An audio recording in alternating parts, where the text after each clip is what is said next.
Oh, hello everyone, and welcome in. How are we all doing this evening? Excuse me. Phew. Hello, ducks. I'm doing pretty okay.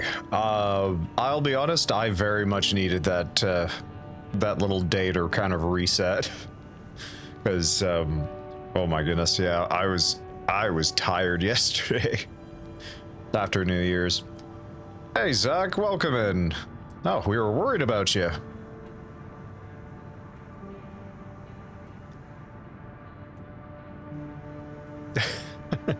He's alive. Also, Pretender, welcome in.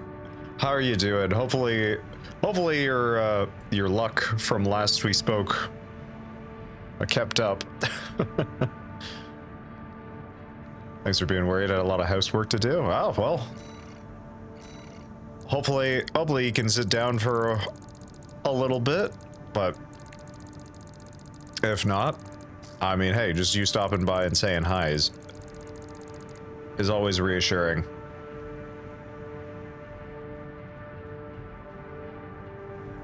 I knew Jean wasn't telling the truth when he said you were an android.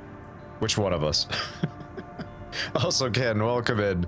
How are you doing?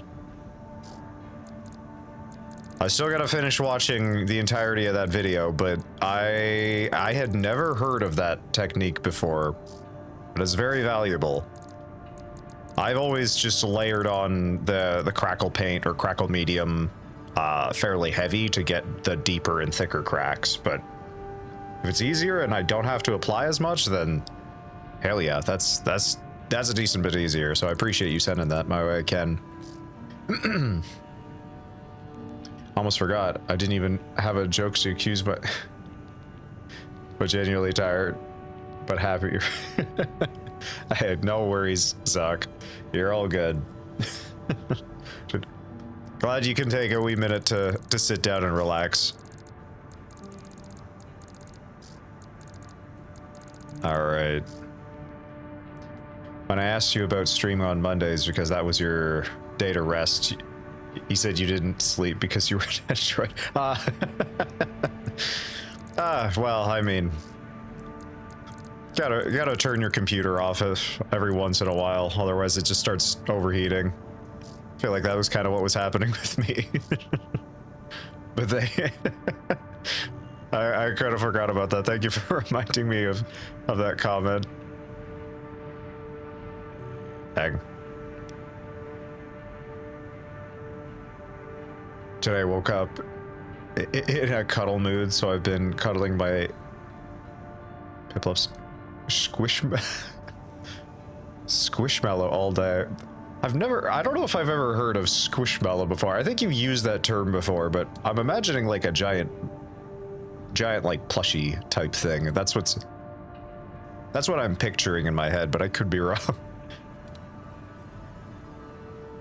Oh no, Squishmallow's an actual... Ah, I see. I see. Okay. No, it's its own thing. Interesting.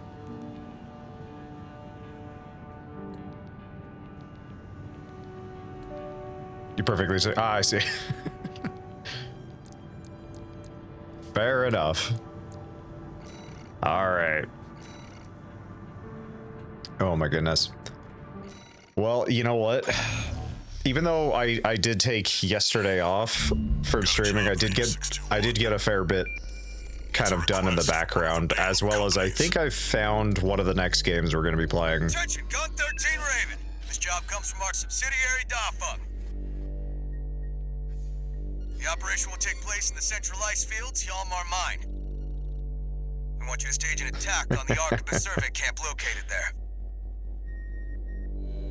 After digging into the ice field, Arquebus launched survey drones to gather data. Whatever they found is sure to contain clues as to the whereabouts of the Coral Convergence. Put simply, your job is to seize the data. You played Don't Stop Girly Pop? I'm not familiar with it. But if I were a betting man, I'd say maybe not. Together. Bailey, thank you very much for the sub. Greatly appreciated. 4 months? Oh my goodness. Oh, that's that I'm not gonna get over quick. Welcome in, Hans. How are you doing today? No, I'm thinking about something. Camping, streaming set. The sniper is really hurting my back. Chiropractor said I need to take it easy. Well, hey, yeah, do what Jean does and just pull up the recliner. Sit back, relax. 621, are you still hearing things? Tell me if it happens on the job. I'll make adjustments. As if Ultra Kill and Lollipop Chainsaw had a baby and it was Y2K pink diamond encrusted themed. Main system activating. Okay, hold on. Okay, hold on. Before we jump into the mission, you're saying Ultra Kill and Lollipop Chainsaw combined. Okay, hold on. Maybe I need to actually look at this. Where was it? Don't stop, girly pop. Okay, hold on. Okay, I feel like I need to see a picture of this before I can make final judgment.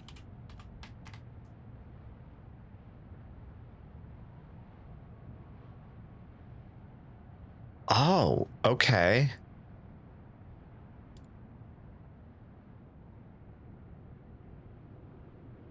All right, I will be completely honest.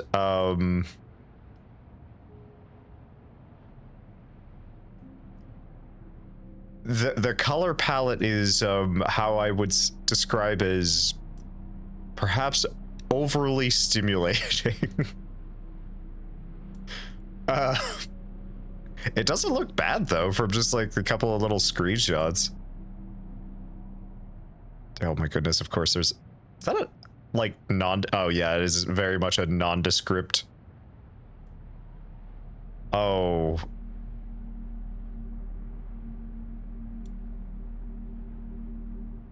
Oh my goodness. You know what? Credit where credit's due. This doesn't look bad. Oh no, it's got a rhythm mode? Oh no. Oh no. I'll see myself. Wait, what? My dad had to clean off the snow on his car with a coupon card. Oh, he's getting 50%. Oh my goodness. Hans, I'm sorry, but you might officially be a Punyon. You have joined the ranks of Daryl, Jean, Pert. I know there's more, but I can't think of who off the top of my head. I'll see myself out. Oh no, you're actually in reasonably good company. I just suffer through the puns a lot of the time. They're having free trials soon? Oh, like is it like a closed beta or something like that? Or are they just having like a demo, like a public demo? Because if there's a public demo, I might check it out.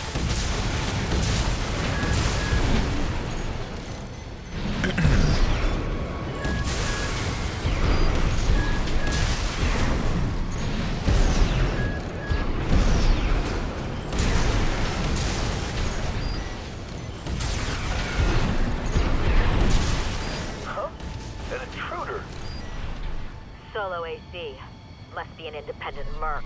Oop. Taking Balem's money, no doubt. Clip was shown at the Game Awards. Looks like a game you would play, and I would like to play Ultra Kill and Don't Stop. Okay. I mean, hey, if there's a free demo of it, then yeah, I could definitely take a peek at it. I don't know if I'll look into it a little bit more. I've added it to my sort of to look into game list. I think there's a bunch of games that I'd like to try the demos of, and I think we might make I might make a day out of it. Okay, Coral Density Survey. No major change in values compared to readings recorded in the Bellius region, likely to be cinders from the fires of Ibis. Inert coral readings make up 80% of the total. Analysis underway of the remaining 20%. Interesting. The fires still drift in Rubicon's atmosphere.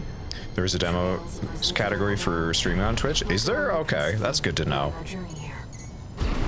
Yeah, because I want to say...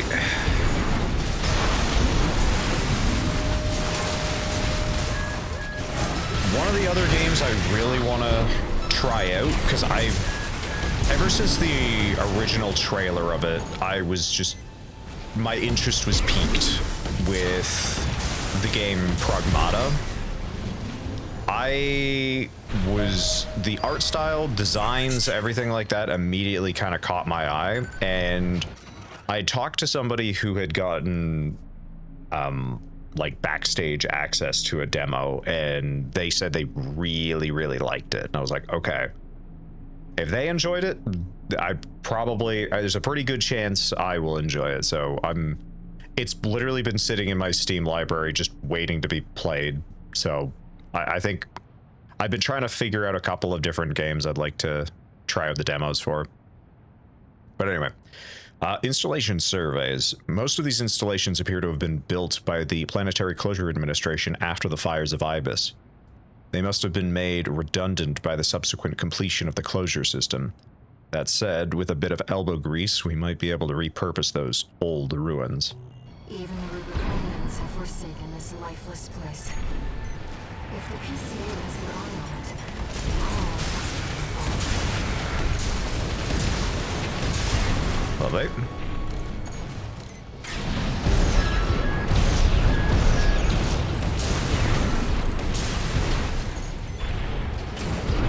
Light and ammunition at 50%. Oh boy.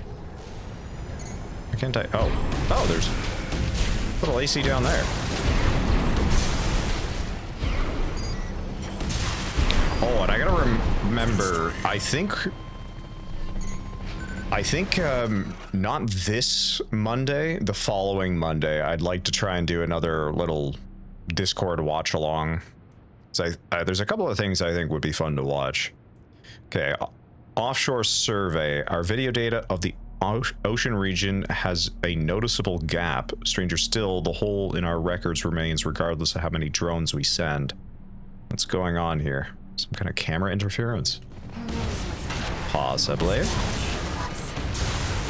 You in the AC, what are you doing here? Looks like their MTs just got shut them down. Okay, wipe out the MTs before they got a chance to deploy. Ammunition at 50%. Light and ammunition at 30%.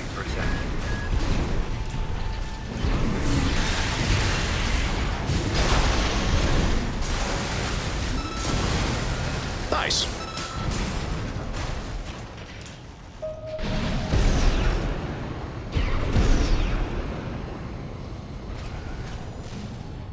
But, oh, I actually... Hey, Spoken, I have 2 to 3 small questions. Go for it. I may or may not have 2 or 3 answers for you. Woo. What the heck? Oh, there you are. Light and ammunition at 10%.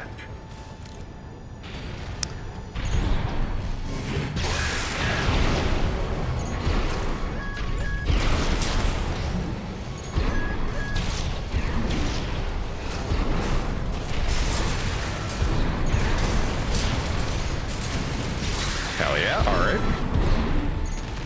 I was gonna say something, and I can't remember what the heck I was gonna say.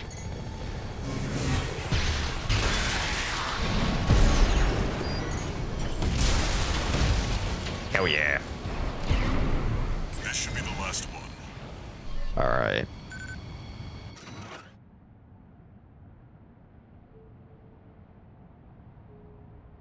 Let's see, okay. Terrain survey. Sonar's picking up something strange. Whatever it is, you can't miss it. Some kind of massive cave, perhaps? How could there be a cavity underneath this vast sheet of ice? Very interesting. I'll make a copy of this. Okay. Attention Gun 13 Raven! Looks like you ruffled some feathers. Taking their drones back to HQ. I want you to find them and stop them. Sounds like a plan.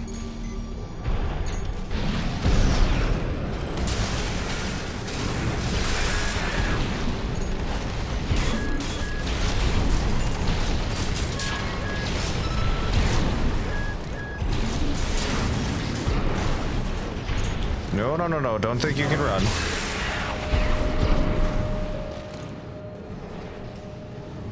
I see two little markers. Ah, there you are.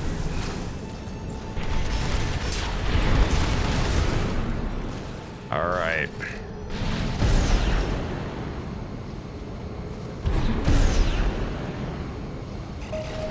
Whew, okay.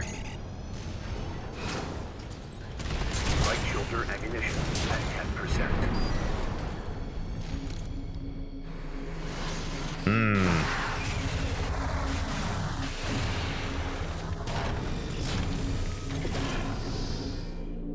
Yeah, because I know it's been a good minute since we've sat and played like a usual horror game, so I'm like, I'm trying to. I think I found one that I have a couple of people have recommended to me, and I'm personally quite excited to jump into it, but I do not think it will be a very long game. Whoa, jeez. Ow. Watch out, Raven.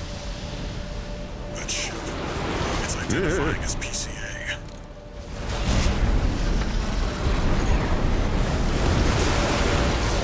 Oh no.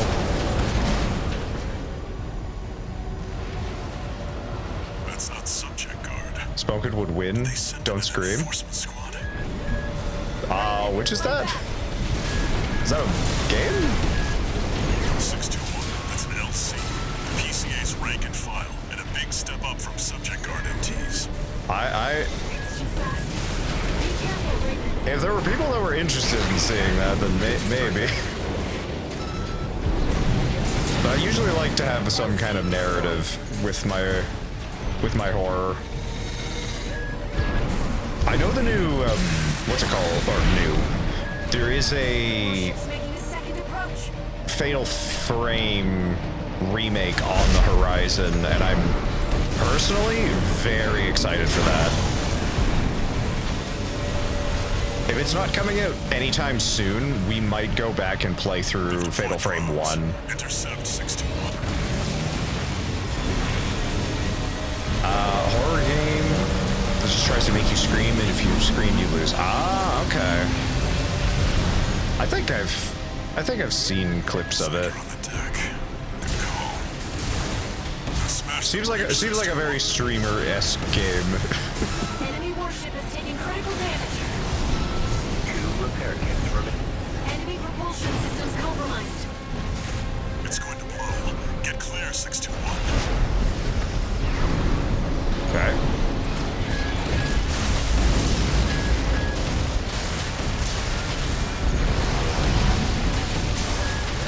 But yeah, I don't know if that. I think it would be more interesting just to see if I would scream, but no, I probably wouldn't.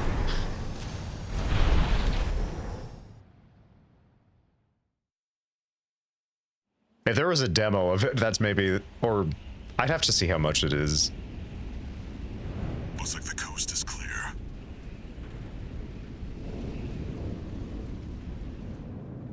The closure area is SG's jurisdiction. Why send an enforcement squad in a warship? Special mission, maybe. Or was it? Wait. Over there. Trespassers to Rubicon, this is your warning. Disarm and withdraw from the closure area immediately. Resistance will be regarded as a declaration of war. And you will be marked for termination.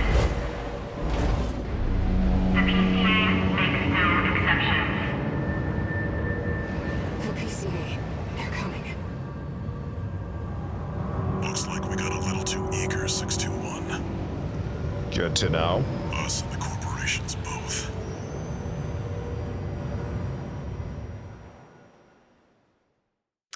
Then there's Don't Scream Together, where you can play with friends and none of you can scream or you lose.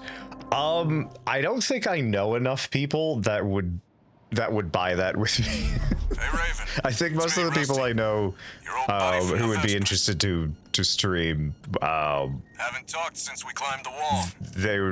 they don't like horror at all. So I'd love to catch up, but I'll cut to the chase. The PCA is there an actual deployed its story to it, suppression or is it just a jump Now scare it's laying simulator down the or law something? all over Rubicon. We've already lost several survey bases, and Balam's in a sorry state too. For their part, the Rubicon Liberation Front sees this as an opportunity. If you ask me, they're counting their eggs before they're hatched. At this rate, the Corps, the Rubiconists, and the independent mercs will go down together. I'm sending you a request from the Archivist Group. We could use the wall climbers' help. I mean, Rusty, if you need my help, then I will offer it freely. I was wondering if you will post a schedule on Discord this time, but at the same time, I didn't want to message to sound like an imposition or some sort of, regardless of the answer, but at the same time, it really helps me organize my own schedule in terms of being present. I see you got a I call missed the from watch along V4. day. I've been I contacted as well. will answer you in just by a the second Balam there. Group. Seems both sides have been forced to halt the coral survey. Check the briefing 621.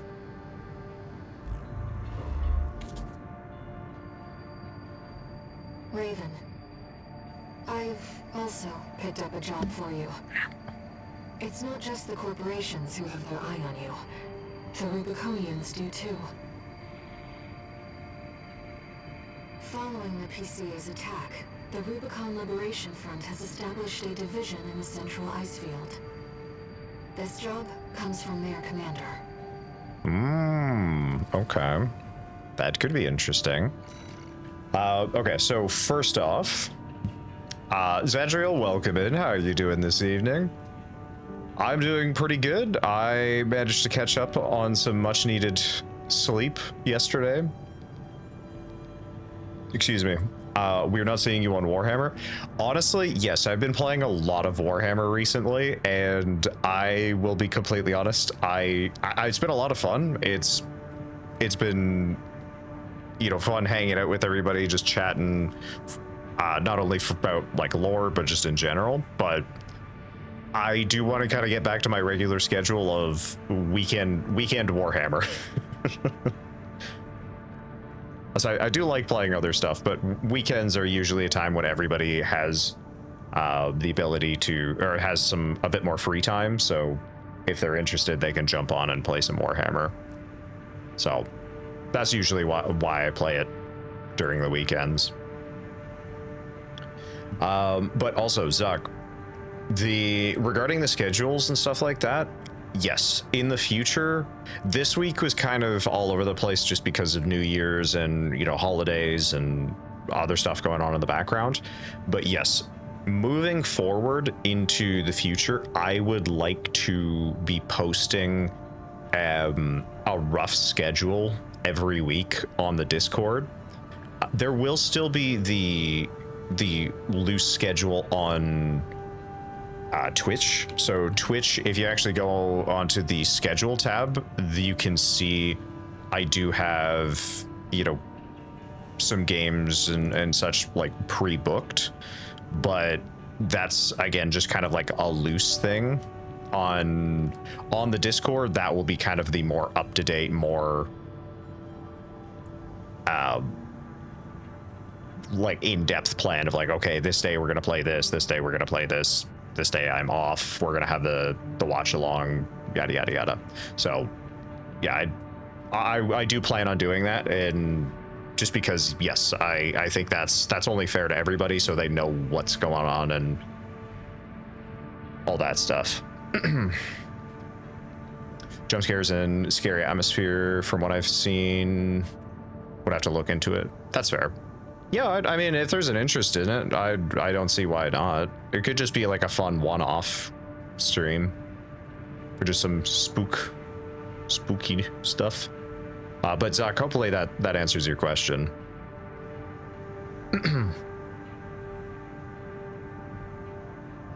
But we do the campfire thing. Which one? You talking about our like lore story time? Yeah, we usually try and do that once a stream at the very least, if not more. We've had some streams that just end up becoming completely dedicated to lore. It's not very often, but we've had a couple of streams where if I'm streaming for 5 hours, let's say, 3 of those hours are just dedicated to lore or just discussions in general. So those are always fun. Holiday, I can play Warhammer. Non-holiday, I can't play. That's fair, Ducks. New year, new me. Heck yeah. I mean, hey, I'm trying to improve moving into the New Year's. Hey, Sean, welcome in. How you doing? You get over New Year's all right? You good with don't need to worry? Sounds good. All right, glad I answered your questions, Zach. I don't know if that was all of the questions, but I will. If there are more, shoot them my way, and I'll answer best I can. Also, Kate, welcome in. You know you don't have to keep throwing bits at me. You know, you can just say hello and you know, hang out. It's appreciated though. Hopefully you're having a good day so far. Excuse me. One off at most, just to see if you scream. Yeah, it could be fun. I endorse all horror / scary game stream suggestions. All right, Melly. Good to know. Combat medics. Ah, you're talking about the... Oh, they actually have a name, but yeah, we can talk about some... I can remember the name of their device that the medics use, the Narthesium, which is what they use to extract the gene seed, but I can't think of what the actual unit is called off the top of my head. Also, I have a tiny question. What is your question, Zadriel? Tired all the time. How are you? I was definitely feeling that yesterday, Sean. That's why I had to relax for a day. Well, I say relax, but I still was like really busy. Bits galore over here. JK, I have like 40 left. I mean, fair enough.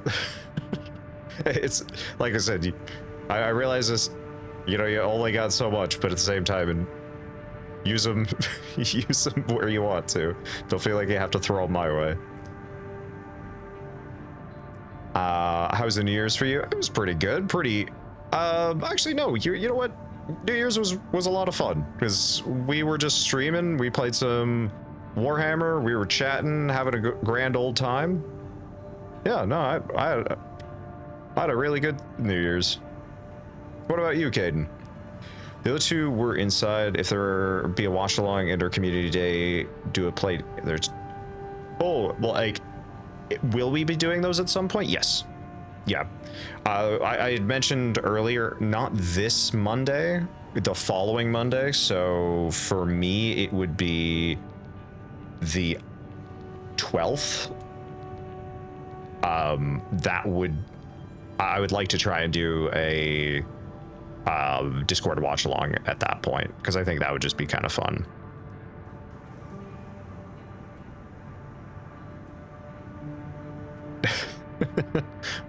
Wait. Yeah, the name. Yeah, the name though. Oh, you're talking about the apothecaries? Your one message there did kind of cue me into it. I was like, I remembered what they were called, but yeah, that's what the Space Marine medics are called, apothecaries. And the device they use is called the Narthesium. Also, Dux, yeah, apothecaries and Imperial Guard medics. Yes, thank you. It was good. My brain has been fried due to burnout at work, so I don't remember a ton, but I know I had a good time. Well, I mean, hey, at least there's that. Well, here. This is a dumb question, but I just wanted to make sure. You play Tabletop Warhammer, right? Yes. I have been building, collecting for quite a while.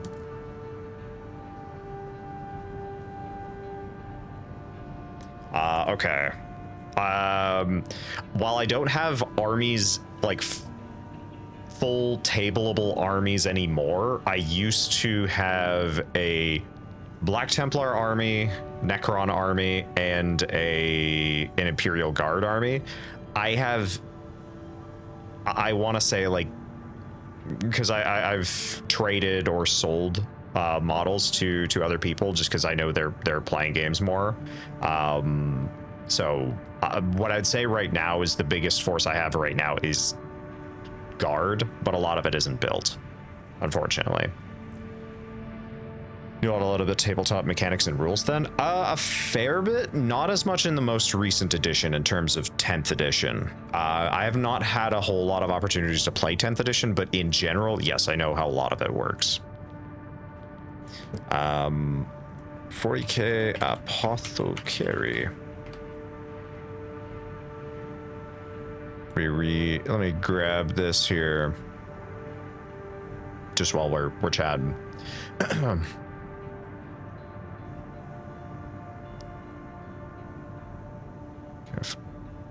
Just a fancy way to call a pharmacy. The more you know. Fair enough. Sometimes Spanish is also weird to me. I mean, I'll take your word for it. I don't know a lick of it, so.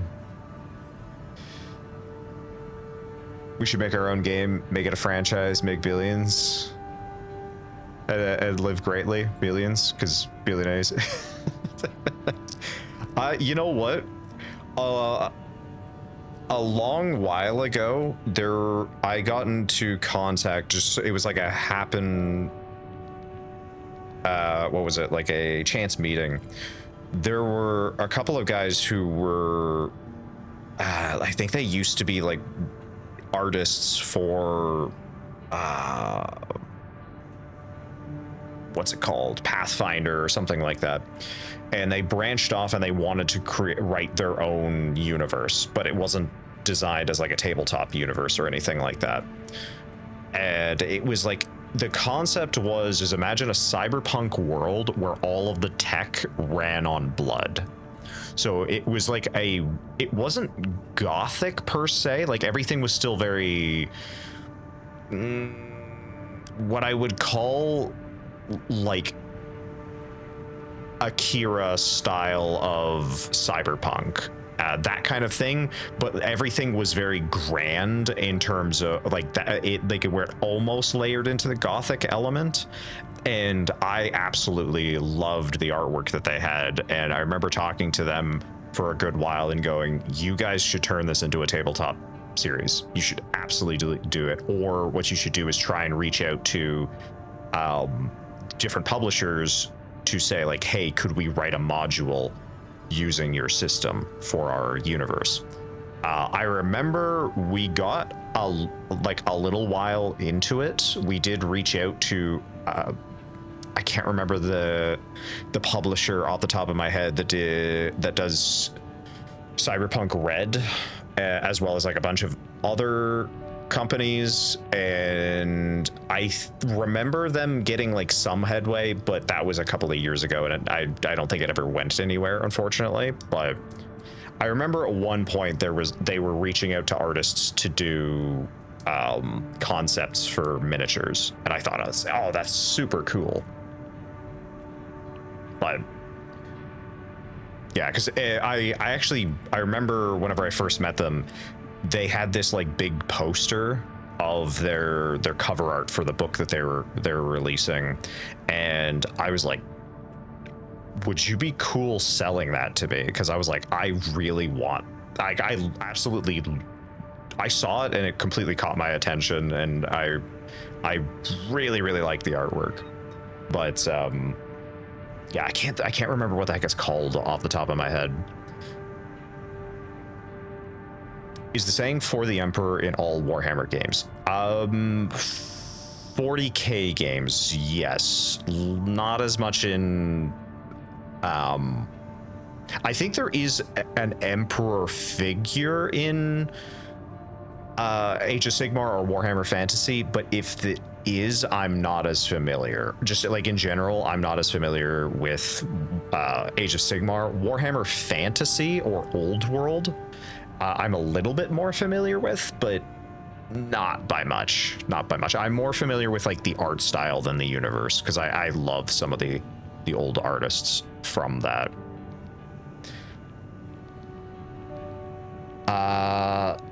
Talsorian, I don't.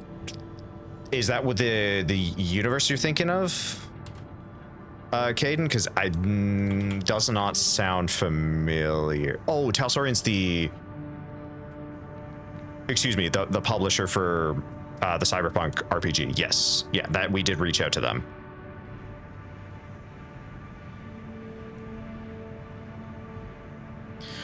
Fun fact, did you know that it's really hard to play a neutral language? Wait, what? Neutral language on Spanish. It usually uses a lot of pronouns in their sentences. I think pick, he, she, use. Telling you something, will use a pronoun for it. I'm a liar. Self. Oh, like, yeah, so I know a lot of languages do that, where they actually will have specific words for male and female. Like French has that as well. I think in some situations there is that in like Japanese, but I can't think of a direct example of that.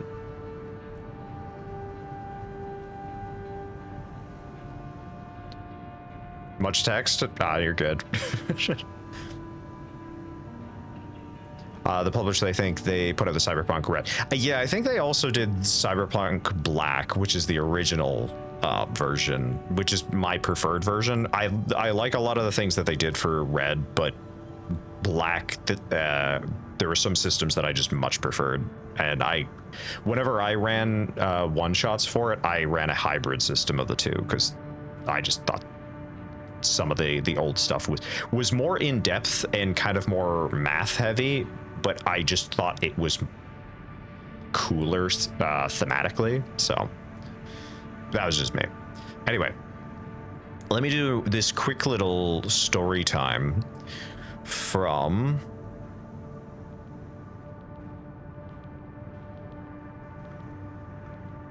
what's this? Okay, yeah, so let's start with a quote from an extract from the Apocrypha of Eons, verse 4, chapter L, M40 redaction. Sip of water, and then let's start.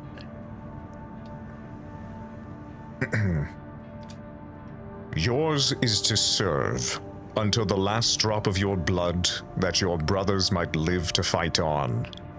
Watch over them, heal them, offer up your very life, should it extend theirs but a moment, and by your sacrifice, the enemy be slain. And when the time comes that you must fulfill your most solemn oath, speak clearly, speak proudly, speed the bolt that brings his end, and send him joyous to the Emperor's side. Then do your duty. Take that which is due, and know your mission is done. An apothecary is a specialist firstborn and Primaris Space Marine Medicae officer who possesses advanced biomedical and scientific training, and who serves as a combat medic and research physician for his chapter. An apothecary's role in battle is to recover the gene seed from slain Astartes and to tend to the wounded and maimed. Outside of combat, apothecaries are responsible for monitoring the chapter's neophytes for mutations or flaws in their gene seed and organ implants, and for carrying out the implementation process in their chapter's aspirants. The apothecary is well versed in the arts of battlefield first aid, as well as advanced surgical techniques, cybernetics, and bioengineering. The apothecary must be as courageous as his fellow Space Marines, if not more so, for he must perform his life-saving surgeries in the midst of the battlefield. If a Space Marine is injured, the apothecary will use his medipack, called a Narthecium, to tend to the wounds. Nartheciums can dispense medical aid and perform complex surgeries, cauterizing, stitching, and removing shrapnel, and more. Even severely injured Space Marines can fight again with the aid of a Narthecium. Whereas chaplains are charged with maintaining the spiritual health of the Space Marines in a chapter, it is the apothecary's role to mind the physical well-being of their battle brothers. Several of the Space Marine specialized organs can self-heal wounds that would kill a non-augmented man outright. But such functions take time and will not happen during a melee or firefight. It is the apothecary's duty to stabilize the worst of wounds, patching up a transhuman's warrior's seemingly mortal injuries so that he may return to battle within moments. Not all injured Space Marines can be saved, however. Even when a wound is beyond healing, the apothecary's duties are not done. He can calm the dying and speed them on their way by granting them the Emperor's Peace, since the Narthecium also includes a special humane euthanasia device for this task, ironically called a Carnifex. That is a solid, spring-loaded piston of metal. This is applied to the sufferer's temple, its peaceful spring hurling the piston through the Astartes' brain and killing him instantly. Apothecaries are armed and armored like their brethren they serve, and have undergone the same extensive combat training. Their priorities may be healing or extracting gene seed, but they too are fully exposed to all of the horrors of a battlefield, and every company of every chapter tells tales of the extreme lengths the dutiful apothecaries will go to ensure their charges are kept safe one way or another. It is standard for each company in a chapter to have at least one attached apothecary, and it is common practice to have several more that work in the apothecarian, where they train initiates and also ensure the chapter's gene seed, both in the gene banks and in the Space Marines themselves, remain genetically pure and free of deletions, mutations.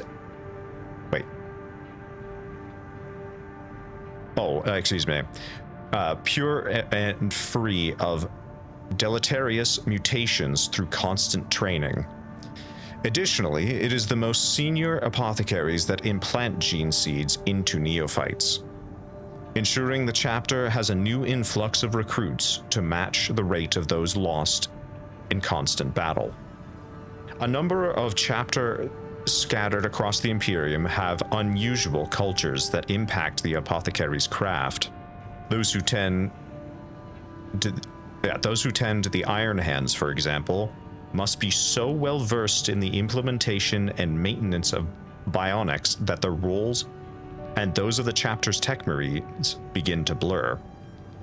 Conversely, mortifactors apothecaries spend almost as much time on the battlefield claiming macabre relics from fallen brethren as they do healing the living, while the apothecaries of the White Scars must learn to ply their trade within the transport bays of a hurtling, lurking, bounding rhino, for the chapter's hunt waits for no man.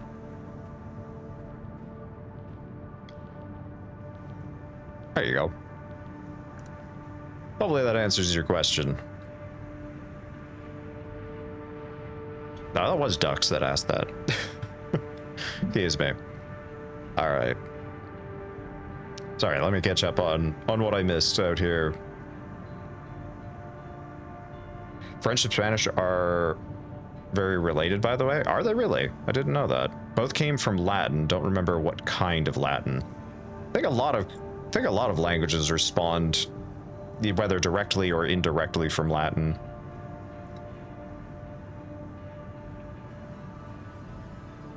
I think English is derived from like Latin, English, or French and German, because there's a lot of crossovers with them, but I'm not 100% sure on that.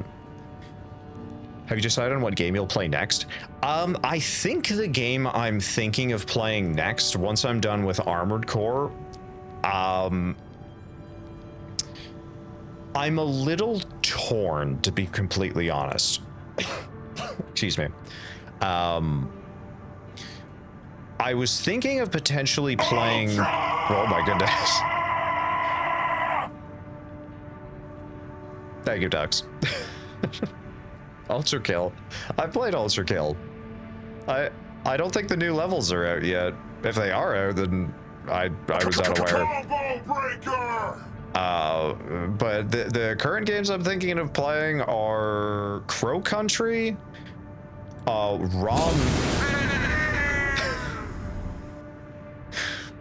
Welcome in, that one guy. Also, Ducks. I'm sorry, I missed your message there, that one guy. Hopefully you're doing okay.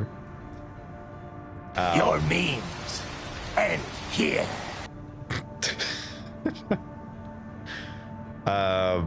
What the heck was I saying? Yeah, Crow Country, Raw Metal, and... Memes. The DNA of the soul. My goodness.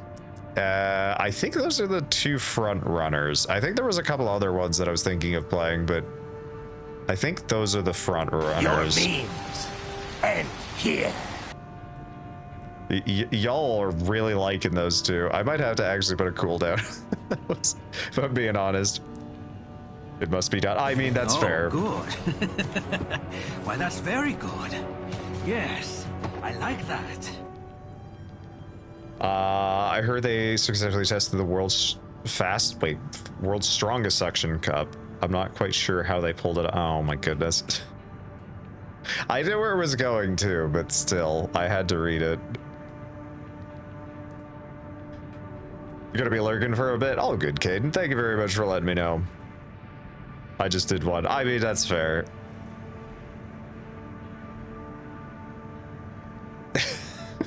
My memes will never die /end. Fair enough. Yeah, but I think those are kind of like the front runners right now. There was another game I picked up that that looked really interesting, and I sort of did a little bit of a demo run of it. Like I picked it up, I played about half an hour of it, and I'm not sold on it. I'm gonna try and play a little bit of it when I have some spare time and then decide, but as it stands right now, no, I'm not having the greatest time with it. We're gonna just finally paint my minis. I started last week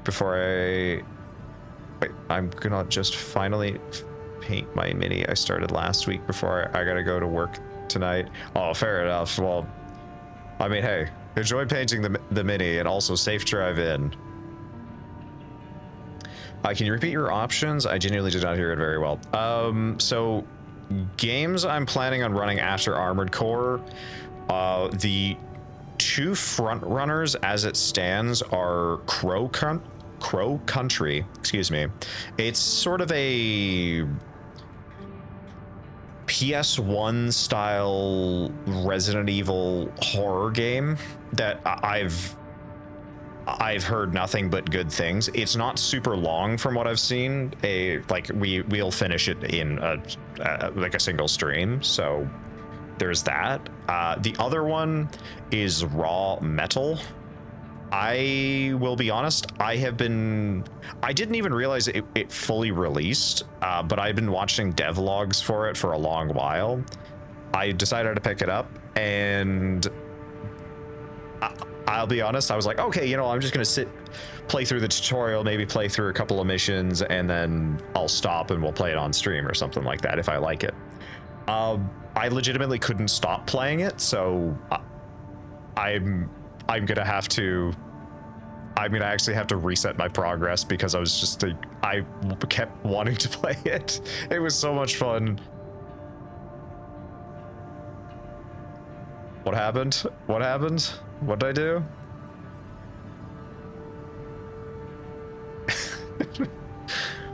Wait, Dux, what are you doing? We actually have the.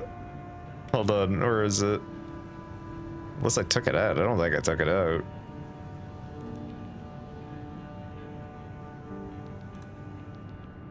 Ladies and gentlemen, we got him. There you go. There you go, Dux. Where's the Titanfall 2 stream?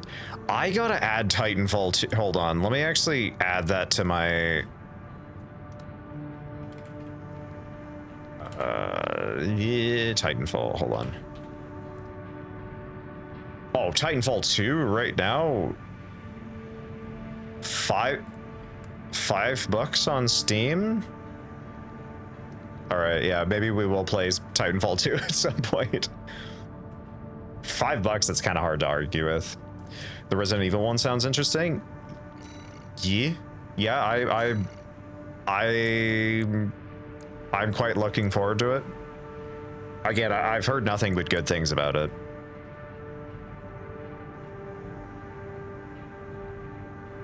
Yeah, you're excited for Titanfall 2, Dux?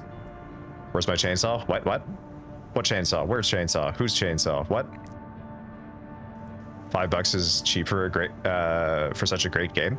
I mean, I've heard nothing but good things about what's it called?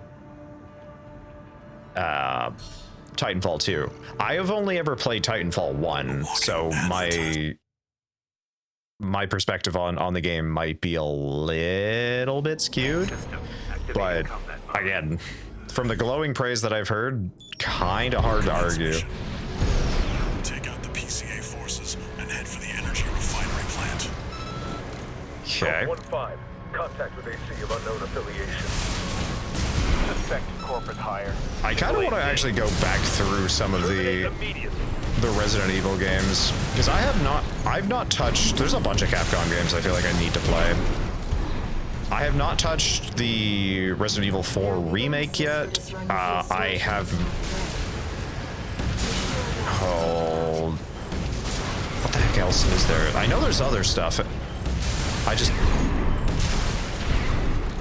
have not touched Resident Evil 7?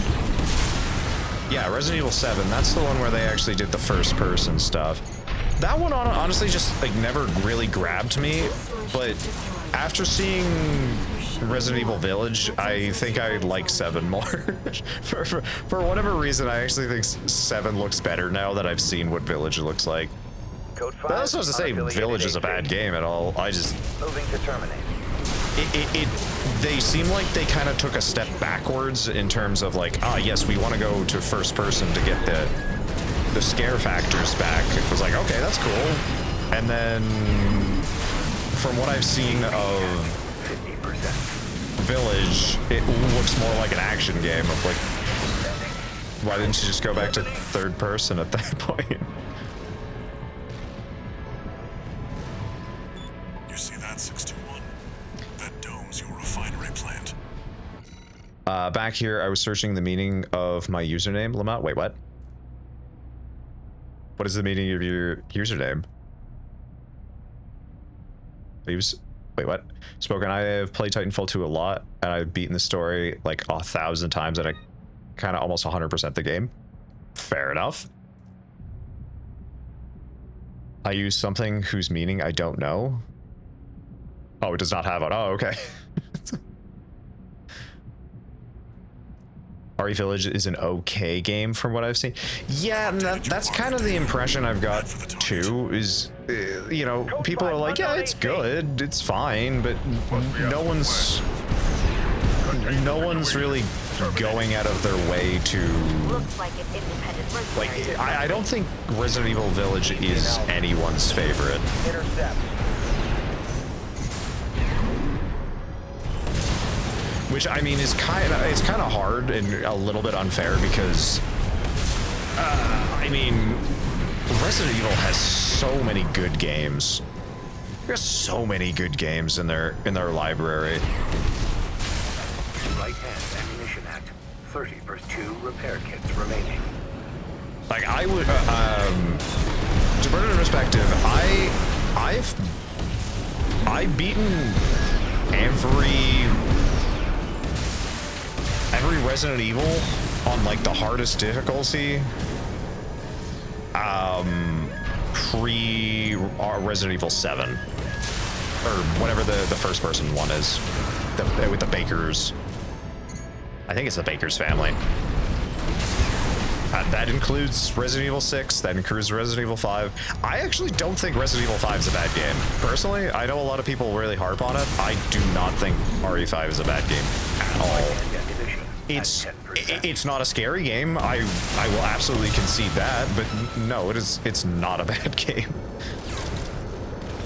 There are much worse Resident Evil games out there. Collect any corporate data you can find. The system... Wait, code 1-5. Keep that AC terminated. Oh boy.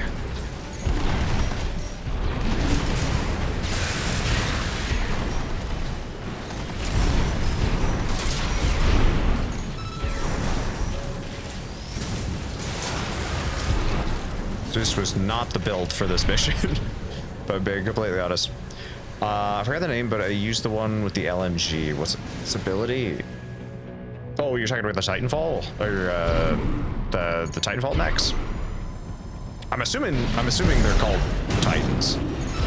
Just making a bold assumption here.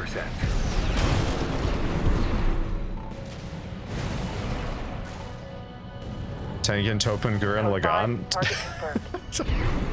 Locked on. Evasive action rated.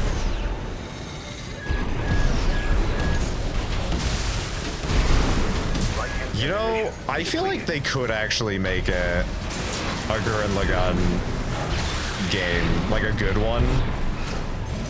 They made a decent Kill la Kill fighting game a while ago, and it was really fun before they nerfed it into the ground and they took out a lot of the fun stuff. AP at 30%.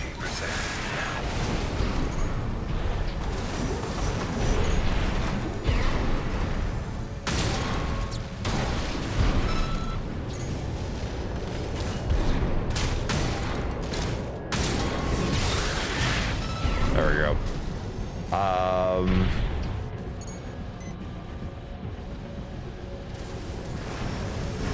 I mean, hey, that's actually that is a pretty cool day. Punch. Punch. Punch. Punch.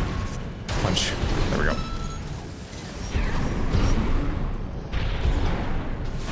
Punch. Punch. There we go. Ronin, North Star, Legion, Ton, Ion, Scorch, Mod. Wow, okay, there's a lot more than what I remember.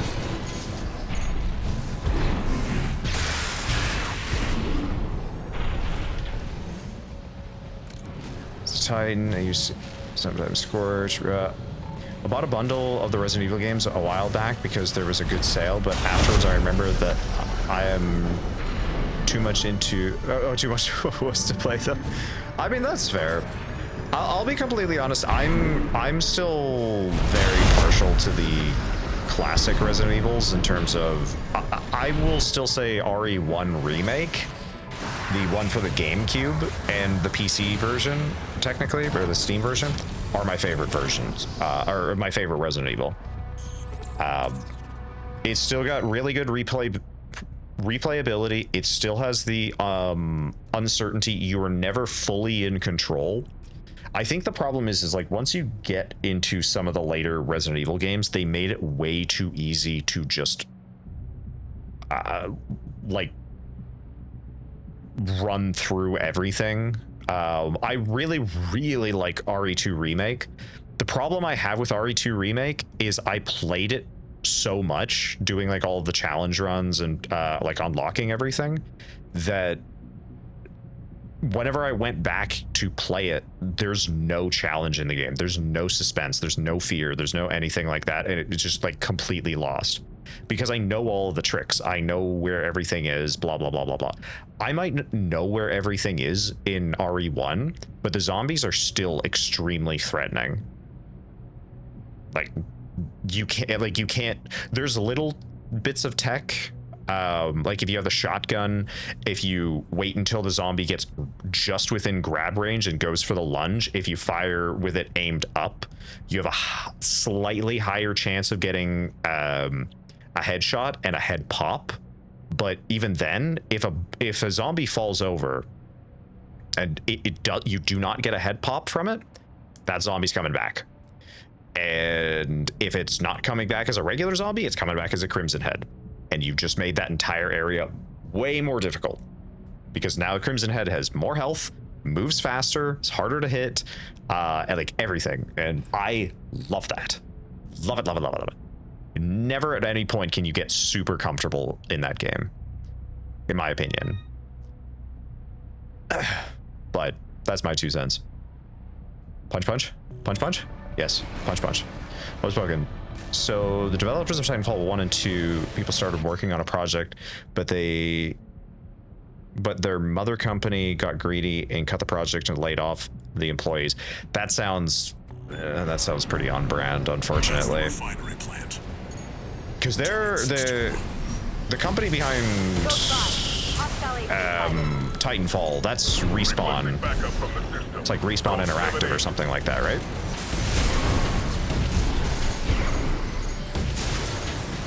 That sounds right. It is? Okay. I was like... I feel like I remember hearing something about that.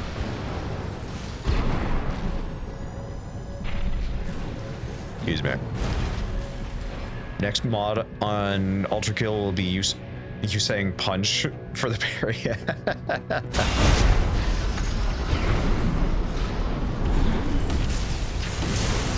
I mean, hey, if you're making the mod, go for it. I'm not gonna say no. I feel like a lot of people are gonna be confused without the context. But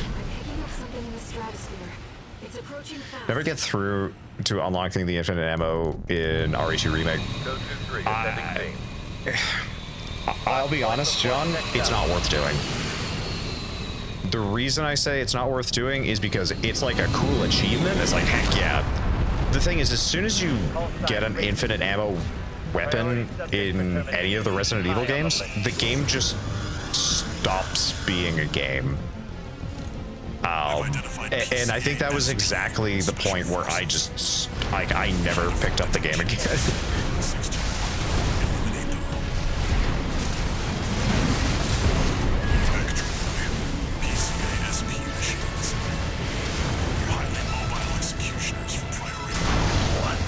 Hell yeah, okay. Code 3 with Charlie. The lieutenant is down. Roger. Proceeding as planned. Ooh, damn, okay, you're pretty quick.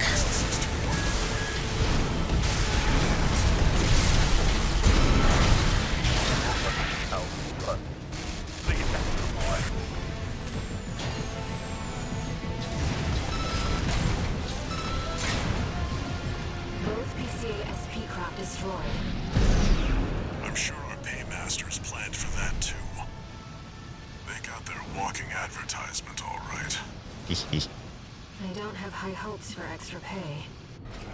I think we've done enough to inspire other mercenaries to work for Arquebus. A mod I made for a friend? You made a mod for a friend? If only I knew how to mod. I wouldn't be surprised if there's documentation on how to do it. I don't know if Nexus has documentation on it, or if they have a section for Ultra Kill, but usually they do have documentation for like how to mod, like where the mod directories are, the tools you need, XYZ. So Arquebus Group Mercenary Liaison. might be worth looking into. Impressive work on the refueling base assault. V4 has left me a message addressed to you, if I may. I knew you could do it, buddy. I've got my eye on you. That is all. We at the Arquebus Group expect much from you. I love that. Okay, I just want to make sure, because we are going for a specific ending here, I just want to make sure that I am going with the correct route. Also something I do want to make sure I do is I want to switch out my build. Something a little, yeah. Good with that.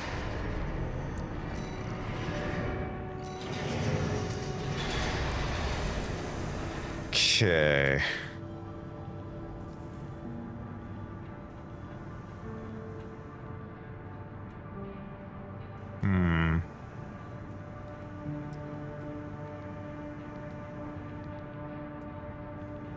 Survey the uninhabited floating city.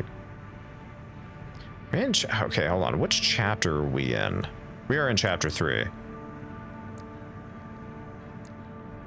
Is there a reason to do? Hold on, I just want to make sure. Okay,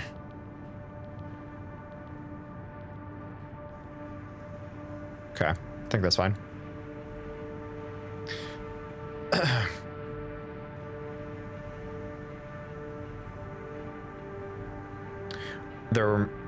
They were making a campaign, a multiplayer, a frontier mode, and an extraction mode.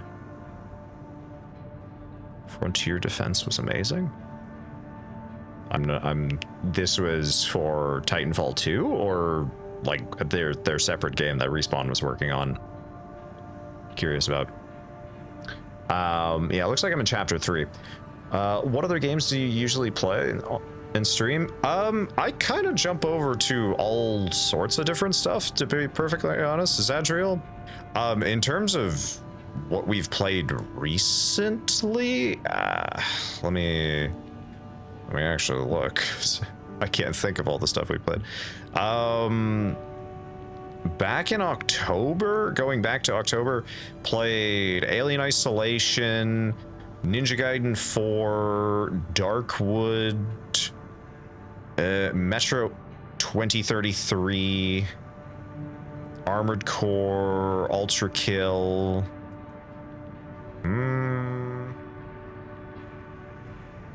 Yeah, okay, so that's just up till, hold on, let me just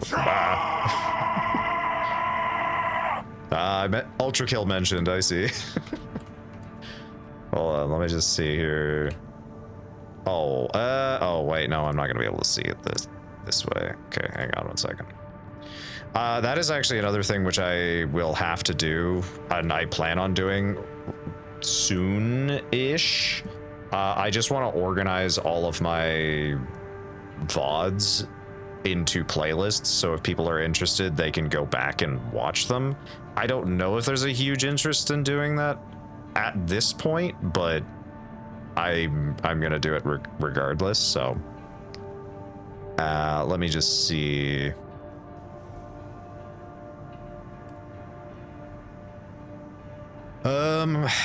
Oh yeah, Signalis, Amnesia the Bunker, Trepang 2, Silent Hill F. We didn't get all the way through, but we played up to chapter 2 of what's it? Warhammer 40k Rogue Trader. Played a decent bit of Cursed Halo, but never got through it. Labyrinth of the Demon King. A little bit of Night Rain. Some Vanillaware with... oh my goodness, why can't I think of the name? I can't think of the name of that game off the top of my head. Oh, Odin Sphere, that's it. Ghost of Tsushima and Bloodstained Ritual of the Night. I think those were the that's what we actually, well, that's all, everything we played as of last year.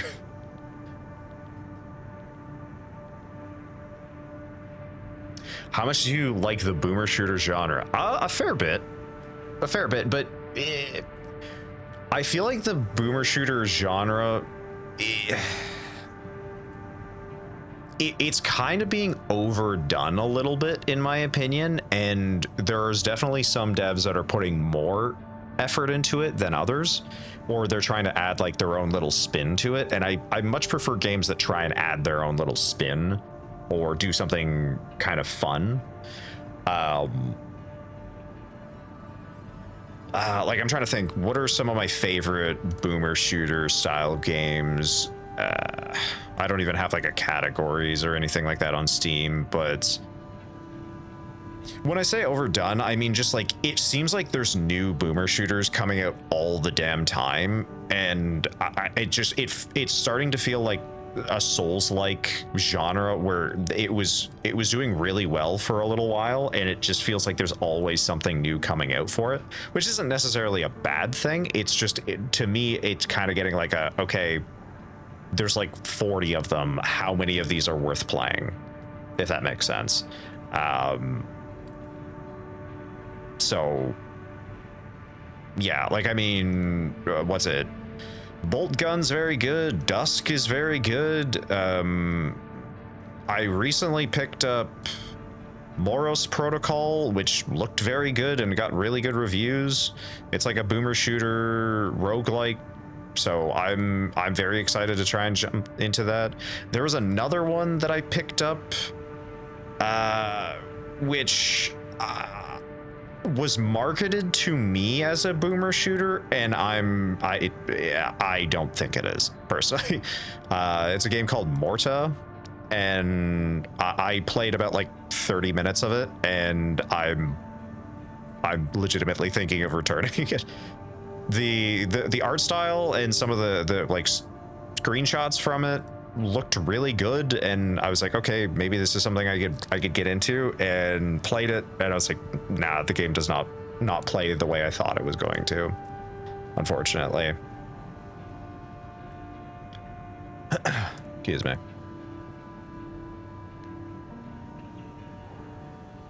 Seems like it's being oversaturated, and that's kind of what I mean. Is there's still very good like boomer shooters, zoomer shooters coming out. It's just like the fact that there's so many of them that it feels like that I'm not going to be able to play 100% of them. So I will try and just concentrate them down to, oh, I'm only going to play these few. There's two games I personally really like that I think people, yeah, it's labeled a boomer shooter. They're called the Citadel games. There's Beyond Citadel and I'm trying to think what the first one's called.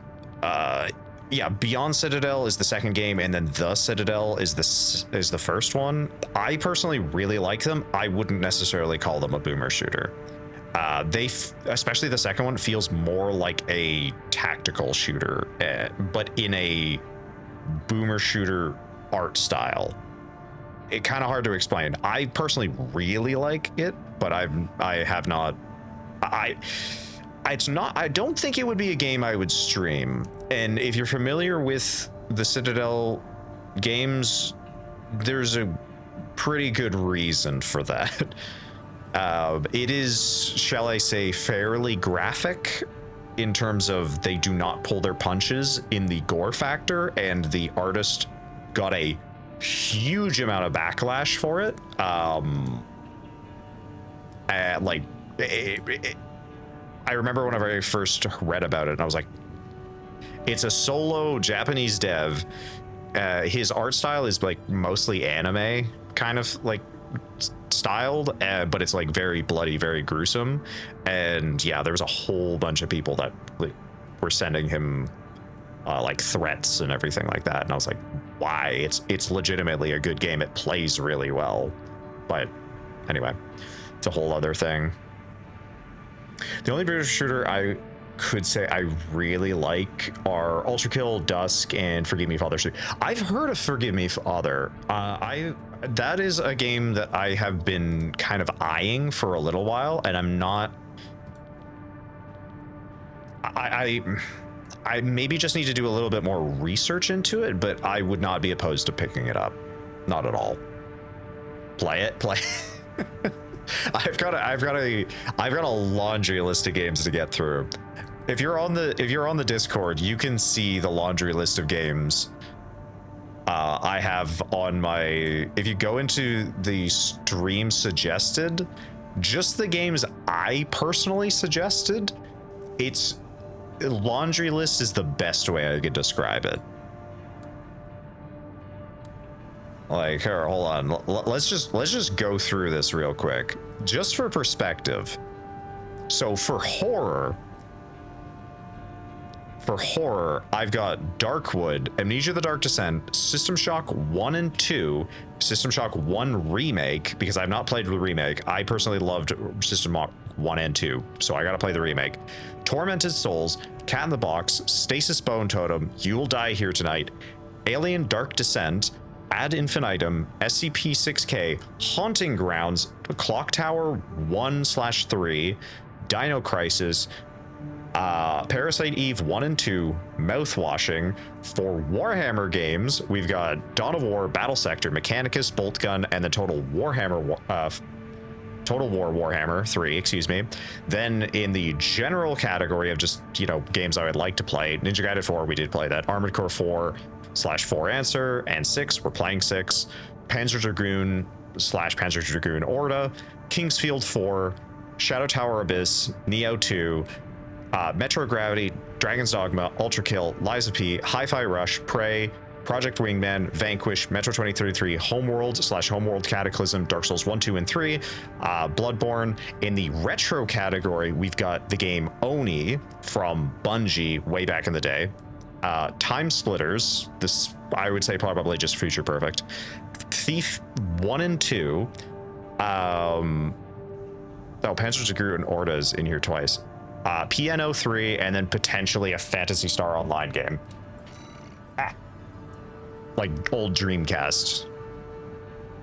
That's not considering the recommendations I've gotten from people for like Nuclear Nightmare, Nine Souls, Kenshi, Titanfall 2, Hellmart, Disco Elysium, Parasocial, Speedrunners.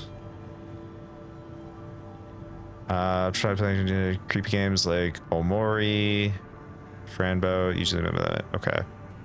Oh, I don't know if Me-Side was necessarily recommended by my Melly, but at the same time, yeah, we've got a backlog. I'm open to suggestions, but at the same time, where I'm gonna get into, like, or when I'm going to jump into these games, I have no idea. Also, Bumblebeard, I apologize, I went on a big tangent there. Welcome in. Hopefully you're having a good day. Have you played Absolem? I have not. It is in my to playlist, mostly because I know Mick Gordon did the OST for it, and I love Mick Gordon. The fact that I've got Killer Instinct notifications should just tell you I love Mick Gordon. I absolutely. There's definitely some tracks that I'm maybe not the biggest fan from him, but I don't think any of them are bad. And any opportunity I get to hear him do crazy and weird stuff, I'm like, do it. Do it. I want to hear it. Is this you're talking about? Gory JP dev game. Oh, sorry. Bumble. That is, I'm talking about a game called The Citadel or Beyond Citadel on Steam. I think it's only on Steam. I personally really, really like the games, but I could understand why they're maybe not everybody's cup of tea.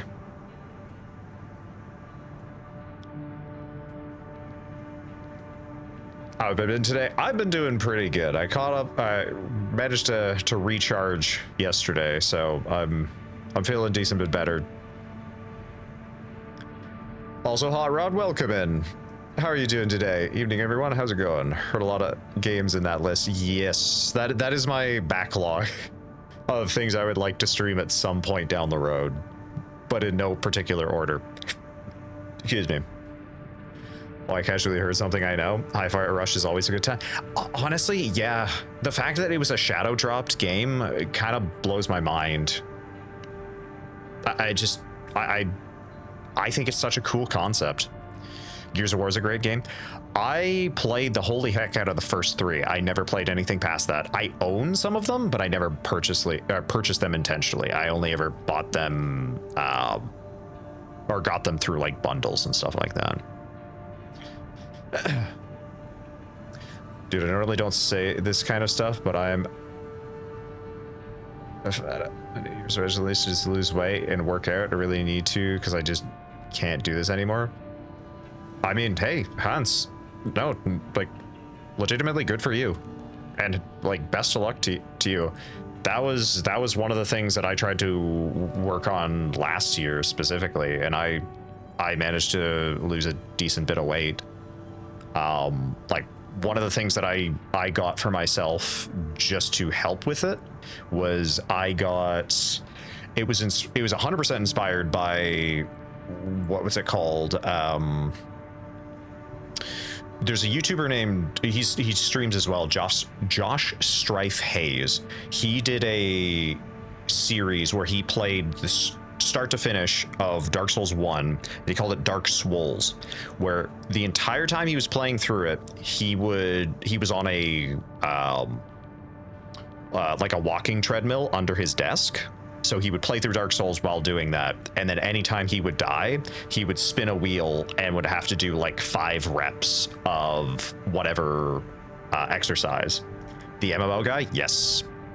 You're familiar, Hot Rod. Also, Hot Rod, I don't know if I did welcome you in or not, but welcome in. And I kind of took inspiration from that. I got a under the desk treadmill, and I didn't do a full playthrough of Dark Souls, but I started doing that for some of the games I was playing, and I'll be honest, it really helped because it was fun. It was fun. I just got to, like, instead of just sitting and playing a game, I was exercising while playing. It was a little awkward with some games, especially with like a lot of rapid camera movement. It was a little disorienting, but I personally got used to it pretty quickly. But no, seriously, Hans, like, good for you. No, that's a good thing to work towards. And I mean, if you want to, like, I'm by no means an expert on this, but at the same time, if you want any sort of recommendations or anything like that, even if it's just a, you know, cheer you on type thing, just reach out. More than happy to. B-side wasn't a recommendation, I was just chatting. Fair enough, Melly. You good, man? Today's been not bad, finally. Well, I mean, hey, it's good that you've gotten a little bit of a break, and it's good that you're doing okay. You know, Spoken, just go play Minesweeper one day. I would not be opposed to that. Hot Rod doing good. Had a nice beginning to the new year. Good to hear. Played part of the first Gears of War game until my brother's old Xbox developed an infamous red circle of death. A tale as old as time, I'm afraid. Can you post a list of the games you have already played on Steam and Discord? Actually, not a bad idea, Melly. Yeah, I can do that. Let me make a note about that, because otherwise I will undoubtedly forget.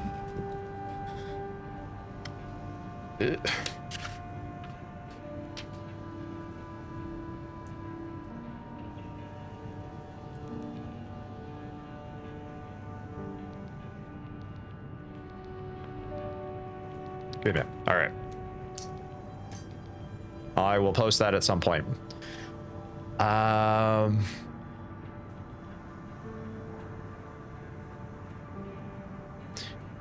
Okay. Need to lose weight too, but the motivation to get physically active on a regular basis and cut down on junk food. I'll be honest, for regarding the food stuff, I'm kind of lucky in this regard, because I can't eat a whole lot of like junk food and stuff like that. I just can't do it. Like, it just makes me sick a lot of the time. So I just started like finding cool meals and stuff like that I just really liked. One of the things that I made a lot of for a while was just like hot pots, because hot pots are like dirt cheap to make.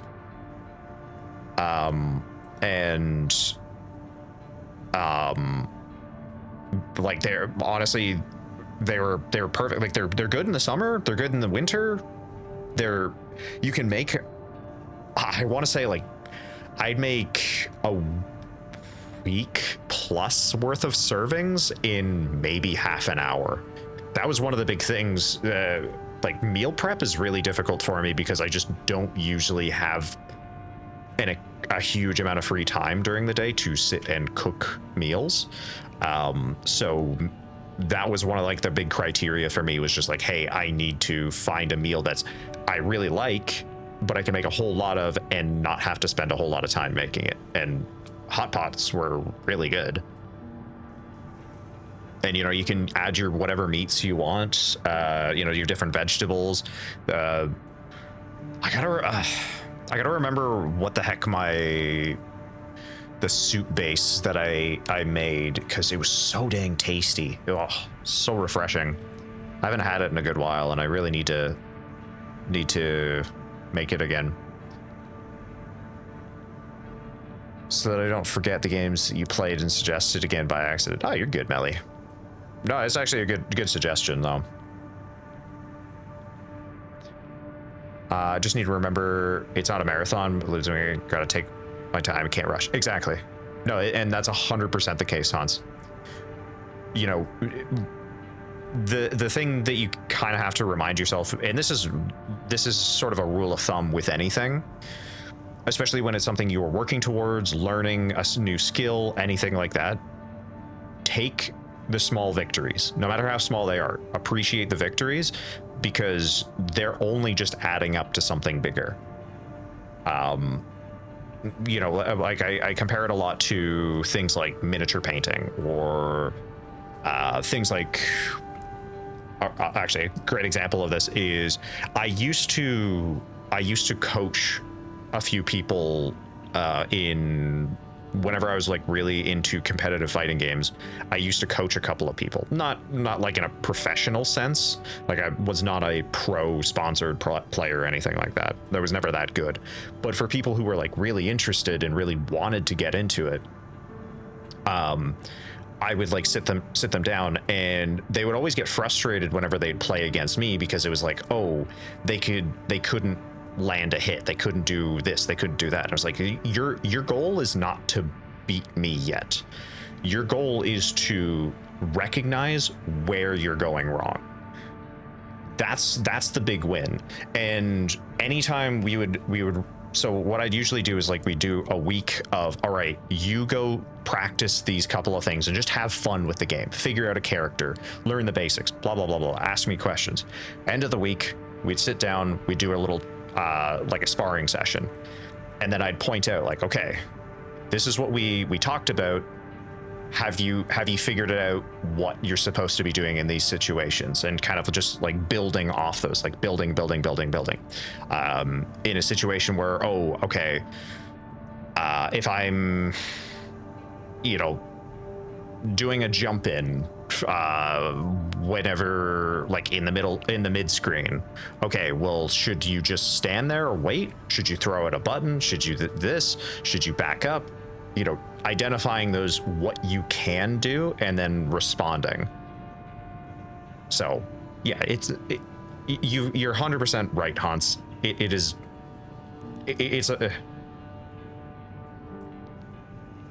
It's not a sprint. Take your time with it. And you know what? You've got the right mindset going into it, and absolutely keep up with it.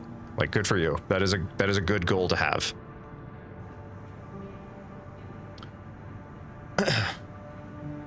One thing I really want to get good at this year is making stir fries and chili, since like it can throw it in whatever you can be nice.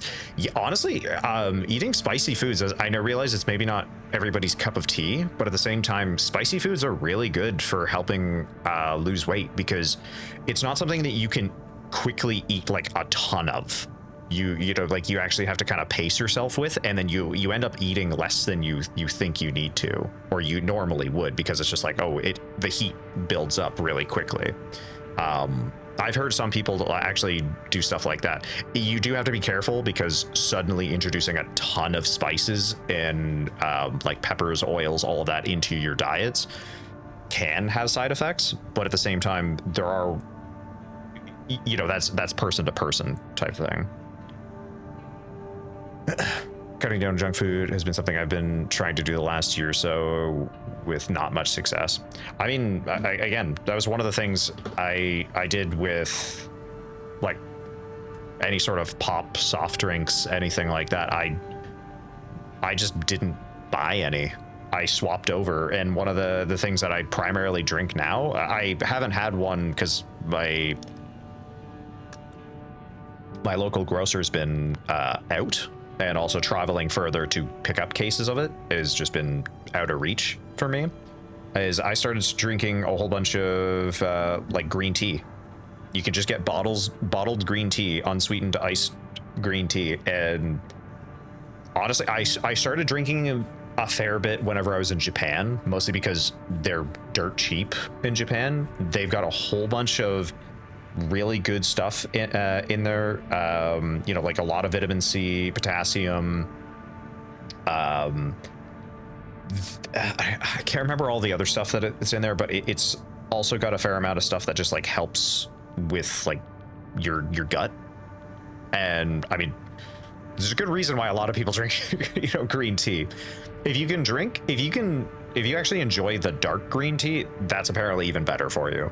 I like the lighter green tea personally, but as long as it's unsweetened, you're fine.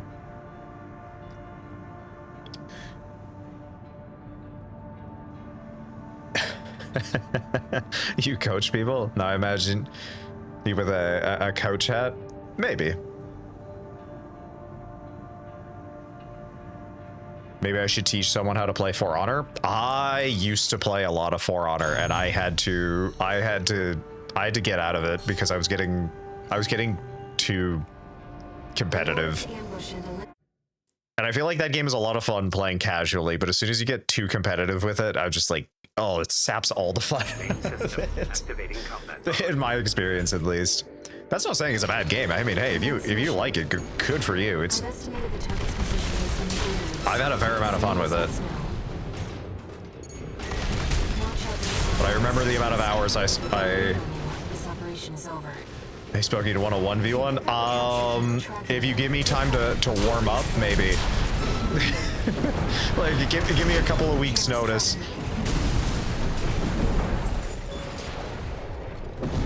And maybe. Green tea is delicious. I'm a tea fanatic. Heck yeah. I like tea in general as well.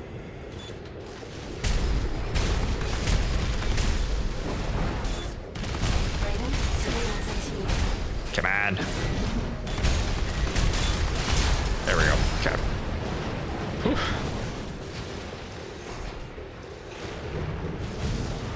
Okay, you know what? We're just gonna sneaky stealth our way.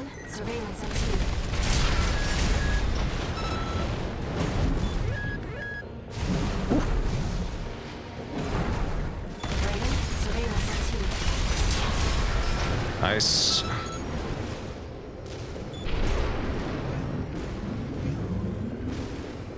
Oh, there's just the one down there.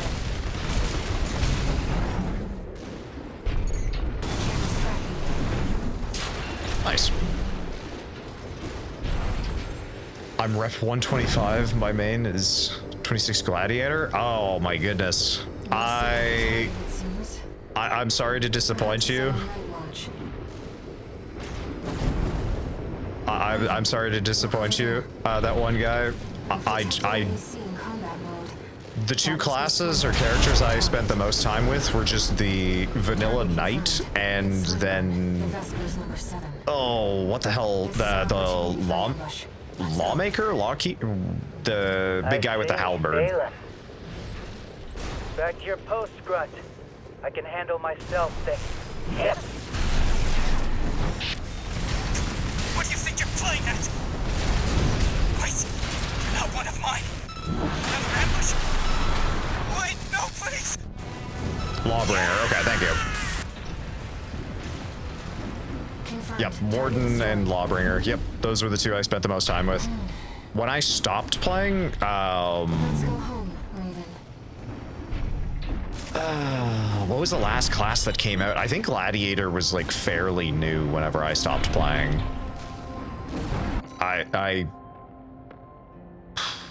don't remember continuing much past that point. Like I needed a break. I bought myself a water filter jug a couple of weeks ago, and it has helped a bit with making the water taste a bit better, which has helped with me drinking more water. Also a SodaStream thing. So one of the things I actually started doing, because it was really helpful whenever I'd be traveling and such, is I would buy these I'm trying to remember what the brand is called, but they're essentially like these little powdered like hydration things that you like mix into your water. The one that I started using actually like tasted pretty good. They've got a bunch of different flavors, but it's gotten a whole bunch of really good stuff for you, keeping you hydrated, blah blah blah blah blah, electrolytes and all that. You have our gratitude for eliminating Swinburne. Some of us were worried that the enemy might have that might be an option for you. Seems we can trust you after all. John, because yeah, I know drinking normal water for me is kind of like I just won't do it, even though I know I really should, but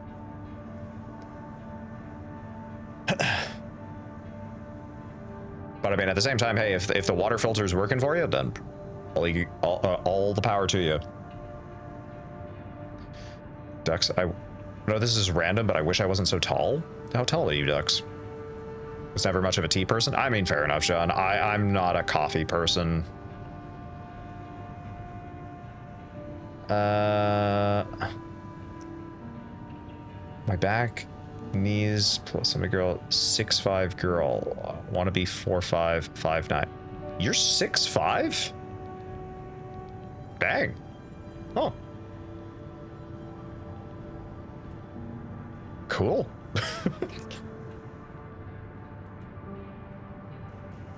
That's neat. No. I get that. Huh.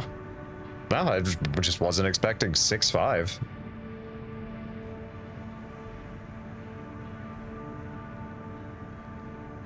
Wait a minute, hold on. That one guy... Wait, what? Wait, that one guy, you're 6'5"? And wait, what? Hold on. Am I misreading, Ducks? Back knees plus a 5. Are you both 6'5"? Wait, what? What are the odds? Can relate to back issues even though I'm 5'9", 10. I have like joint problems across the board. That's mostly due to, you know, stuff in the trades as well as just like injuries over the years. Played low girl, 6'5". Ever you just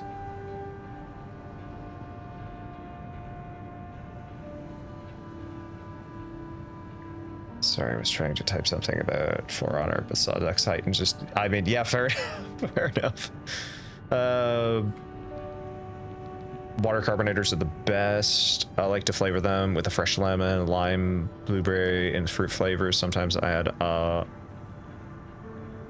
mint leaf too. Ooh, that's an interesting idea. I just wanted to try and cut carbonation like completely out of my diet because I know carbonation's not technically the best for you, just because there's a lot of like they have to introduce, I believe it's like salt or sodium into the water in order to actually carbonate it, so that the oxygen molecules can bond to something, if I'm remembering correctly, but I might be misremembering.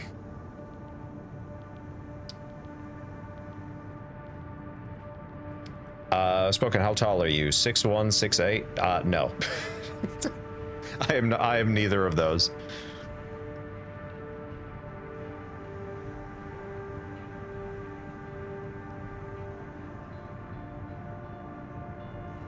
For me, I use the coffee in the morning and have tea for the taste later on. I legitimately, Hot Rod, I can't drink coffee. Coffee has the exact opposite. I have the exact opposite effect when it comes to coffee. A lot of people take it to like give themselves energy, perk them up in the morning, all of that. For me, it will put me to sleep, and if I've got a high enough caffeine content, like I remember one time somebody decided to get me what's it called, like an ice cap or something like that, like a large ice cap, and I felt violently sick and like my hands were shaking. I legitimately was worried. I remember I was working with a bunch of people and they were like, should we take you to the hospital? I was like, you might need to, because I did not feel good. And I didn't, like, that's the thing, is I only had maybe like a quarter of it or like half of it. Coffee does not agree with me at all. I can take a little bit of decaf. Some espressos I'm fine with, but it's weird. I think it's a combination of the amount of sugar that a lot of places add plus the caffeine contents to it, but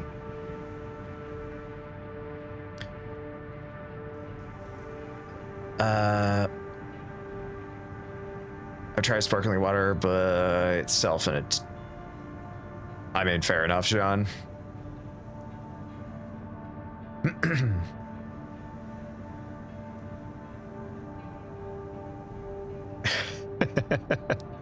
But right now I'm gonna just paint and listen because I can't use words. That's fair, that one guy.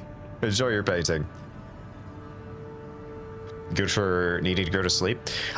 Weirdly enough, for a long while, chocolate did that for me. Whenever I was really young, I would take like a few little like nibbles on some chocolate, and I would fall asleep right after. No idea why, but yeah, I would have like a little like, what the heck are those things called? The Ferrero Rocher. I remember like over the holidays, like there would be like a little box of them. I'd have like one or two, and then I'd be asleep within the next like 20 minutes. Can't explain it, but give me a monster and I will have heavenly sleeps. Oh, like Monster energy drinks? Oh, I mean, yeah, fair enough. I remember somebody tried to get me into drinking Monster, and I was like, yeah, they're tasty. I mean, they taste good. They're sugary soda. You know, it's kind of hard to be like, yes, this tastes terrible. It's just like, it's a bunch of sugar and soda. It's like, yeah, of course it's gonna taste good. But yeah, I'm not a huge fan of.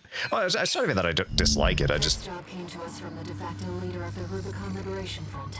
I usually have like a prepared list of groceries whenever I go to a grocery store, so I'm not going out of my way to. Flatwell. Liberation Front Central Ice. I'm not going out of my way to just purchase stuff that I don't need, especially if I'm trying to stick to a diet.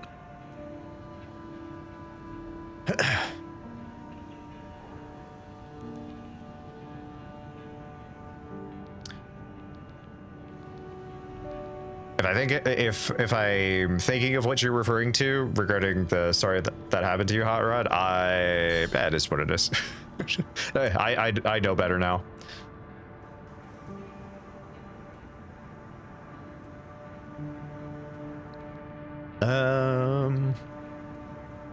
Wonder if binding meat leaves, cutting them up, and adding them to water would make the water taste any better. You could give it a try. Never had any of those kinds of energy drinks. Yeah. I use the mint leaves and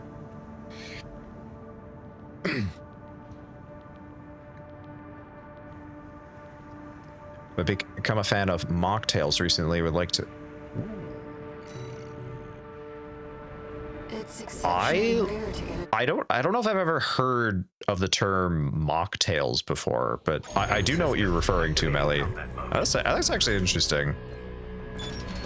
I'm pretty fortunate. A friend of mine, a neighbor of mine, grows all of their own like herbs and such, and so she usually grows like more than she ever needs. So I kind of get like a decent sized bundle of mint,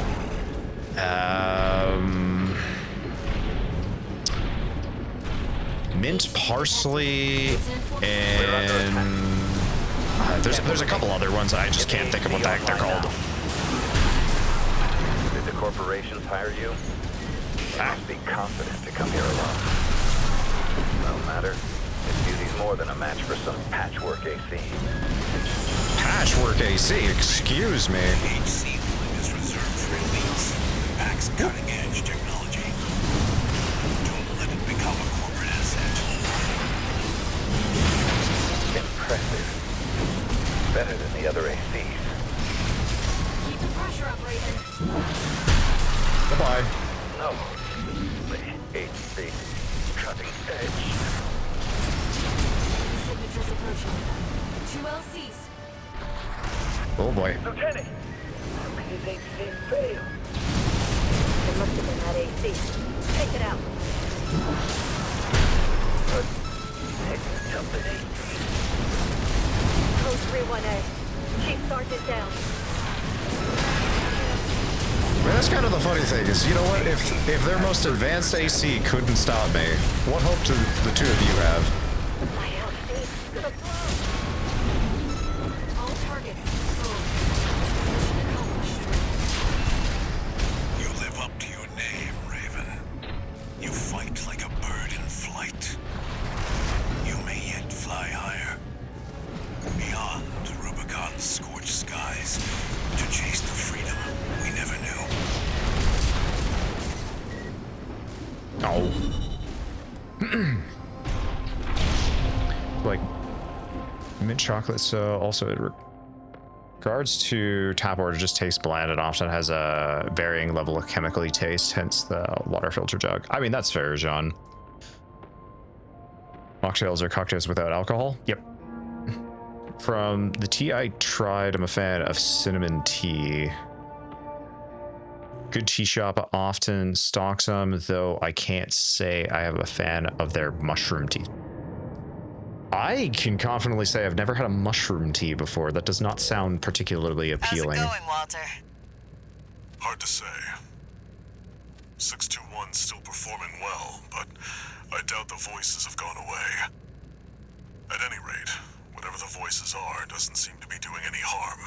For now. I was asking about you, Walter. But whatever. Bigger things. The coral. You'd better find it. Turns out, our friend's fears were warranted. Don't spend too long dealing with the PCA, Walter. Clock's ticking.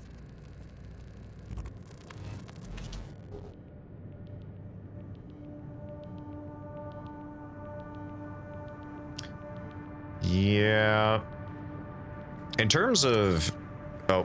No new messages. In terms of teas for me, I'm kind of all over the place. What Middle Flatwell said. To fly beyond Rubicon's scorched skies and chase the freedom we never knew.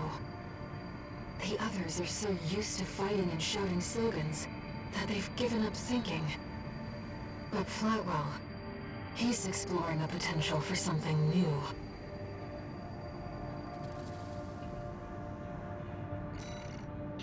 I think right now my three kind of go-to teas are just regular Tetley tea. I'll usually have that with a little bit of milk and just a tiny bit of sugar. That's just kind of like a quick little comfort one.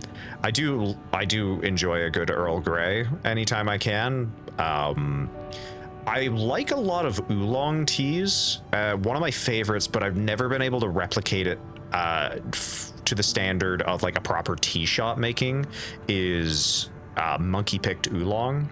I can't remember what the actual name for it is, but that's one of my go-tos if I'm going to a tea shop. I've never been able to make it properly that I enjoy it.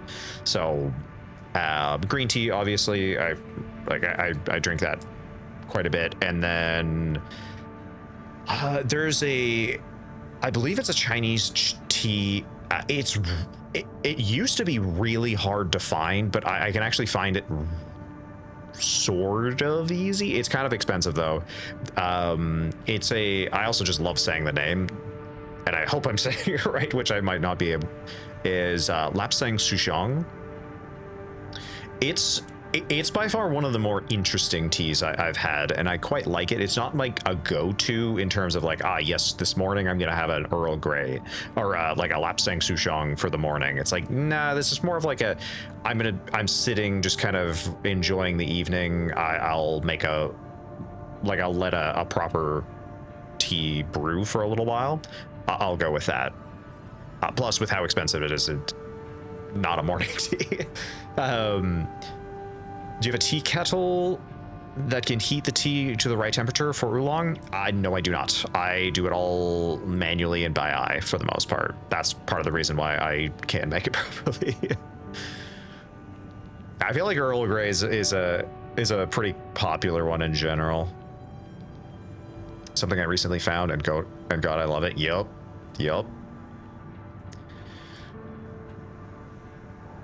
There's not our Jean in chat, but there is another Jean that quite just enjoys his Earl Grey.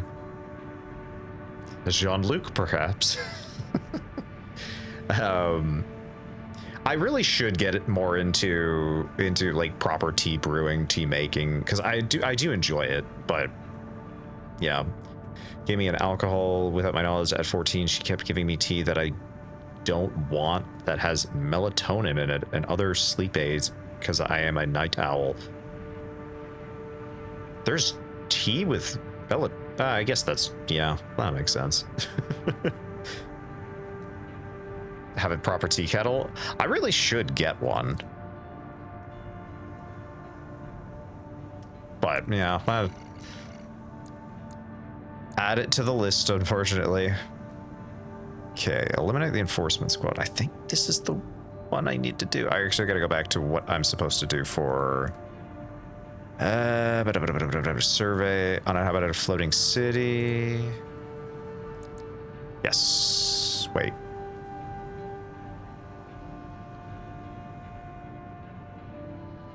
As the final mission. Okay. Okay, I think. This is a personal request from a friend. We still don't have enough data to pin down where the coral is gathering in the ice field. Really hoping I did not mess up this playthrough. We could find some clues here. Xylem, a city floating on the ocean built by the Rubicon Research Institute. Ever since the fires, that place has been abandoned. It's likely hiding secrets about the coral, kept shrouded. Okay. Let's head out for this. The ECM fog is going to interfere with...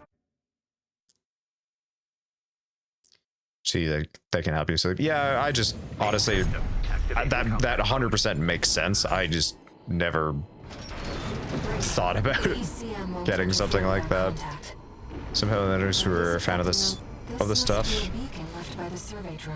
Sure is about staying awake till the late at night, so she thinks I have insomnia and needs sleep aids, so she gets a tease that causes you to not drink. Ah, I see. And yes, you're not a night owl, you're a night duck. I like that.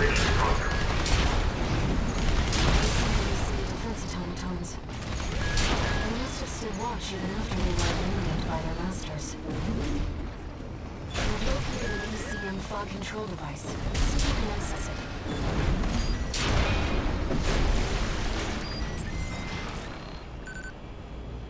Confirmed. The control device is offline. Yeah, I'm trying to think. Let's keep looking, Raven. I mean, I'm pretty fortunate in terms of, you know, like any neighbors or something like that. I always just like double check with people. I'm like, hey, just so you're aware, I'm usually quite a bit of a night owl. Like even outside of streaming, I'm a bit of a night owl. But you know, I always check with people, going like, hey, if I'm getting too loud at any point in the evening, just let me know, and I'll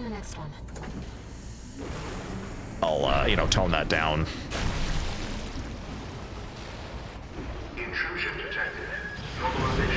Plus, one of the things I really want to do in the New Year is I really want to noise insulate my kind of like office space, like quote unquote office space, where I do a lot of my streaming, just so it's less of a concern on my part.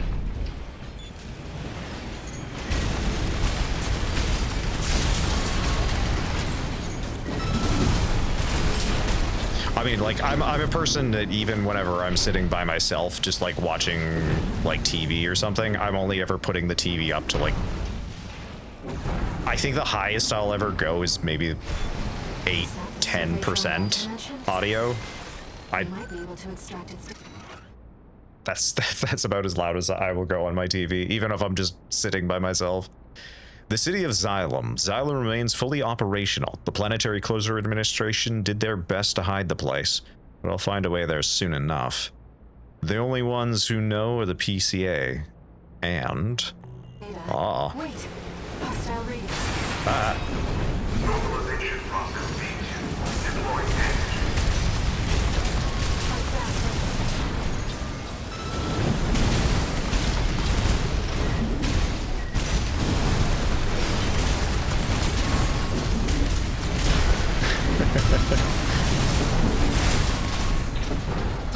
I don't see the context, but I just saw it out of the corner of my eye. I just saw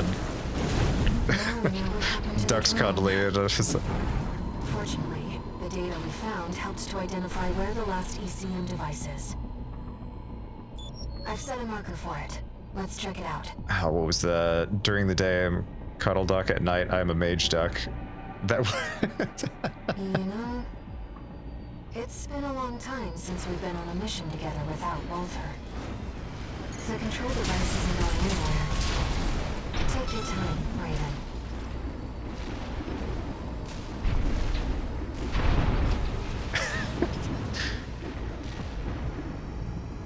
Raven, that's the last of the control devices.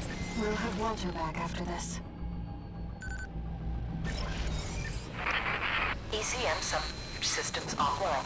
Switching to encrypted circuit. Wait, what? Registration number RB23. What? Call sign, Raven. Apologies for the intrusion. You have been followed. Contact is imminent. Apparently I have. Hostile incoming. AC. Oh. Also, Jojak, welcome in. How are you doing?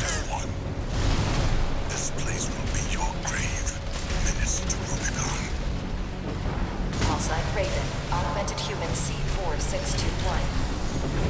Please destroy the hostile AC. Woohoo, nice.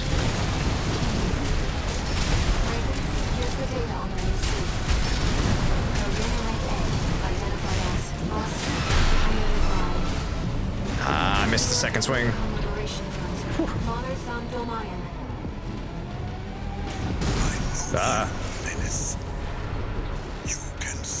As soon as I see cheese in chat, all I can hear is James May saying cheese.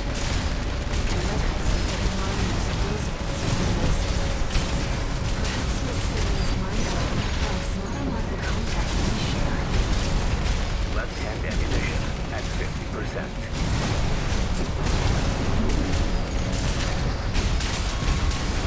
Come on.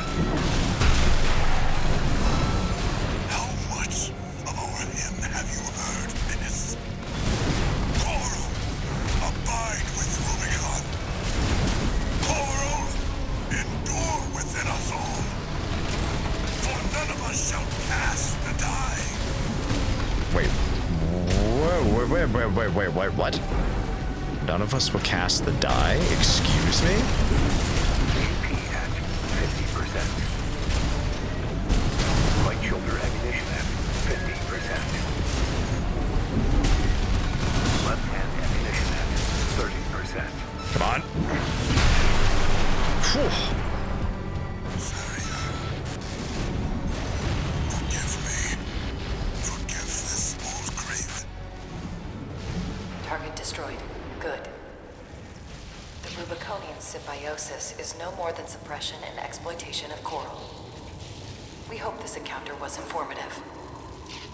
Now restoring the link to your handler. We shall speak again. That's interesting.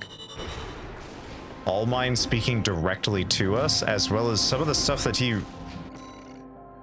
Dolmayan was saying. Curious.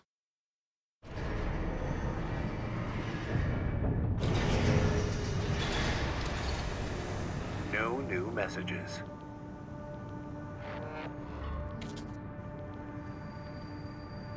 Raven, there's something you need to know about Thumb Dolmayan.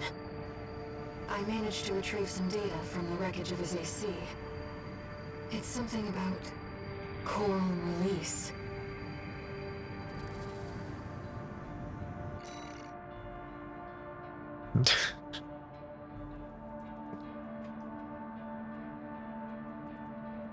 Use the chainsaw too. Oh, that's what you were asking. That's what you were talking about. That one guy. All right. I could use the chainsaw.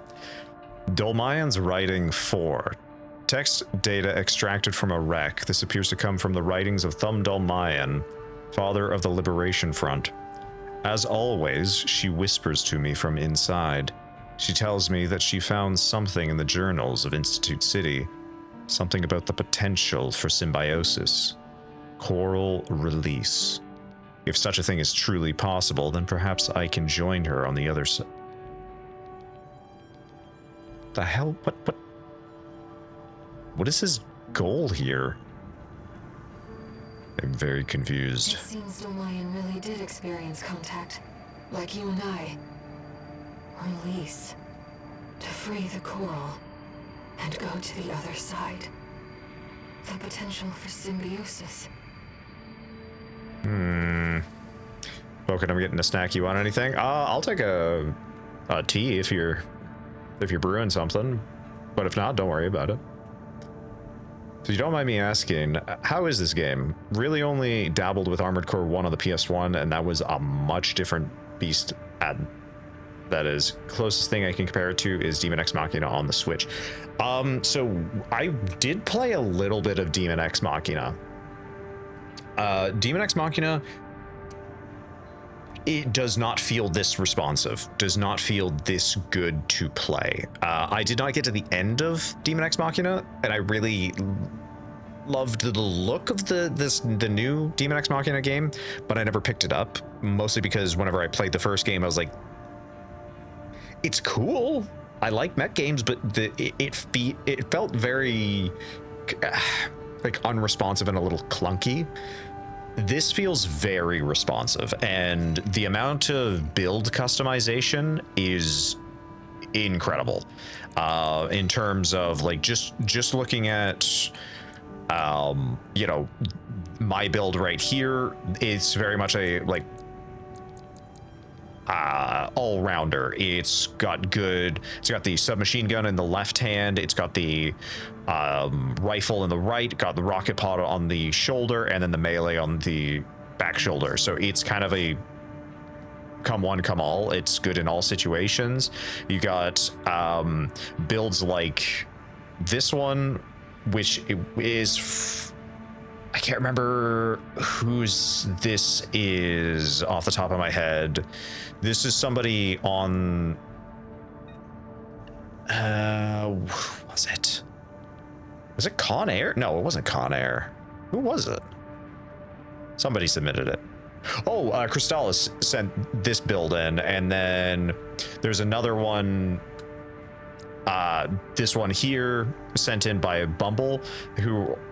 Like, this is just like a heavy close range build, and you can fly all over the place. Do like, if you want to play something extremely light and maneuverable, you can. If you want to play something a little more tanky and slow paced, you can. Like, if I just jump into training room and then I start messing around with different builds, you can see. I'll be honest, when it comes to mech games, there are few, in my opinion, that play to the same quality and standard as Armored Core games.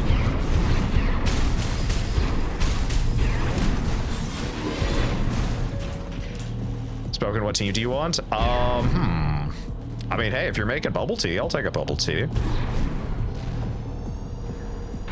In terms of, like, what kind of bubble tea, whatever you're having, I will have the same. Make it simple. And I also like trying out different combinations. But yeah, if I jump into that and then I go into... hold on, let me just switch over to a different build. That'll just be faster. So I got the quick build like that, and then if I go over to this build, the tetrapod with... So the quad leg, I'm not going to be able to move around as quickly in the dashes.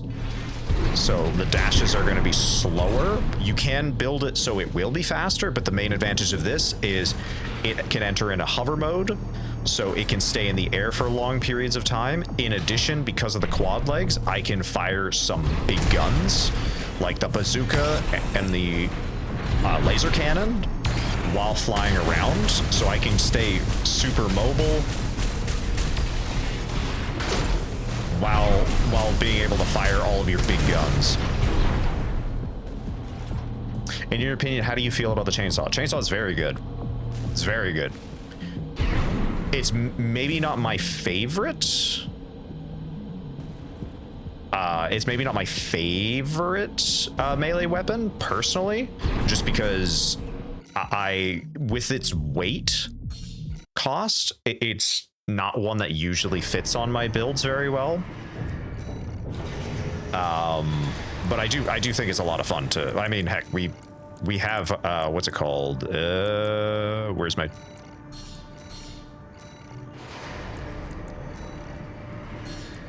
Yeah, we got this build that we ran around with for a good while, where, you know, we've got the heavier legs, we got the reverse joints, we get the nice jump height so we can stay in the air without burning boost meter. Just kind of got the constant fire of the two, got the straight missile launcher to again keep pressure, and then have this charging while we're firing off. So yeah, I have nothing against the chainsaw. It's just, it's maybe not the thing for a lot of my builds.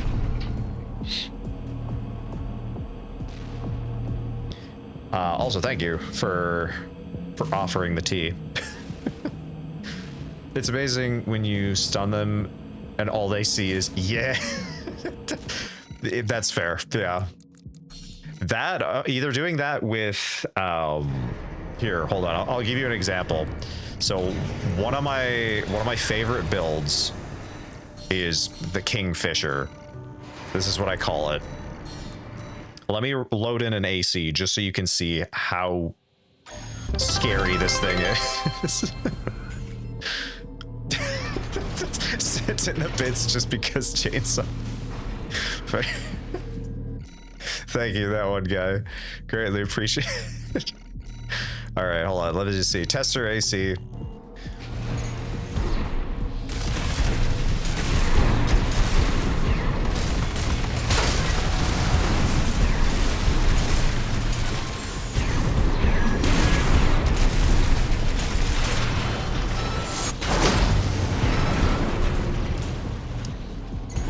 Kingfisher. Fishing for those crits. Actually, hold on. If I...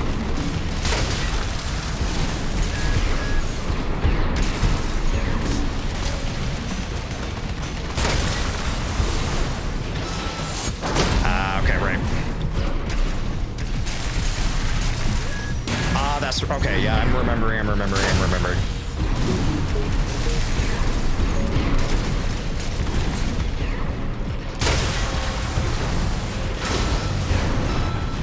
Oh my goodness, yeah.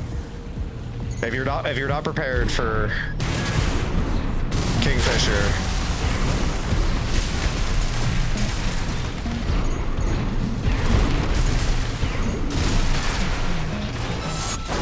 oh, so close. Come on.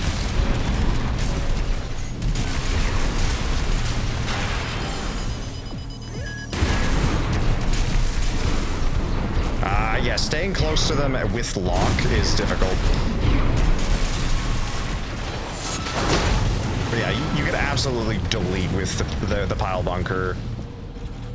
Anything with an insta dead after a stun is so satisfying. Oh yeah.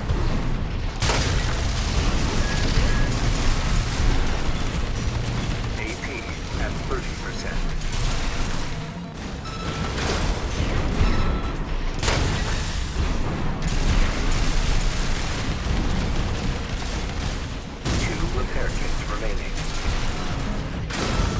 Cannot think of what the heck I need or what I should be doing with this, but I remember, yeah, just at 50%.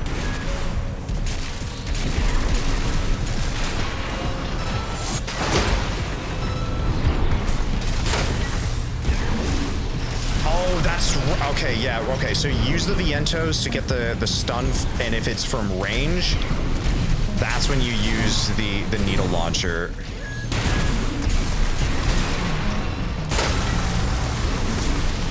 Yeah, okay.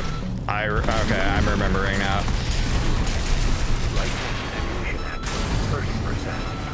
Oh my goodness. Man, this is also kind of making me low-key nostalgic for Custom Robo.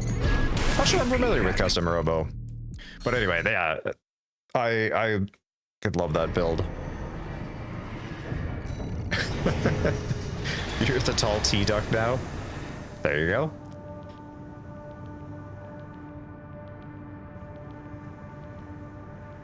Anything with it to kill. Oh, are you making cheese and crackers?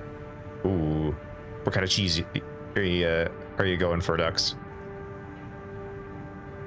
I do enjoy a good cheese and cracker.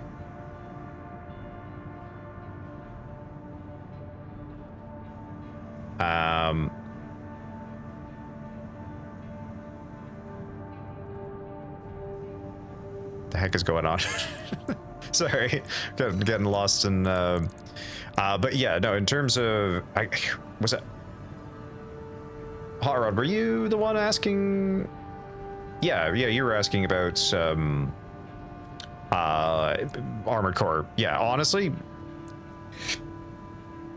like I was saying, Armored Core. If you like that kind of like faster paced, build your build, do what you want, kind of style of game, I 100% recommend Armored Core. 100% recommend Armored Core. Armored Core 6, I would say, is the easiest one to get into because I think it's the most accessible in terms of console / PC. If you wanted to go classic, like Armored Core 4, I would say if you had the ability, whether you had the consoles, the like a PC that could emulate, if you're gonna go to the PS2 era, I would recommend going anything after Armored Core 3, I think is what it is. I think, or no, Silent Line is I think where you want to start. Silent Line, skip Ninebreaker, and then Last Raven. Those are some of the best in the PS2 era. If you want to play the classics like Armored Core 2 and forward, those are really good too. Just know that they have the old style of look controls. So they do not use right analog stick for looking. Even though on PS2 they had it, they just, From Software was being stubborn for some damn reason. I don't get it, but more like cheese and quackers. Dang it, John.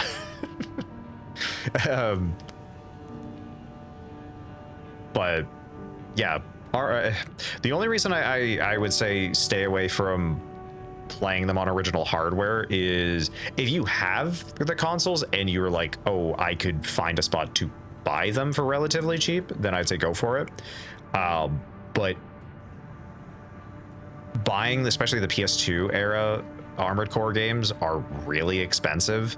Even Armored Core 4 on the PS3 or Xbox 360 can go for upwards of $100.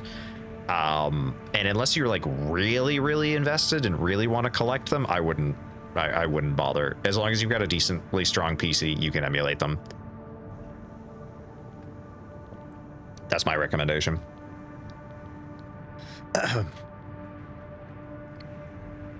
Man, I was not expecting so many tea enjoyers in here. That's not a bad thing. I just wasn't expecting it. They don't sell cheese and crackers. Prison Grommet? Hi, me. Oh, is that what you're responding to, John? Oh my goodness. Belly, are those Smash Bros? Oh no, that's definitely not Smash Bros. I was looking at like the Pikachu and Mewtwo. I was like, this look like Melee models for some reason. I think the reason why I like the chainsaw is because a big ass chainsaw, and also watching the health get bar chunks of damage taken away. I think that one of the other major benefits to the chainsaw is while you're charging it, you get damage negation. It acts as a shield while you're charging. Like I said, the chainsaw is very strong. It's honestly, it was kind of slept on for a good while, but I think people understand how good it is. The thing they did to kind of nerf it was they made it outrageously heavy so that people couldn't just abuse it. Did I want some? Okay, I would love some. Thank you for considering me. I enjoy T2, but my options are very limited here, so kind of that's fair, Ken. Actually, Enter is kind of a situation where I just like black tea. I mean, I feel like there's nothing wrong with having black tea. I know a lot of people like to mix in, you know, like milk, sugar, and stuff like that. The only tea that I like mixing anything in is Tetley tea. Anything outside of that, no. I'm just having it as is. Because otherwise, you're just muddying the flavors, in my opinion. Excuse me. Pikachu, Mewtwo, Masked Pika, and Pixen, or oh no, Brixen? I have no idea who those last two are. Black tea is delicious too. Yeah, that's usually my preferred way. Where tea is very accessible and often is less available. Yet I'm in America. Area where is, huh? I mean, any kind of like there. As far as I'm aware, there's no tea shops where I am. I actually have to travel for tea if I want it, which makes me sad. It's almost time, Raven. Let's head over. Oh no, you're good, Zach. I think we all get it. Got it. Excuse me.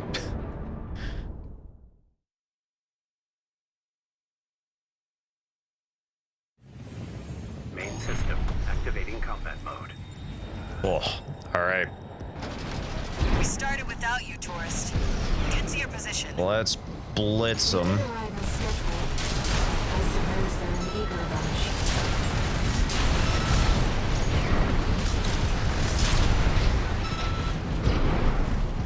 All right. First enemy wave destroyed. There's 2 tea shops like 3 blocks away. Oh. If I want coffee, I'm spoiled for choice where I am, but as we went over, I can't drink coffee.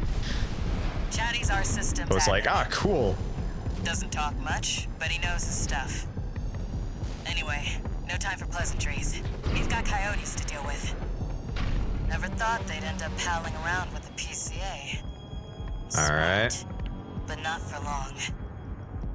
Here comes the second wave. Keep the fireworks safe. You got it, Carla. Intercept rate.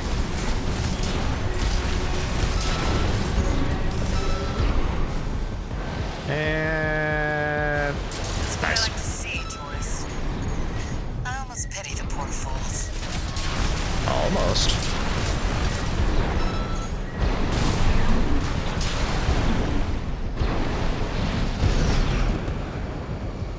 Hell yeah.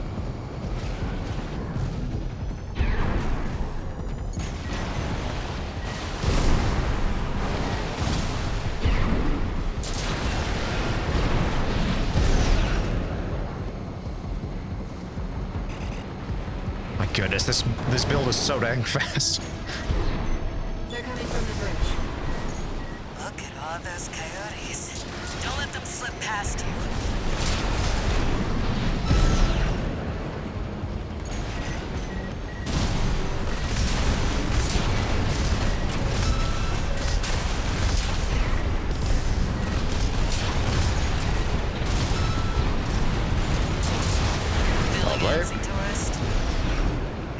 My goodness. I have 1 coffee shop 4 streets away, but constantly because the next one is a town over. Really? You have less coffee shops than you have tea shops. That's... Huh. I feel like that's uncommon, kind of. A lot of North America, I feel like. Third wave coming from the bridge. These machines look different. Toy Box Max. One of our spicier products. Take them out first. Nice.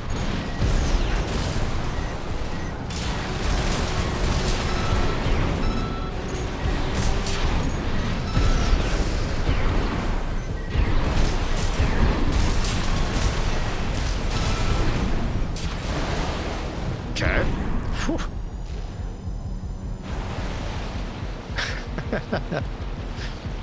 Missile launch sequence at 50%. Chatty's almost ready. Don't fail us now, Australian afternoon, but... I mean, it sounds interesting. We got more Toy Box Max. Don't let any through.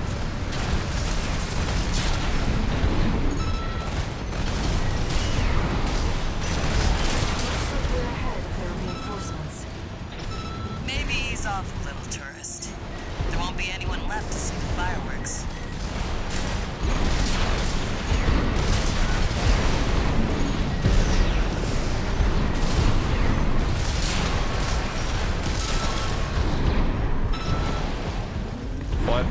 But Carla, I'm having so much fun.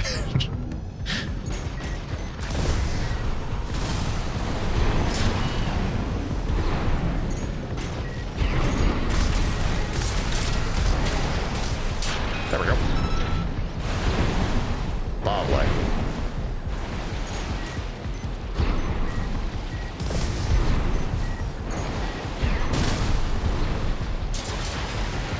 Nice. Warning to all illegal combatants. It's on now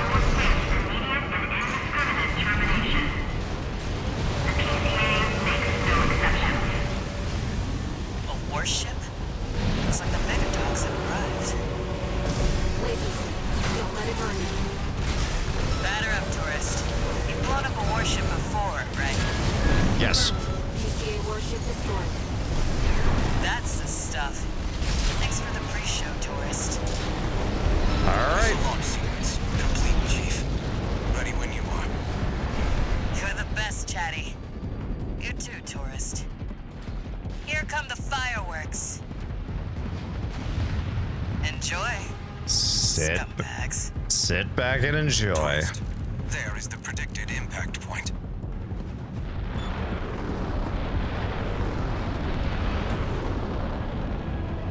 Looks like I was a little off. Well, close enough is good enough for me. Raven. They really are like fireworks.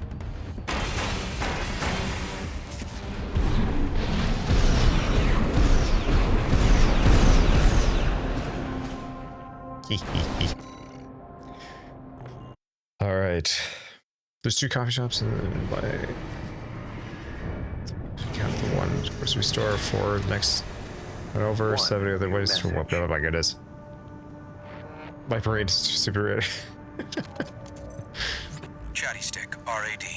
Thanks for 2, helping maybe with the 3 here, fireworks show. 4, maybe 7 further. The Chief loved working I have with no you, idea so for don't me. be a stranger. That's all I had to say. Later.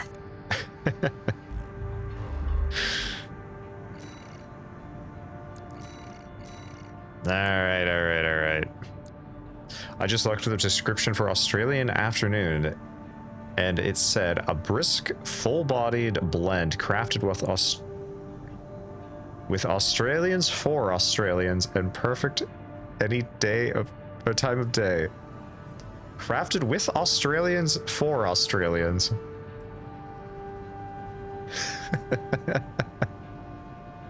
I know there's more that I need to read there, but at the same time, my brain immediately just goes to... I'm curious if anyone's gonna know what I'm referencing here, but are they made of real Girl Scouts? I can't believe they put Australians in the tea, that Australians drink other Australians. Yeah, it's Australian Afternoon, brought to you by Soylent Green. Custom Robo was a Japan exclusive series, and only the last 2 games for the GameCube and DS actually made it to overseas. Choose a robot base and pick what weapons to force your opponents out into cover so you can deliver damage to them while they try and force you out to damage you. Interesting. Yeah, I'm not familiar with it. May have to look into it. Yeah, Japan usually gets some of the better exclusives on that front, unfortunately. Okay, I just want to make sure, because this is an option. As a decision path paired with Coral Export Denial. I don't know if I've already done this. Hold on. Oh, I think yeah, okay, I did that one already. And then... Okay, I don't know if I did this one already. I don't think... No, I definitely didn't do this one already. Hopefully I didn't goof up this playthrough. Anyway.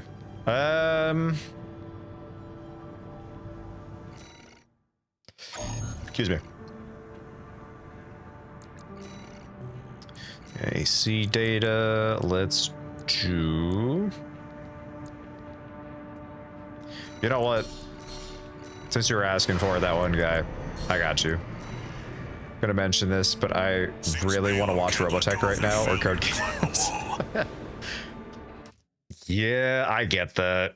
I still like Robotech. Okay, if you haven't seen it, that one guy, I will make the recommendation. You should go watch, you should go watch Patlabor. I enjoy the Patlabor movies. The show is very different and may or may not be to your liking, but the some of the movies are pretty good. I think I think there's like 3 of them or 4 of them. I can't remember. But Caught me, did you? oh boy. Sharp eyes, Hound. Came to scope the place out. Looks like I found trouble.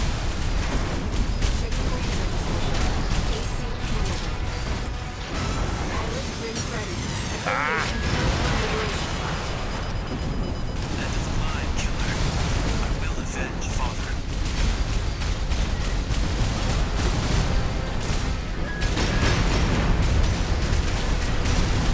Got a question for you, friend. Ignore him, 61. Focus. You're Walton's Hound. My Oh boy. gun and others' call sign. Father saw it all. He saw you. He saw who you are. Don't let me distract you. And this to Rubicon. No wonder Father feared you. Can't finish the next attack. Father gave me a sign. Oh boy. Father, guide me. Please.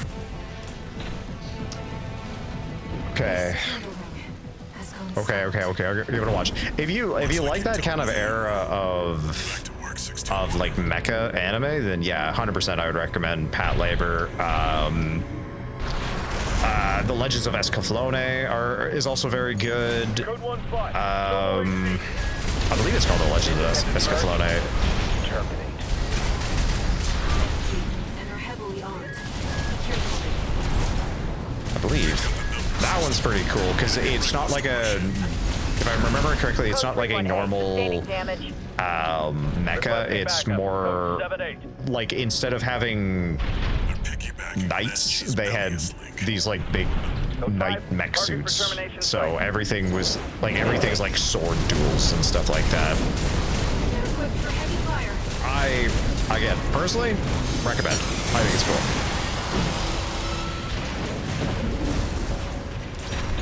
Stack time finished. BRB gonna keep my streak going? Go for it, Ducks.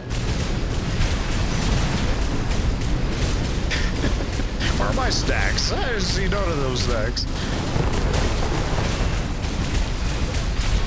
You had to speak up, that one guy. This area's all clear. Keep moving, 621. We're getting readings from inside the wall. For another channel? Yeah, you're good. You're good, Ducks. I love Escaflowne, the original, not the remake movie. No, the original OG series is good. Yeah, I agree with you. There's parts. It's been so long since I've watched it, but yeah, the remake movie was not as good. Not awful. This definitely was not what a lot of people wanted or expected.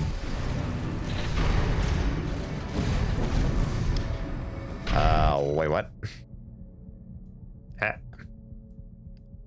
Just looked up the description of Australia. Oh. Damn, now one of our secrets is out. Okay, new question. Need to ask, Robotech and MechWarrior are 2 different franchises, right? Yes. So the story with that was Robotech and MechWarrior at some point, I can't remember what the name of the company was, they had purchased some of the designs from Robotech to use in MechWarrior, but later down the line they did not have full license to do a lot of the stuff that they were doing with them, and so they are technically still part of the lore, but they're part of like some branch of models that were discontinued or something like that. I can't remember the full like in-universe lore for them, but yes, at one point there was a crossover with them and they were technically part of the same universe in terms of the mech designs, but no, they have completely separate lore. Speaking of knights, I saw the Total War Warhammer mode. They added a Dreadnought-like unit. You're talking about the Total War 40K or Total War Warhammer 3? Oh, Oh, it's a mod. Oh, okay, okay. Code 5, solo AC. Code 2-3. At some point, once I actually figure out how to play Total War Warhammer 3, I will 100% be streaming that because there's a specific mod that I really want to play. And if I'm being honest, is like almost 90% of the reason I got the game was because of the mod, not because of the actual factions.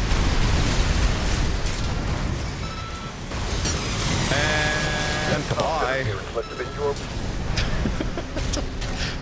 Yeah. Enemy system silent. HC enforcement craft destroyed. Okay, good. For clarification, low-key felt kind of crazy when I was looking stuff up. Yeah, it's a little muddy in terms of the history. I can't remember the exact sequence of events that happened to have that kind of muddiness to it, but I do know there is a connection between them. Welcome back, Ducks. You just pop in, get your stream streak, say hello, say bye-bye.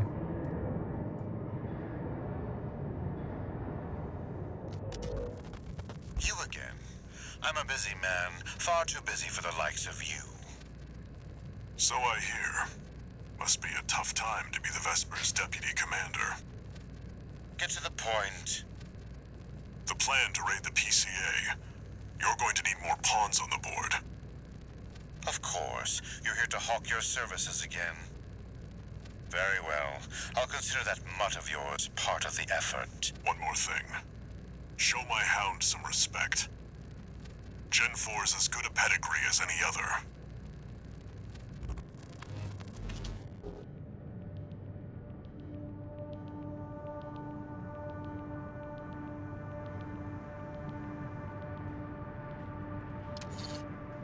Notification.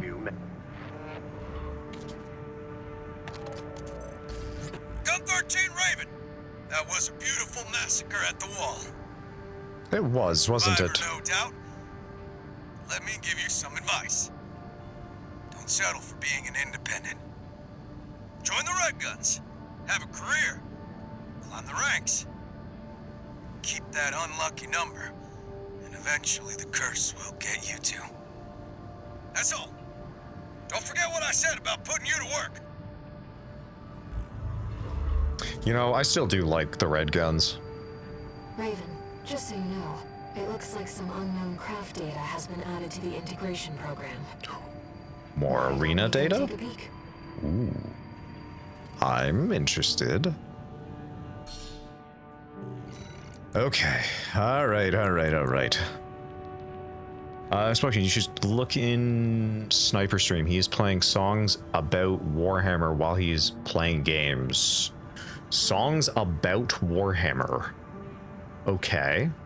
He's playing the songs on repeat every stream so I can subconsciously sing the songs and in the order, but consciously. No. Fair enough. I take it they're not in the VODs.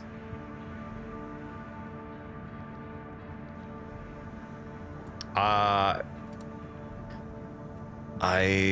don't know. Hold on, let me just see, because I'm kind of curious if I recognize any of the music from it.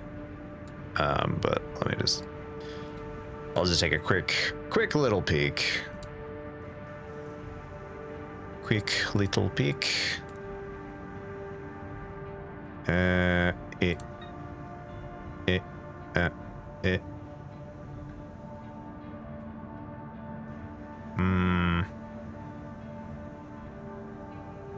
Are they streaming right now? I'm pretty sure I did follow them. Did I not? I thought I did.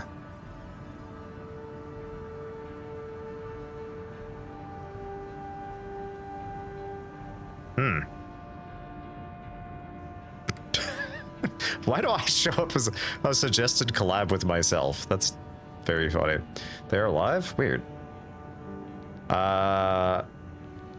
Yeah, I would be surprised if they were in the VODs.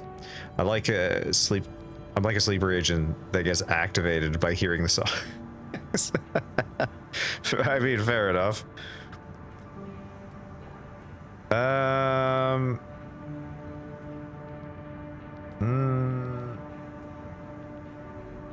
I don't.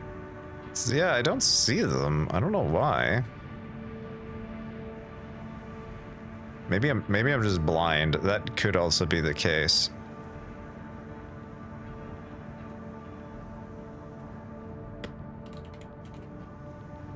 It's not great. Oh, okay. No, I see them now. Okay, that makes more sense. I was like, I thought, yeah, okay.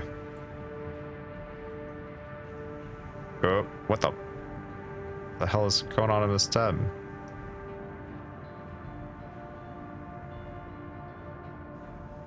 Ads. Oh no. Okay. Is this what it's like? Sleeper Agent Ducko Lord. Did you use the songs when you're using your mage powers? Alright.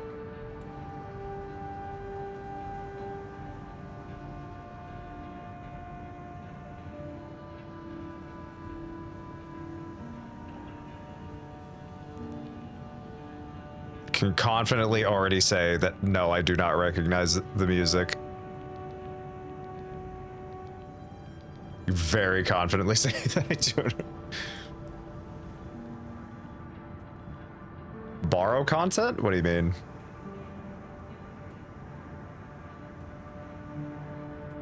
Ow, my ear. Ooh, yes, if we're going to the arena, we gotta. Oh.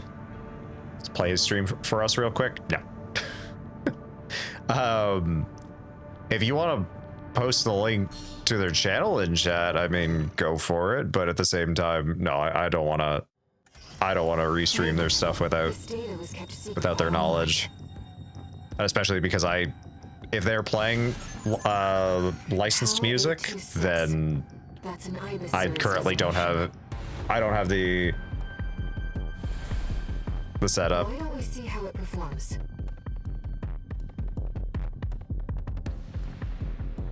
Main system activating combat mode. Yeah, because I will definitely get flagged for that.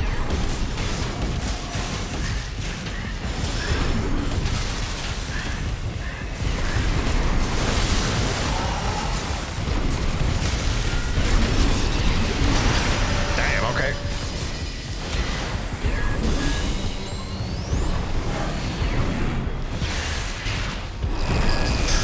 Whoa, okay.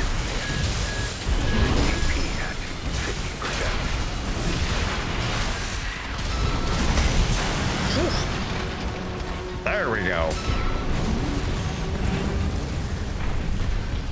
Target destroyed. If this is a reproduction, then the real thing must be out there somewhere. Oh! Welcome in, Caden. How are you doing? Thank you very much for the raid. How'd your writing stream go? Oh my goodness. Oh, dang. Dang it. Oh, I was... That machine, they clearly used Coral technology. But what connection does it have to the fires of Ibis? Dang it. I was hoping we were gonna get one more part out of that. Dang it. Okay, but at the same time, this is a very, very, very, very, very, very, very fun part. Or very fun weapon, excuse me.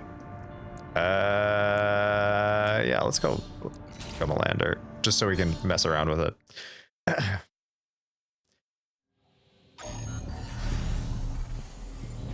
Okay, it was unusually unproductive, but I think I figured out what was bothering me, so I should be better next time. Well, hey, that's good. You getting some just like writer's block, or was there some like technical stuff going on? Okay. Okay. All right. So, I love this rifle. It is kind of hard to integrate into some builds, but you get pretty strong energy weapon. Then you charge, get a pretty big punch. Also, thank you very much for shouting out Caden. I believe that was John who did that, but at the same time, thank you. Got that, and then fully charged.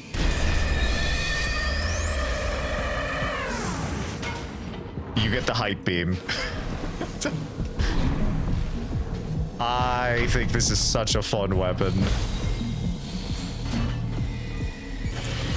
Come on.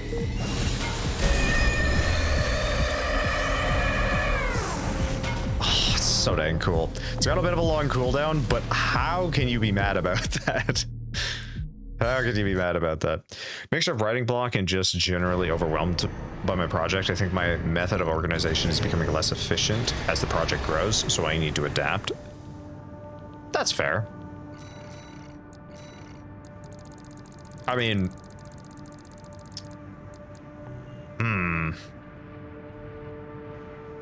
Can I add that with the chainsaw? Do you really like your chainsaw, don't you? Maybe, okay. All right, hold on. Let's see. Where the heck is the chainsaw? Oh, there it is. Okay. Let's... Because I know you want the chainsaw. Let's see if I can put to... Oh. Wait. I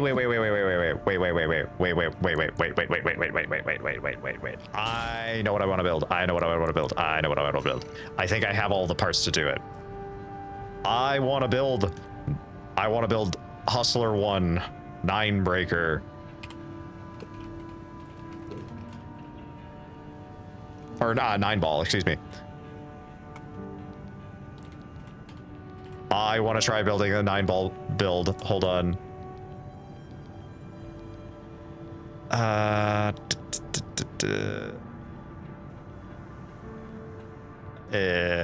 okay.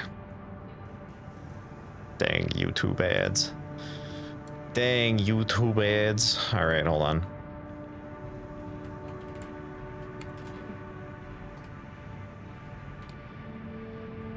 Okay.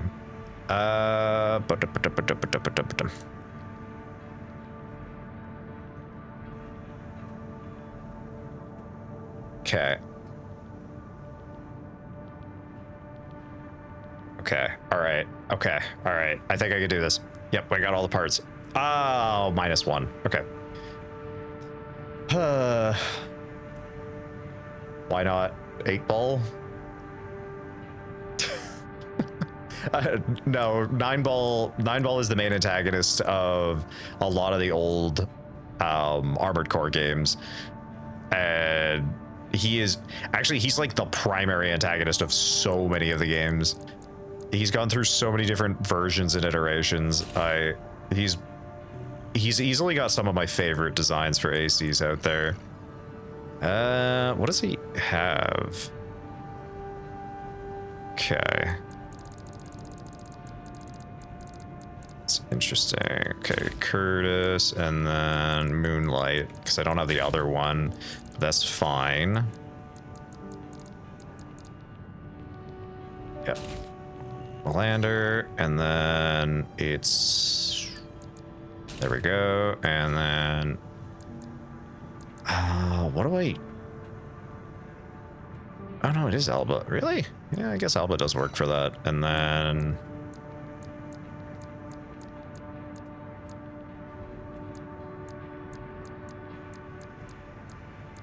There we go. Okay, lovely. Like the red. I do like the red as well.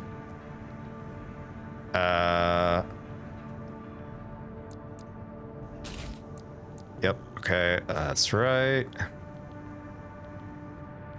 And FCS. G2.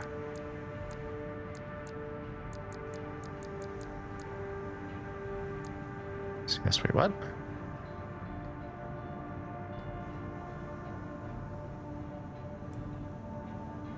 Oh, do I not have that Am I missing an FCS? Oh, no, no. Okay, it's one of these two. I was like, what the hell? 21Z.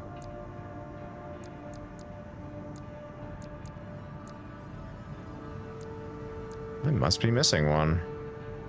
Weird. Okay, well, regardless. And then I think, yeah, I'll go Coral. Yeah. That Pulse Armor? Yeah, I'll go Pulse Armor.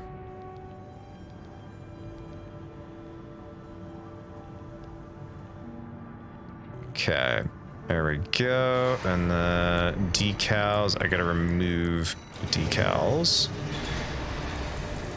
Delete. And delete. There we go. Save. Okay, paint. Okay, whoops. First things, actually, hold on. Before we do that, let me just look up our reference image. Okay. Okay, I won't be able to get 1-to-1, but I can get pretty close without going in and...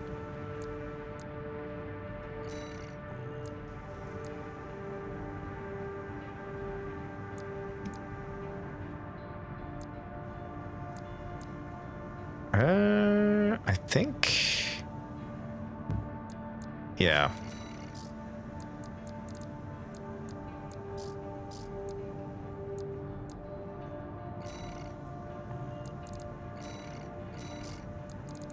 Okay. Actually, I feel like going 1 up, maybe? Yeah, I think 1 up's better. Actually, having the 2 shades of red might actually be kind of nice, just for coherency. And then I gotta go with a blue. Yeah, there we go.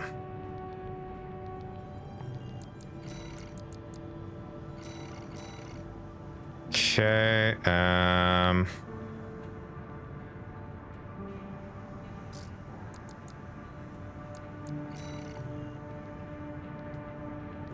okay. Actually quite like that. Okay, then all units. I think I've just, yeah, he's just got gray weapon parts for the most part.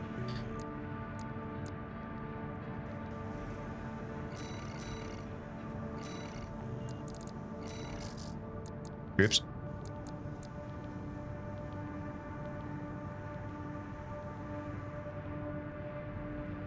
Yeah.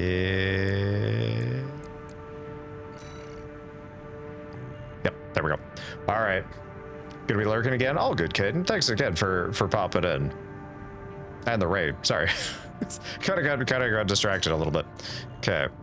There we go. All right, 9-ball. I'm gonna save this real quick.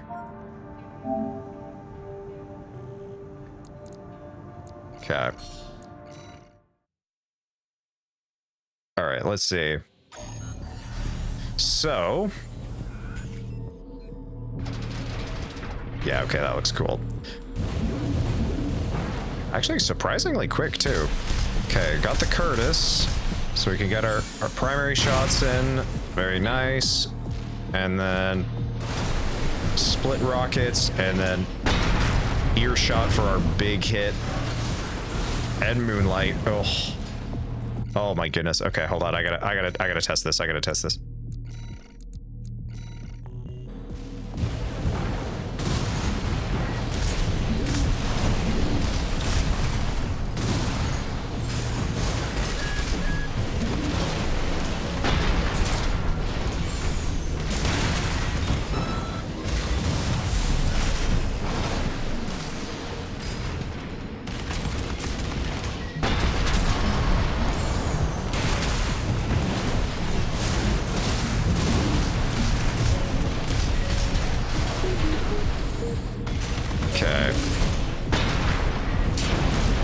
Okay, alright, I kind of like this. This definitely feels like a very classic AC design.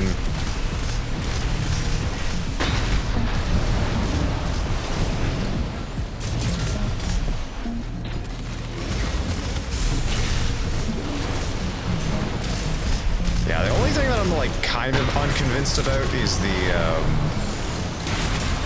rocket. That looks very powerful. It feels very powerful. Yeah, because up in the air, got the big explosion. That's very hard to dodge. And then on the ground, big wave. Oh my goodness.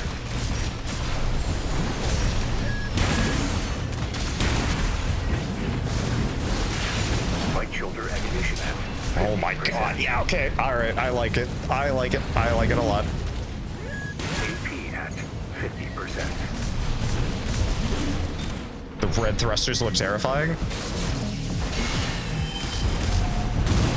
Oh yeah, you get because you're using the generator, you get coral shields as well. Or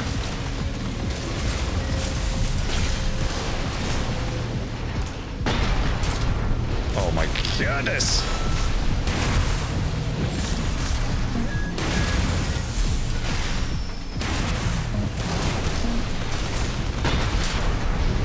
Okay. Okay, hold on. What was it? Oh, yeah, if I go with assault armor. AP at 30%.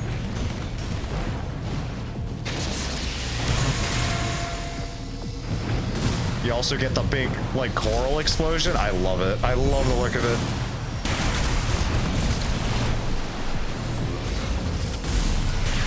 If all of it was coral energy, I'd love it even more. Which part? Are you talking about for the moonlight?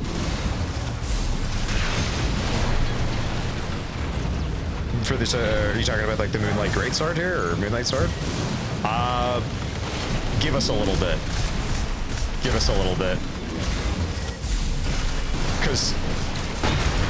Because From Software thought the exact same thing.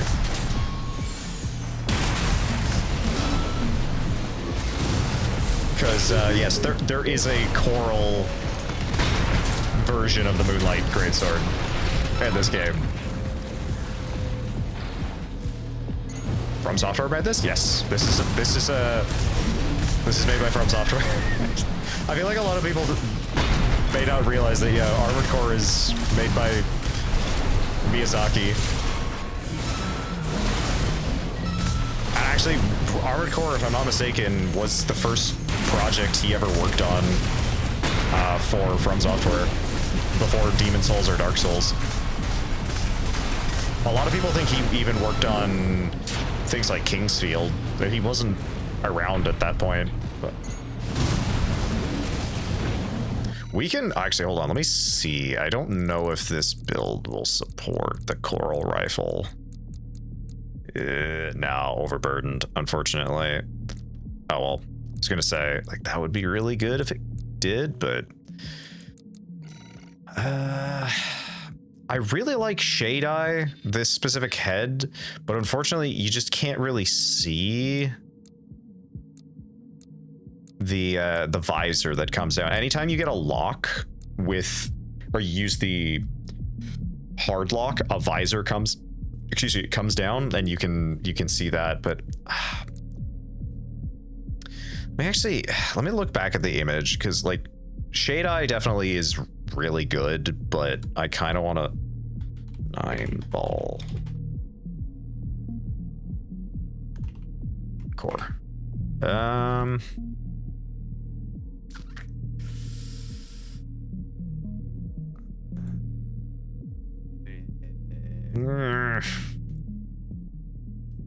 I'd actually argue either or really would work. Oh, I could see why people use yeah. I could see why people use that. Oh, I could see it. Oh, I could see it.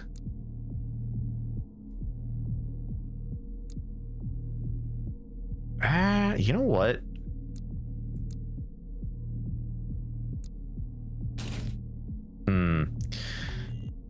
I actually want to try, because I actually think this arguably looks a little bit more 9-ball.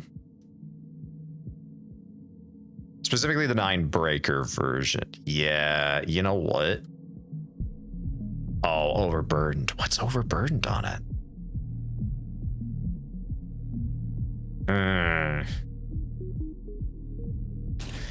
I wonder if there's anything I could potentially do.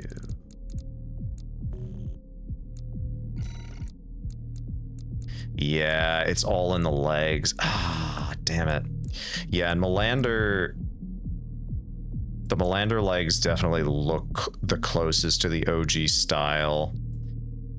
Ah, man, okay. Alright. I just was curious to see if maybe there was a different pair of legs that would work. No. No, that's definitely the closest. Dang, that's a shame. I really wish that worked. Because I think that looks really cool. And it actually does look closer to the OG 9-ball look. But alas.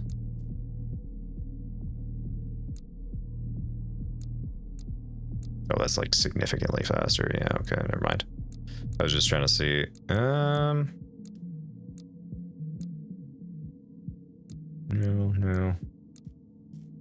That would even kind of work. But yeah, obviously it's overburdened, so can't use it. Arguably, that also looks like it could kind of work. Nah, I'm gonna stick with it. Oh, oops.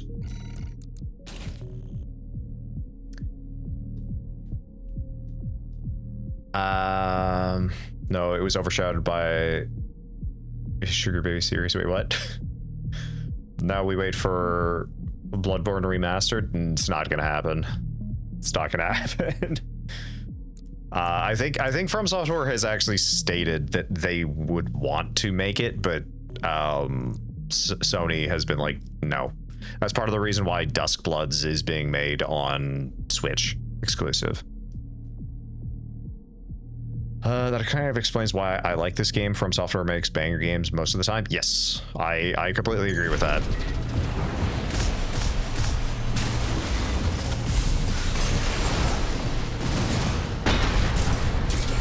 Nice.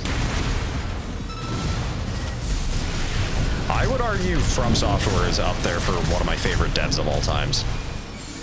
Yeah, Sony says no, From Software says yes. Yep.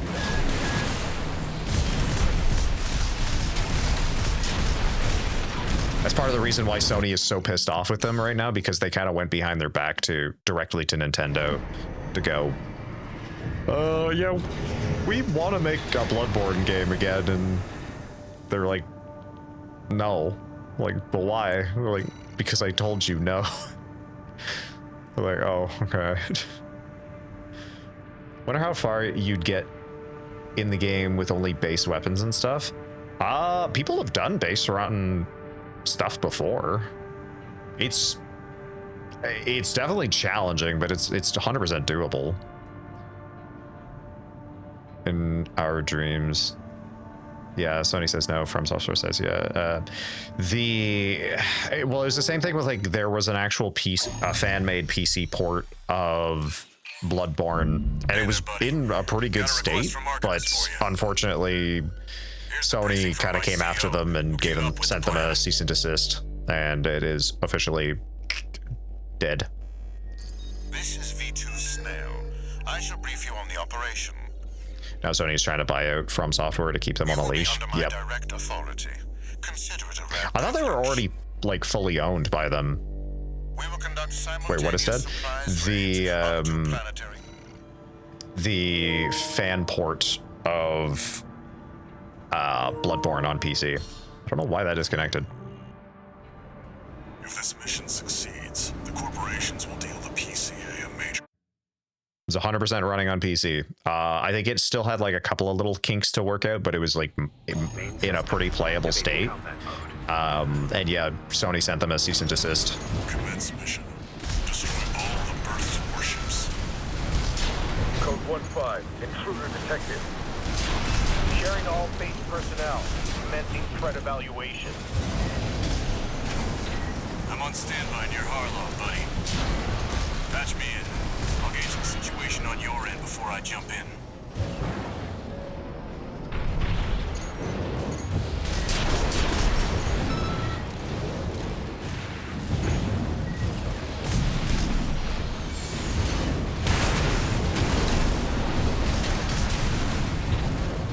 okay, then maybe I'm thinking. I thought Sony did try and acquisition them at some point.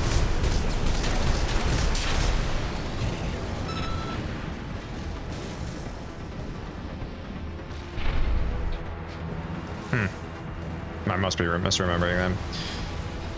Wonder how many companies Sony and others have tried to buy out, only for the other companies to tell them to bugger off.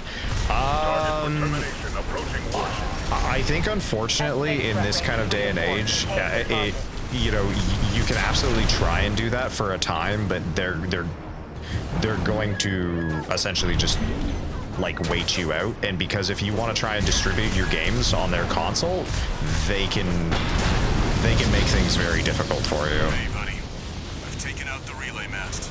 That's again part of the reason why PC is or Steam is so favored.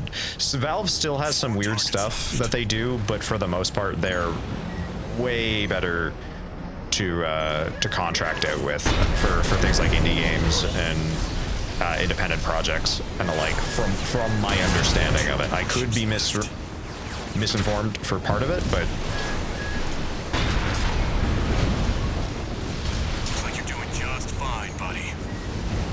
Keeping them busy, but they're working fast. Don't expect the comms blackout to hold for long. I mean, hey, you know what? I'm glad From Software is trying to stay independent. But yeah, I must be thinking of somebody else then, because I was under the impression that From Software was owned by somebody. Intruder detected. Threat level 4. Handle it. The journal comms are out. What's going on?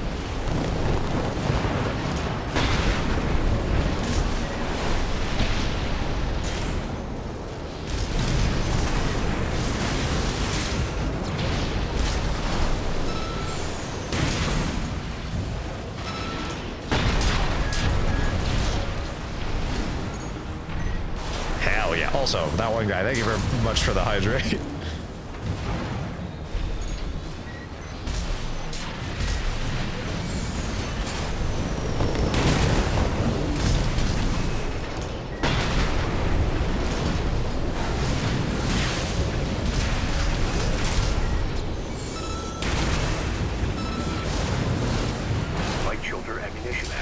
Hell yeah. Those missiles went on holiday. Yeah, I think they might be better in PvP than in PvP. PvE, excuse me. Fire! Keep the target away.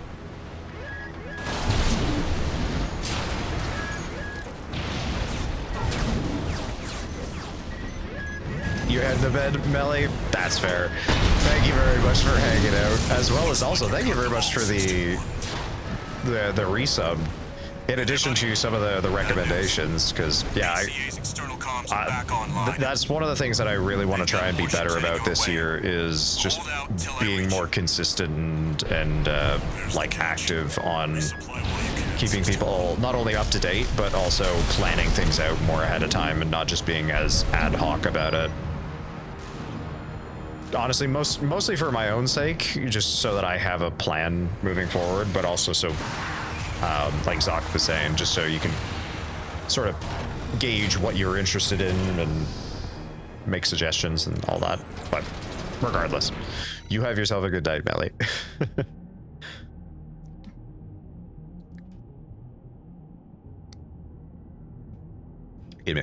The Kodakawa Corporation does have 10% stake in all of the From Software because Kodakawa Corporation is their parent company. They just want to make sure their child company is fine. Ah, okay. Because I remember at one point, like Tencent was trying to buy up a whole bunch of companies, and I thought From Software was in the acquisition list, but or like they were trying to actually buy Kadokawa, but or sorry, Kadokawa, excuse me. But again, it was a while ago, so I do not remember. In front of the base.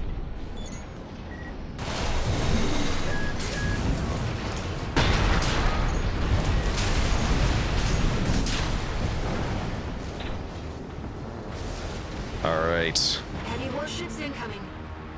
Warship time. This is the Planetary Closure Administration. Disengage your weapons and surrender now. How about... No. You missed.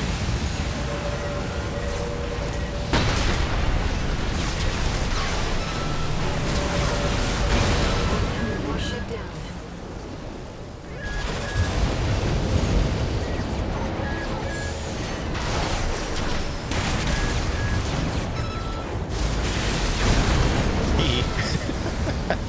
Authorization acquired. Terminate them.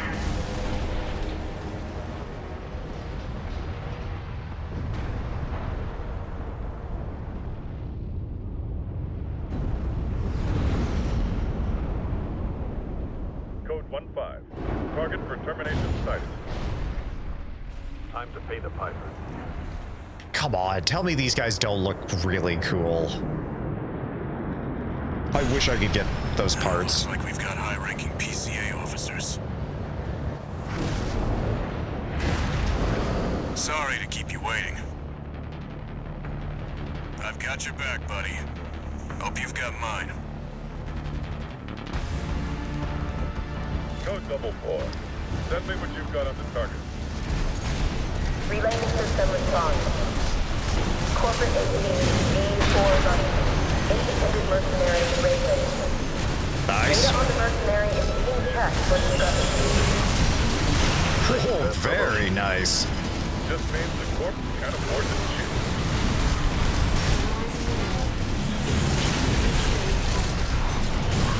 Bam! Hell yeah! Report.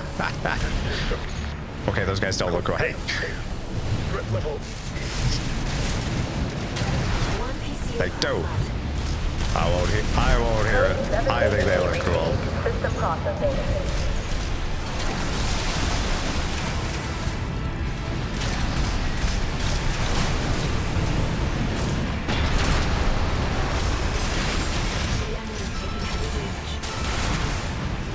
Nice work, buddy. Glad you're on my side. Heck yeah. Code 3-1A. System green.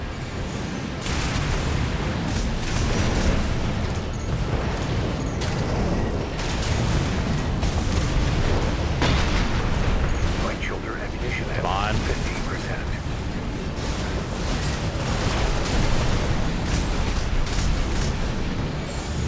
Bam!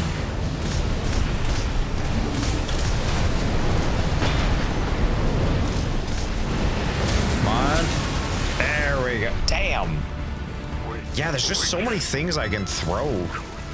Code 7-8.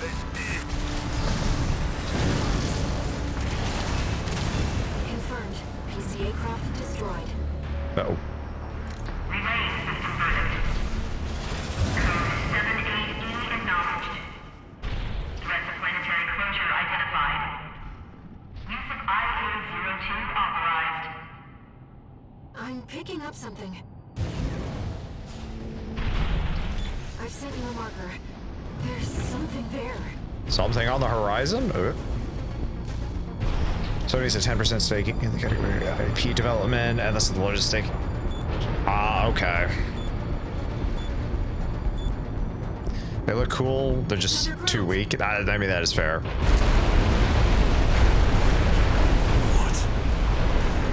What? So Sony can look at Miyazaki but just can't touch him? Yeah. Thankfully. Is that another PCA weapon? This coral response. There's no pilot. It's an autonomous sea. I can't get a read on it. This is bad. Just focus on staying alive, 621.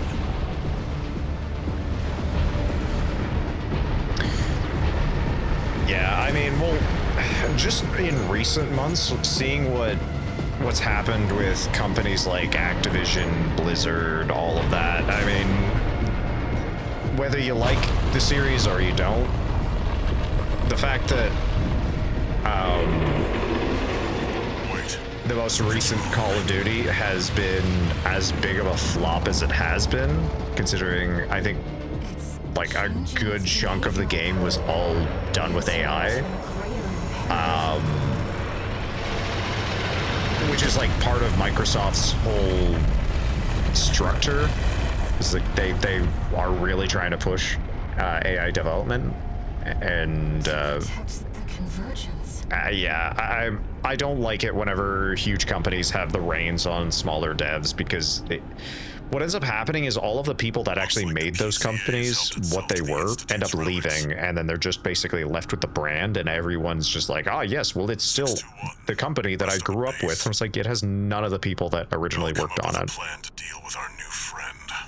Like that's more or less what ended up happening with companies like Bungie. What's it called? Bungie was like that. BioWare was like that. Rocksteady, excuse me, was like that. The guys who made the Batman Arkham games, and like the Batman Arkham games, whether you're a fan of Batman or not, they are objectively good games. I mean, Batman Arkham City was a Game of the Year winner, and it's a very good game, but the people who worked on those games are long since gone, so they're just basically using those branding to sell you a product without any of the backing to it. It like, I would borderline call it false advertising. Activision did. To most were fired or left, some died. Yep. Basically all of the companies that have survived into from like all of the companies that we grew up with from like the 90s into the 2000s, none of those people are around anymore, or at least not in positions they were at that point in time. Even think about companies like Rareware. Rareware is was an absolute powerhouse of a company. Got bought out by Microsoft and was dissolved because like a couple of their games really flopped. And yeah, the company was just dissolved. Which honestly, I would rather them just dissolve it. I'd rather them dissolve it instead of just try and puppet, the corpse of a company that we all knew and loved. We'll have a tough fight ahead of us, and everyone's getting involved. 621. Don't forget we've got a job to do on Rubicon. We do indeed, Walter. I didn't bring you all the way here for nothing. So depressing. Yeah, it really is, Bumblebeard. Just sad. Well, it's part of the reason why I think a lot of people still have a lot of faith in the Japanese dev scene. It's about Coral release. Oh, hold on. The message is highly encrypted with top-level security and designed not to leave a trace. BRB, all good, that one guy. Mind doesn't want Walter to know about this. All right, this seems important. Let's take a look and decide what to do.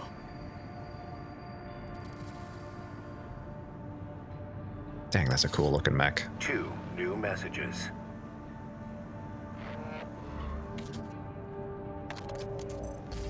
Heard the news, tourist. Iceworm, huh? You just keep tripping up over the Institute's relics, don't you? Well, I got something that might interest you. Sent you a briefing. Okay, Carla, thank you. Sorry to impose on you, Raven, but I've just sent you an urgent request. Sir. I wish we could deal with this on our own, but we've got no choice but to count on you. Take a look and see what you think. Is there not a message from Allmind? Not a message from Allmind. Oh, okay, no, this is the mission, okay. Okay. Excuse me, but hold on. We could have had the best Arkham-like games by now, but it all got screwed. Yep. The next Halo coming out is going to be made with 100% AI.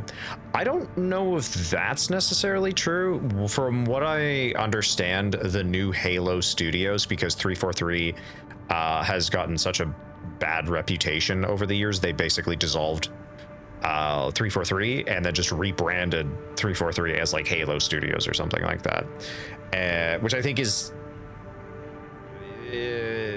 I get why they did it, but I think it's a little scummy. Ultimately, it doesn't matter because it's still just Microsoft at the end of the day. Even when Halo was being made by Bungie had autonomy for the most part against Microsoft. Like, that was actually part of their contract. They had their own separate building. Microsoft staff were not allowed in their offices. Like, only very few people were even allowed in without their say so. It was they actually negotiated something pretty heavy, and Microsoft was really smart to just kind of hands off and go make something, because obviously Halo is, whether you like Halo or not, was an extremely successful and somewhat revolutionary series of games. Bungie itself was an extremely revolutionary company, just in general. Halo was the game that standardized the modern control scheme for most games. Like, the control scheme we now use for a lot of games was made by Bungie. I mean, Marathon, one of their OG first-person shooter games on like the Macintosh, that was one of the first ever. Actually, I can't remember if it was the first ever or if it is the first ever game to have mouse look on a game, like on a FPS. That's like that's looking at it now, not that impressive. At the time was like, whoa, wait, hold on, I can control this with my mouse? If you want a better example, or like a really good example of this, go play System Shock 1. Not with the... So if you go and buy System Shock 1 on Steam, you'll get System Shock 1, the Night Dive, kind of like remaster of it, and then you'd get the original. Try and play the original, and then go and play the Night Dive remaster. Night and day does not do it justice. System Shock 1 plays like a graphing calculator rather than an actual game that we would associate with.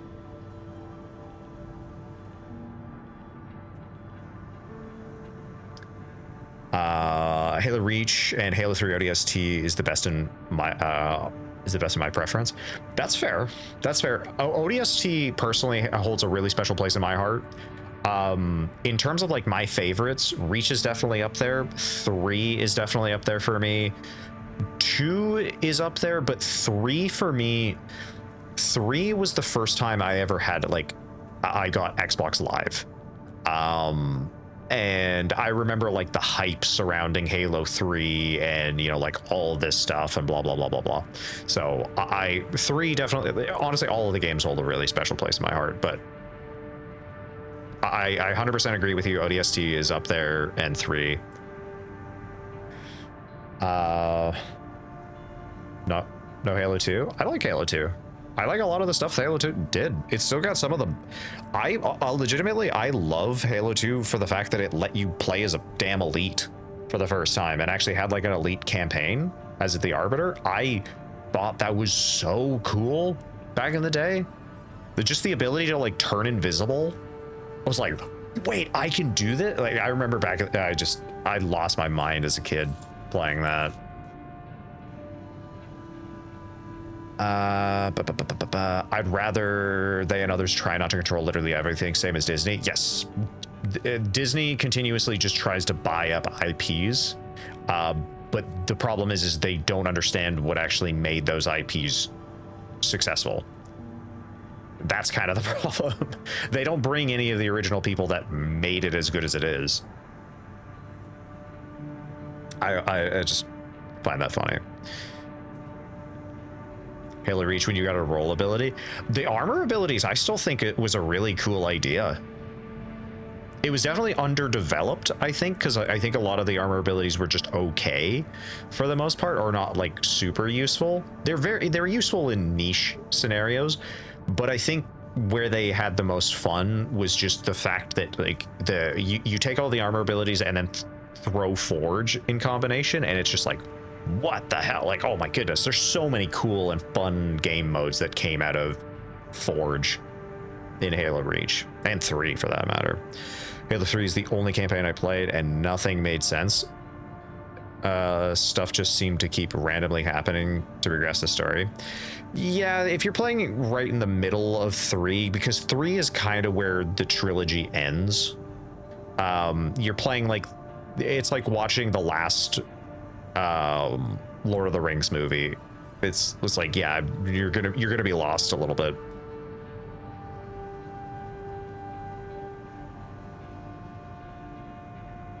No, you're 100% Bumble. Yeah. Oh, and executions. Yeah, I think executions were cool, but I didn't think they were mandatory. Like, if it was missing from a future game, I wasn't heartbroken about it. I thought it was okay. Just knows successful. That's what made it special. Exactly. Yeah. They didn't realize it was the people behind it that made those properties and IPs successful. It was the people behind it, not just that it was successful. Speaking of System Shock, I kind of wish T3 would happen. I don't know if it's gonna happen. I hope it does. We've been getting like teasers for it for years, but I don't know if it's gonna happen. Okay, sounds about right. Yeah, unfortunately, Bubble. I would legitimately recommend going back and playing Halo 1 and 2, and then, you know, replaying 3.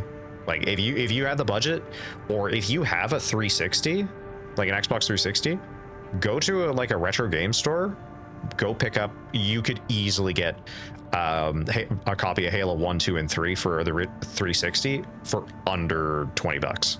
They're dirt cheap. There's so many in production that, yeah, they don't cost you anything. And just go play through them. You won't be disappointed. Or wish I still had a working 360. You could actually, no, working 360s, yeah, it might run you a pretty penny. If you were to get a 360, try and get the Elite or whatever it's called. But even the one after the 360, I legitimately don't know what the heck it's called.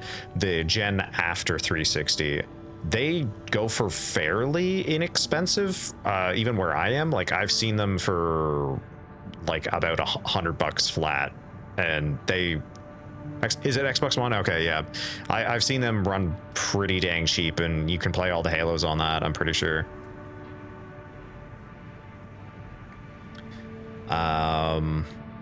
Spoken. Also, the weapons were unique in the Forge grid. Oh, grind with friends. Yes, I absolutely love Halo Forge. I think it's such a cool idea. What about the Master Chief Collection? Yeah, play the Master Chief Collection. I mean, if you've got a decent, actually, you don't even need a decent PC. You can still download Halo 1 and 2. Like OG Halo 1 and 2. You just run them in compatibility mode. I think they're technically within an abandonware, so there's like depending on your region, obviously, do your research, but you can download them for free.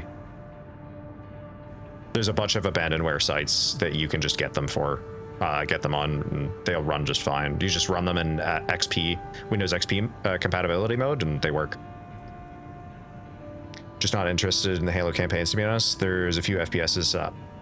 There are a few FPSs I'm into. Okay, though, that's fair. Yeah, if you're not into FPSs in general, then yeah, I don't know if Halo will convert you, but if you were curious, I definitely think they're a pretty historic series at this point. And I'm on an SSI for disability, so don't have much money to spend. I mean, that's fair, Bumble.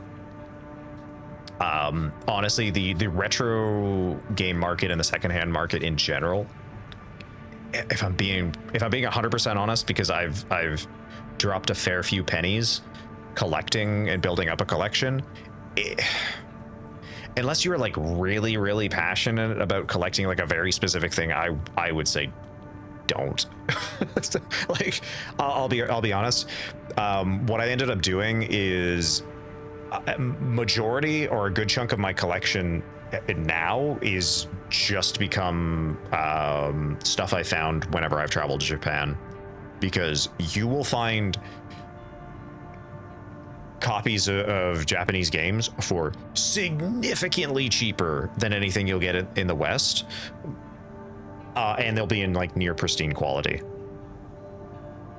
Like, I mean, I got Armored Core 1, Master of Arena, and Project Phantasma for PS1, in addition to Kingsfield 2, Kingsfield 1, and a couple other games, all for like, I want to say like $30-40.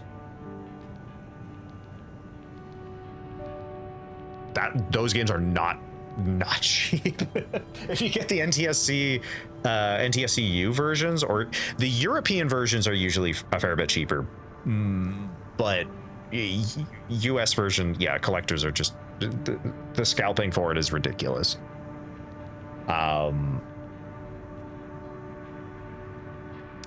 Spoken, did you see the Game Awards and how hard they rage baited several times? The hardest rage bait was the announcement of High Guard. They were talking and acting like it was Titanfall 3, then Slither, High Guard, and Noob. Yeah, we did watch, we watched the Game Awards on stream. And yes, I'll be completely honest, whenever they were like talking it up, I remember a bunch of people going like, oh my god, is it Titanfall 3? And I was like, oh. And yeah, whenever they showed off High Guard, I was like, oh, this is not anything that I'm interested. Never been a collector either. No, and the reason I bring up collecting is mostly just because of like the retro game market, in terms of if you wanted to go and pick up a console like the Xbox One, because I'll be honest, Xbox One is relatively cost effective to pick up and has a pretty dense library, I'll be honest. But at the same time, yeah, if you're not into collecting, or like everything's already on PC, then PC is kind of the way to go. Excuse me. Although I did have a license plate collection, excuse me, for every state on my wall back when I was in middle school, due to my dad buying, selling cars from his company. That's pretty neat. Hey, gotta go getting ready for work tonight, but I hope you and the lovely watchers have a lovely day, afternoon, or night. Same to you, that one guy. Safe drive into work, as well as have a good, well, you know, I realize it's a late start, but at the same time, have a good work day. Safe travels. Good one, goofball. I gotcha. High Guard didn't even look good to a lot of people I know. Every day. Oh boy. Yeah, again, it kind of is what it is, unfortunately. Registration number RB23, Augmented Human, C4621, Raven. All Might has identified you as a potential asset to the release project. Uh-oh. Accordingly, we would like to assign you the following mission. Following the attack on Watchpoint Delta, Rubicon has experienced a series of coral upsurges. Of these, the corporations have seized 1.6% of the estimated total volume. They plan to analyze this coral at their research bases and have initiated an air transport operation. We cannot allow the corporations to interfere with the project. Attack the Yorkin refueling base and destroy as many corporate transports as possible. We are prepared to sacrifice the coral that will be lost upon destruction of the transports. In order to achieve release, we must draw out the full potential of the coral density effect. As such, we have no use for coral that has been orphaned from the main population. Allmind anticipates great things from you. Raven, if we're to find a way to achieve coral release, we have to take this request. What will it take for them to finally realize we want Titanfall 3? Oh, I'm almost positive they know you want Titanfall 3, just like how Sony knows you want Bloodborne Remastered. But they're like, yeah, we can still milk you for money. Basically, more or less just doing like asset flips. And that's what I think the big major push for AI is trying to do. Like, the last few Call of Duty games have been quite literally just asset flips on a like AAA scale, which is embarrassing, but they still made pretty good money. I think the most recent one is the only one that's like legitimately actively losing money, but it's taken them how long? You know what I mean? So I think what's going to end up happening is, yes, they're eventually going to... I wouldn't even be surprised if Titanfall 3 is already, like, behind several layers of closed doors. They are... It's probably being worked on, but just so whenever they're finally at this, like, all right, well, we've hit the acceptable losses window, now it's time to actually release something good. Also, I wonder what the System Shock 2 co-op is like, as I never got to try it back in the day. It's kind of fun. It's kind of weird, too. Usually, you kind of approach it like a class system. Like, everyone's going to go like, all right, I'm going to play a melee. I'm going to play a Psi operative. I'm going to play an energy weapon specialist. I'm going to play, you know, that type of stuff. It can be kind of fun, but it's also kind of weird. MW2 remastered remake, MW3 remastered remake, Black Ops 6, Black Ops 7, yeah.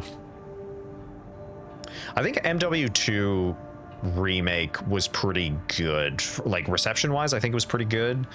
MW3 remake, I think definitely got, it was like, that's where it started to like really go downhill.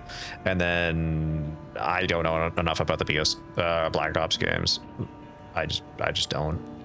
To make a special build, tank a TOS rank this. Oh, to S rank this annoying mission called the AC Rosie the Denier due to whatever reason I don't remember. Welcome in, Cristellus. How you doing?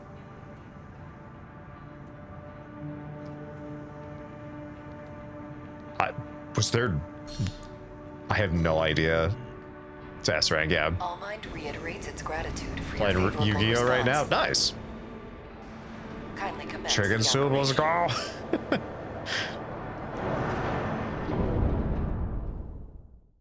Hopefully you're having a good day.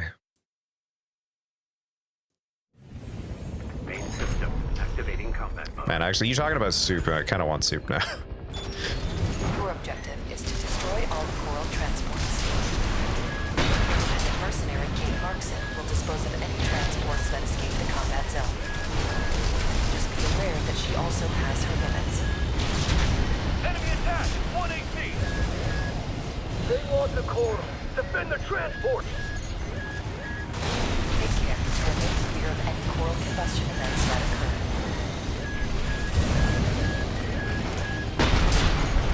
It seems you have finished here. Wait. Transport detected below the cliff. Investigate immediately. Okay, where the heck am I going? Oh. Oh, so you got Nightfall's face? Nice. Was it in the arena, Cristellus? I think that's where I remember seeing it. Enemy AC. It's coming from above. The Liberation Front? The Rubicon is what risks burning the coral. Who's behind this? Multiple targets confirmed. Ensure that you eliminate them all. We're losing them. Where's our backup?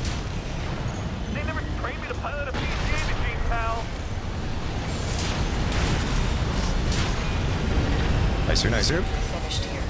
Continue the mission.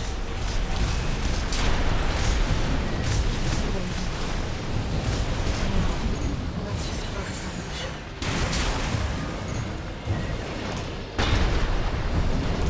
How the hell did you survive that? Okay, sure, whatever. Whew. Was it special arena? Okay, yeah, that sounds alright.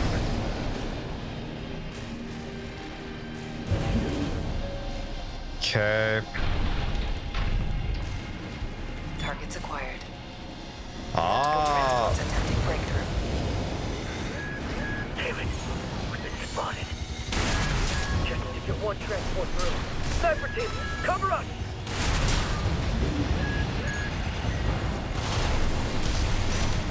Okay, lovely. Use the vertical catapults to move between the upper and lower areas. We can't spend too long on a single target. You need to move fast. Okay.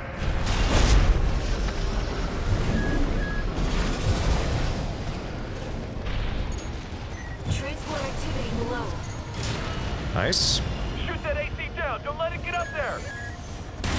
Supporting. Speed up those transports.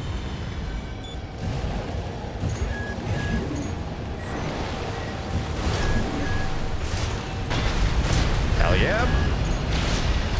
Alright, I've also got the melee weapon. I completely forgot about that.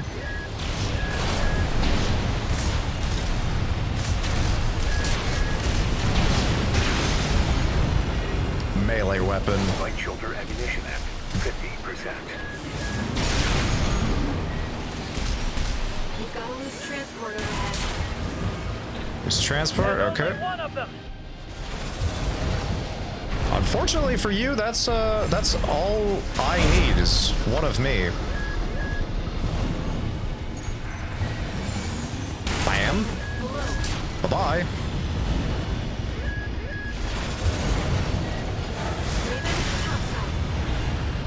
Okay. Been hit hard. Fight back!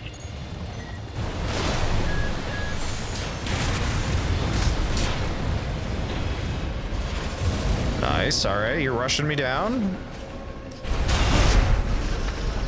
Not fast enough though, I'm afraid.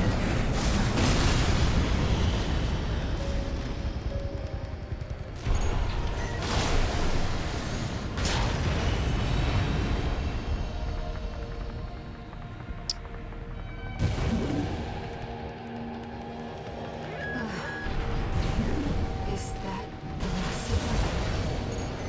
Multiple targets acquired. Dispose of them.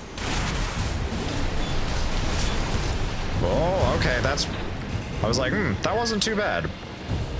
One repair kit remaining. Okay.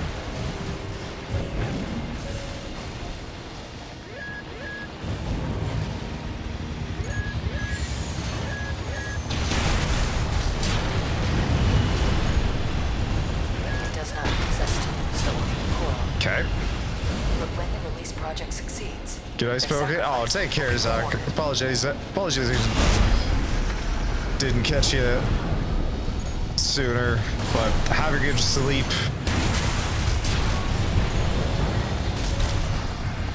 Right shoulder ammunition at 30%. Left shoulder ammunition at 50%. Ah, no. A transport has left the colony. A third... You have let fourth escape. Kate cannot handle... Confirmed. All targets destroyed. Oh, damn it. Mission accomplished. Augmented human C4621. Raven. You ever think Red Drift was great for one-shotting those carriers? Yeah. Being able to one-shot them would be... Raven. We shall meet again.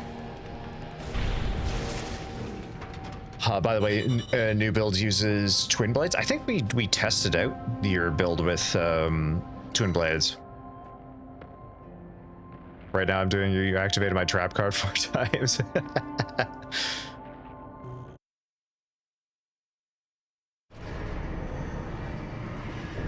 I might replay System Shock 2 and do a Psy-Amp playthrough, and yes, I'd probably use cheats just because of how expensive it is, and yes, I had the game for 20-something years and never tried playing different styles. That's fair. Me about Allmind. I've been looking for information on Kate Markson, and there's nothing. Is she another asset to the release project? Yeah, I can't remember if we actually applied it to your build yourselves or we just like tested it, because I know I haven't really used it on any of my builds personally, just because I think it's a cool weapon, but it kind of trivializes a lot of fights. We've received a request from the Rubicon Liberation Front. Here's the briefing. I still don't know what made my build so different to 1.0 compared to the current patch. I mean, fair enough. Anyways, I went off to the Shadow Realm with this guy. Nice. Alright. This is... You're up against two of the arena. I know what weapon I really want to complete the 9-ball build, but I don't think I get it until like the very end of the game, unfortunately. Time to post the new version of my build. Might be considering a different build, but it's a similar playstyle. That's fair. Umbrox is piloted by Chartreuse, an aggressive bulldozer with unrivaled firepower. Those who see my work call her an unstoppable force. Okay. I find Chartreuse easier to deal with at first. Go take care of the objective, King. I'll clip this one's wings. Not alone. This is a branch mission. I'll support you. This isn't right. You're just a Gen 4. You belong in a museum, not an AC. Bye-bye.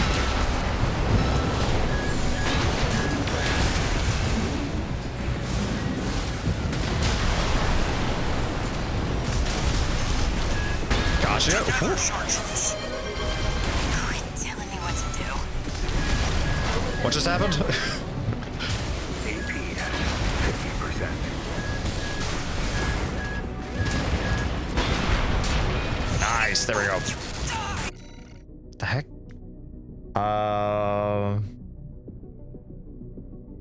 Wait. I'm the sort of person who gets stuck replaying again the same way with slight changes. Time to post a new version. Wait.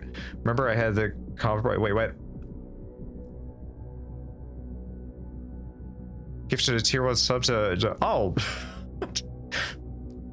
Well, hey, thank you very much, that one guy. Withdraw! Abandon your AC! Was there an ad going on?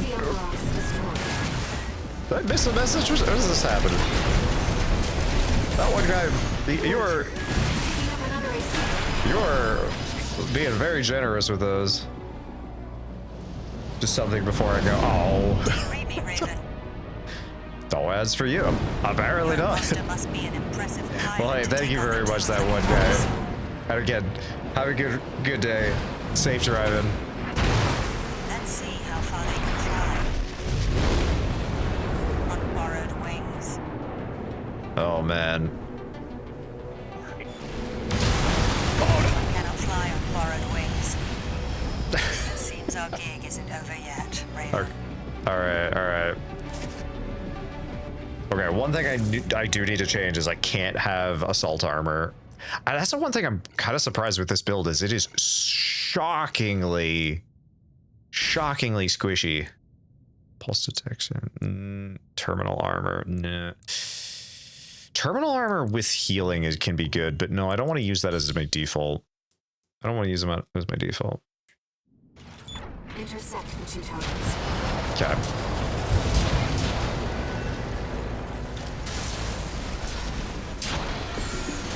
Yeah, There's our mark. Go take care of the objective. he caught me in the cutscene. Not alone. This is a branch mission. I'll support you.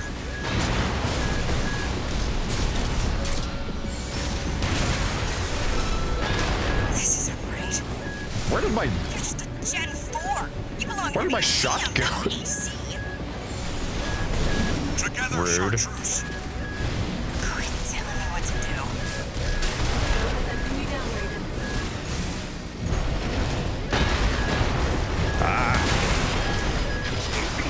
What? Oh, cause yeah. Oh, this shouldn't. This should be all sorts of not fun. So many. AP at 50%.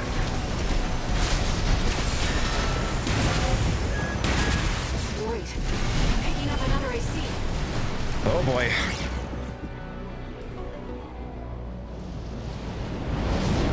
Okay. Augmented human C461. No. Oh my god.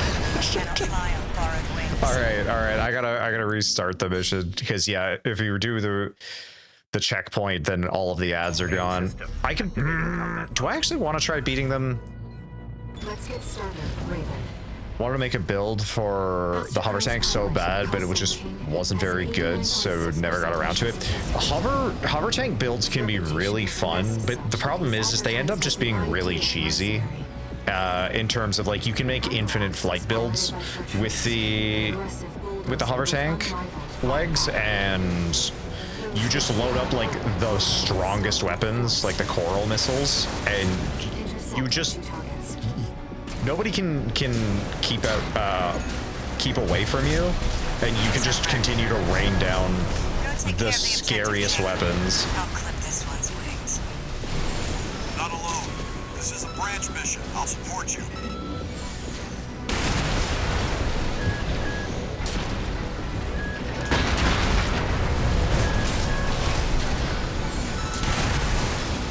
This is a great. You're just a Gen 4. You belong in a museum, not an AC.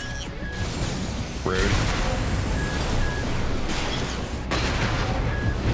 AP at 50%. Okay. Together, Chartreuse. Quit telling me what to do.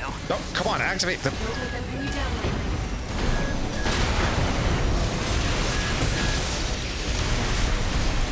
Oh, dude.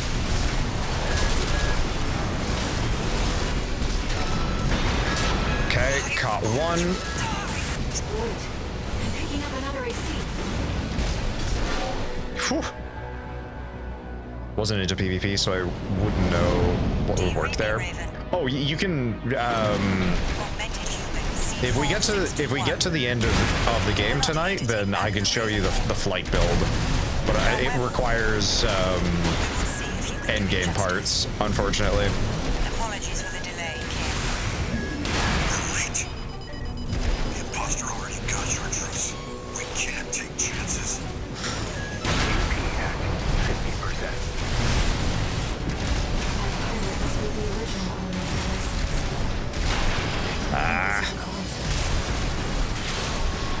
This is more of a challenge than I'd anticipated. No. Ooh.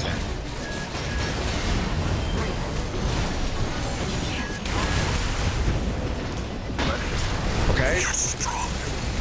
Whew. Worthy of your name. AC Aster Crown destroyed. Thank you, Kim. We've lost both of them. AP at 30%.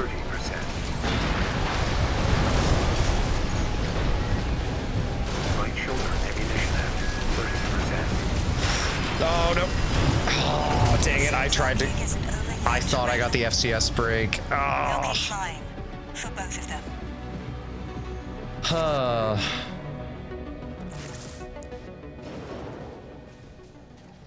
Also, oh, Hansen, welcome in. Hansen, you were in here earlier, right? I'm blanking. I apologize. Battlefield 6, I jumped off a building, parachuted down on top of the enemy tank, and blowtorched it to death. I love doing that. Oh. Oh no, squeaky chair. Posted all 3 builds in gaming channel in the Discord. Sounds good. I'll take a look at them afterwards. Done some infinite flight builds before, just don't remember the parts. Hey, he's the guy I made a gunplay figure for. That's true. You want to build the... You want to build that trivializes this mission and all AC fights? Nope. Let's get started, Raven. Oh no, if you want a build that just completely trivializes all fights, just do 4 laser shotguns. Not the punch ones, just the full laser shotguns. It quite literally is the most brain dead. Honestly, there's so many ways you can cheese the NPCs in this game. I actually like going with like semi-balanced or PvP builds because it makes it so there's like a legit challenge to the fights, but it gives me an opportunity to kind of mess around with some ideas for PvP. Oh damn! How the heck did that? Yeah, like, like that's the thing. We can.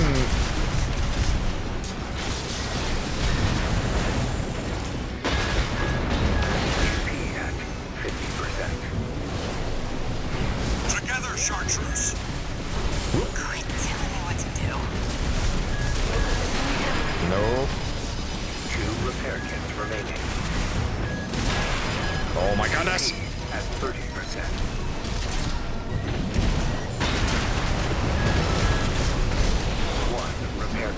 Come on, give me shields.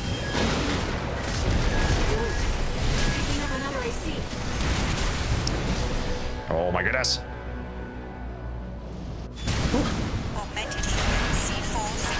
Oh my. Oh, okay, yeah.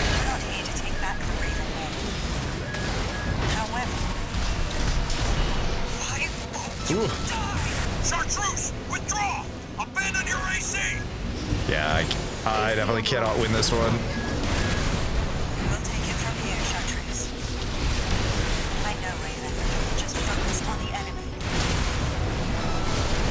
This is more of a challenge than I'd anticipated. Light shoulder ammunition at 50%.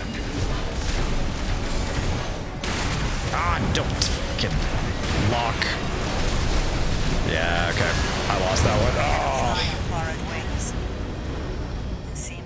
I also managed to kill King before he could use a repair kit. Oh yeah, if you FCS or ACS break and then just have like a big enough punch to it, yeah, you can insta kill. Like, okay, I've got 9 ball.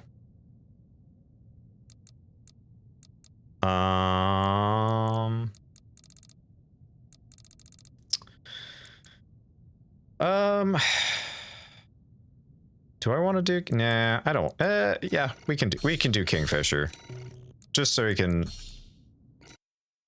see the difference. Main system activating combat mode. Managed to beat by killing King first, then Chartreuse before Raven arrived, and then I could fight Raven 1v1. Yep.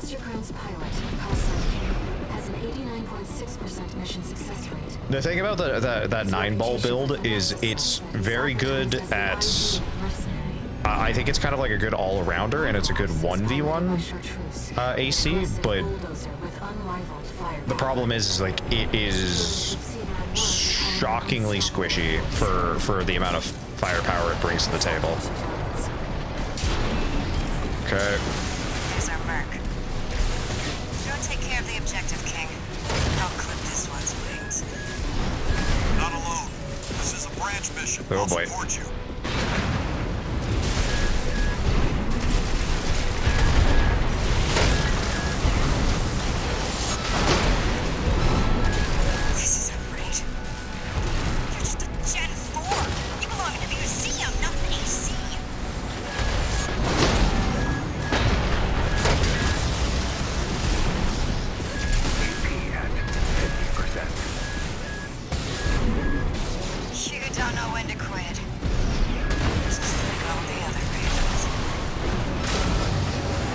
Okay. Chartreuse, withdraw! Abandon your AC! AC on Mirage.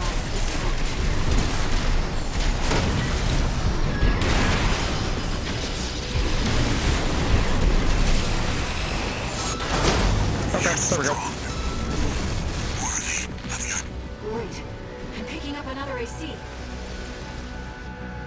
Yeah, Yeah, if you can get it so you're just like doing 3 1v1s, then yeah, it's not a hard fight. When you're getting into the 2v2 or even the 2v1 or 3v1, then yeah, it becomes very difficult.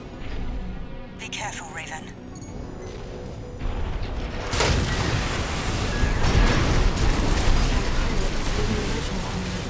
Nice. AP at 50%.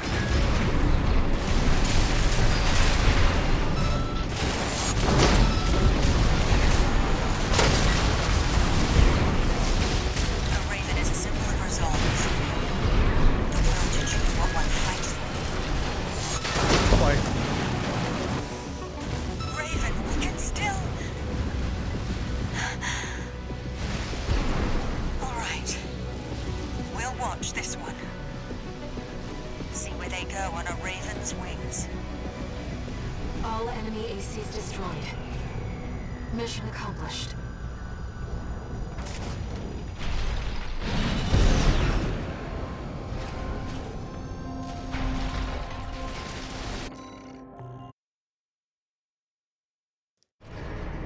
Anyway, if I was to take it, I can go back to Yu-Gi-Oh! For... No new messages. Oh, you're talking about on the Discord? Excuse me, Discord? Ah, okay, and you got the full... okay, yeah, and you put the soup missiles on there. Is that Shrieker? They don't have a fixed membership. Oh, no, there's no shotgun on that one. Looks like you're Shrieker for a second there. With a revolving door of select mercenaries. Now, it seems they've left it to you to champion the free will they stood for. Sooner or later, you'll have to make a choice no one can make for you. When that time comes, I hope I can support you. Look at old Reliable? Which one?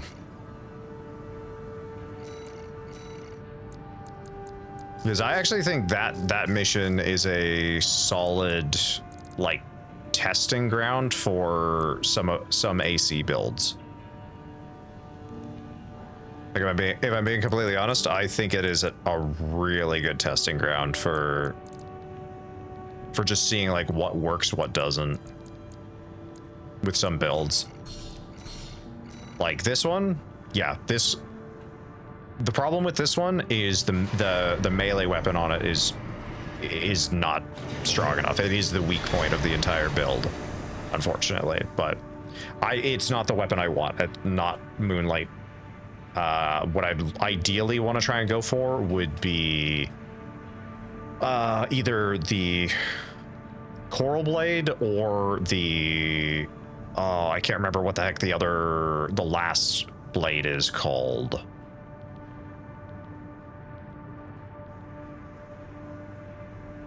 Oh, I see. Creation Old Reliable. Yeah, the 4 chain guns. Yeah.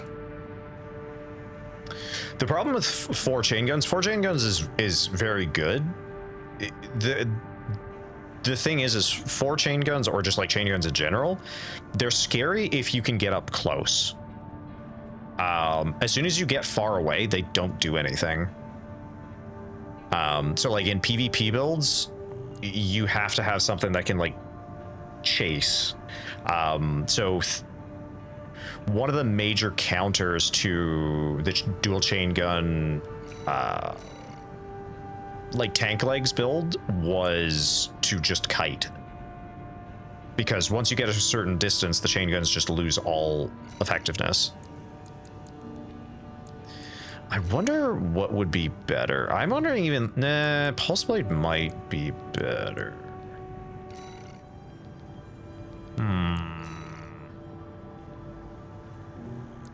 Laser dagger, no, yeah.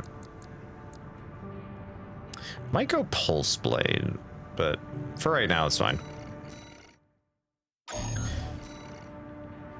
It's my old AC4 build. I wasn't taking the game seriously. Ah, okay, fair.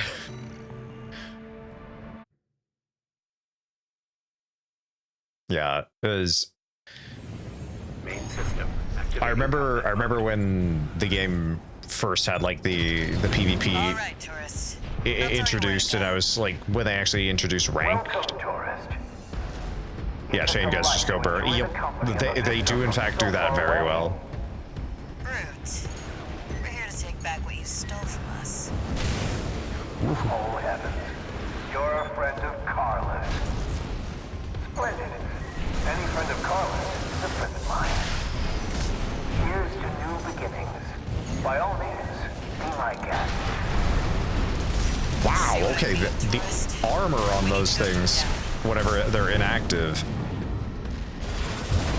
Make sure you keep clear of the laser sensors. They're set to activate the enemy machines. I'm gonna be real, because I do not need to, I'm just going to skip through these. What joy. I don't need to kill them. My beating heart. Okay. I'm waiting for you, friend. Fidgeting anxiously before the big dance. I do hope I'll keep up, but the anticipation is part of the fun.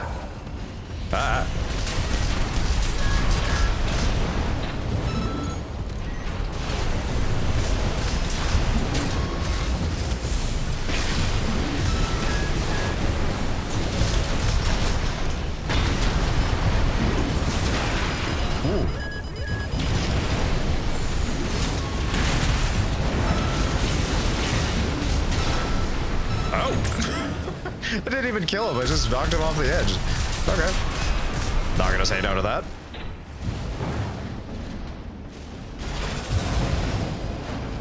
The PS6 is the new build. Okay, hold on, let me check. PS5, PS6. Ah, okay. Yeah, reminded me, just looks-wise, reminded me of Shrieker from the Secret Levels episode. I know it's technically not fully buildable in AC6, but at the same time, 2 repair kits remaining. more lightweight. Oh yeah. Oh yeah. As soon as you see Noctrier legs, yep, it's a lightweight build to be sure. Oh, damn it. There's your way in. Brute can't be far. We should keep an eye out for traps. They'll be much more dangerous in tight corners. Jump down there and we've got him cornered.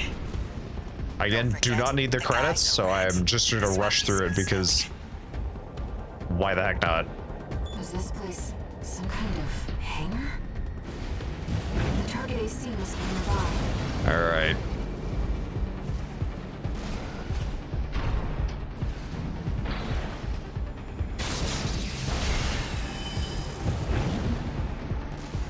Ah, my new friend. You're here at last. Where are ya? Where are ya, Brute? Oh, Carla. Oh, there you go. Introduced me to such wonderful people. Wonderful things. Shut up, tourist. The sweet melody of the generator. How Milkjuice's heart sings. Build that AC at R&D, tourist. Don't underestimate it. How Milktooth weeps. How the rail cannon weeps. Come on. Torn from their mother. Oh, they must miss Carla so. I weep too. AP at 30%.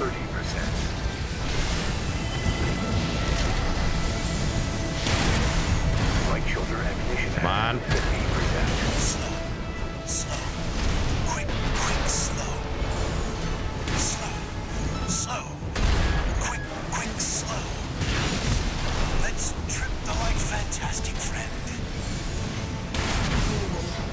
Starting to feel confused. It'd help if you could show up. Left shoulder ammunition at 50%. AP at 50%.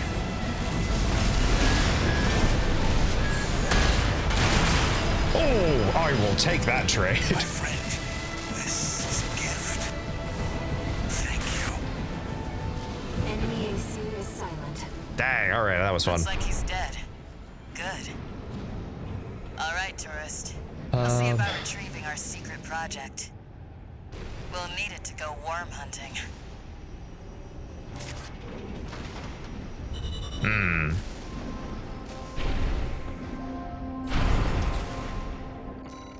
Yeah. No, like I said, it looks like it would be a fun build.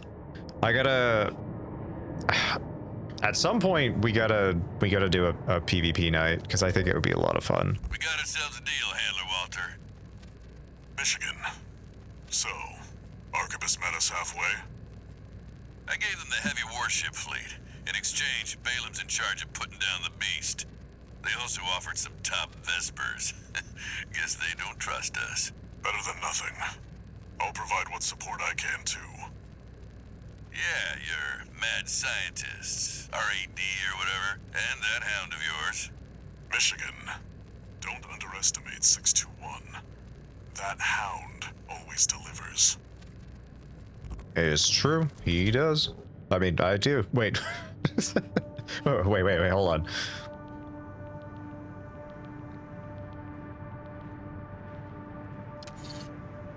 Two new messages. This is Chatty Stick, RAD. Thanks for putting down Brute. And I've never seen her happier to be at work. That is all. Later, tourist. Time for this next missions. Make sure you attend the briefing. All right, okay, we're doing the worm. Okay, well, if we're doing the worm, then yeah, I've got to swap to something different. Assembly, and there we go.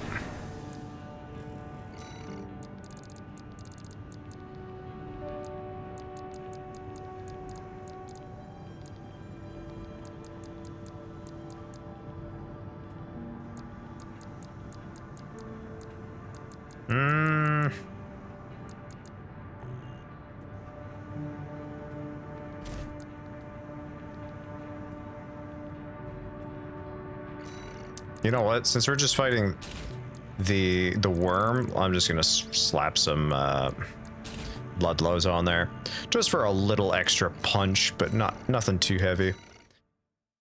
Okay, Ice Worm. Let's just go through this quickly, and then hopefully getting closer and closer to the end. It's time, 621. You ready?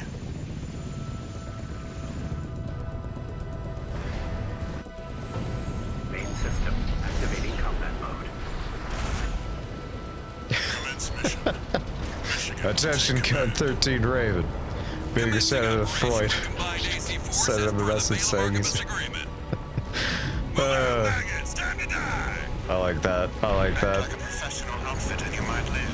Oh boy. Who's that creep think he is? I ain't here because I want to be. Primary shield disabled. Shield loss confirmed. Initializing ORC firing sequence. Connecting EML modules. Opening energy turbines. Output at 80%. Setting correction A-OK. 90, 95.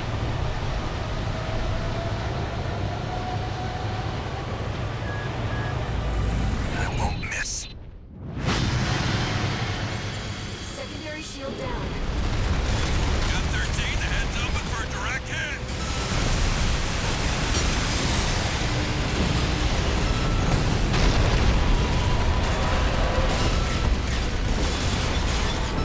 That freak actually did it. Hell yeah, alright. Watch the bare minimum. Oh, shut up, Stale. The target's deployed drones, tourist. I'll handle them. I say attention, gun 3 tree right this. Yeah, yeah, it's fine.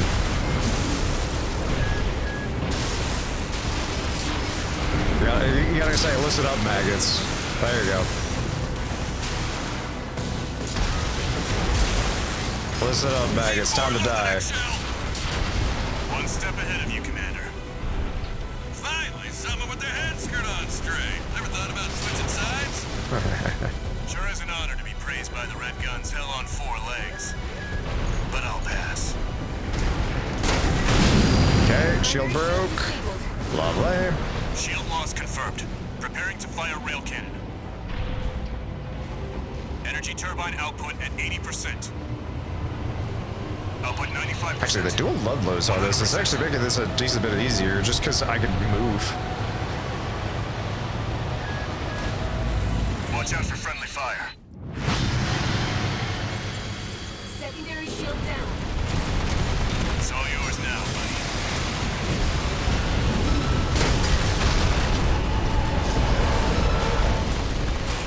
Okay. Wait, something's wrong. Fall back, 621. We've underestimated this beast. My AC's compromised. The core. It's out of control. Looks like things just took a nasty turn. I'll set the ORC to maximum output. We can't afford to lose control of the situation. This next shot will be my last.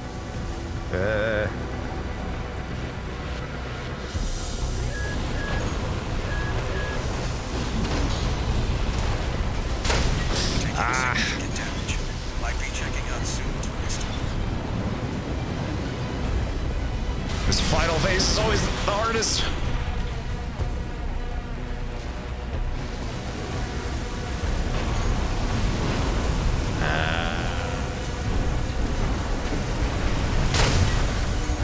Damn it.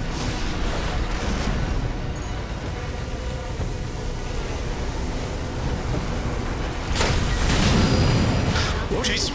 Primary shield is getting stronger. Stay cool, buddy.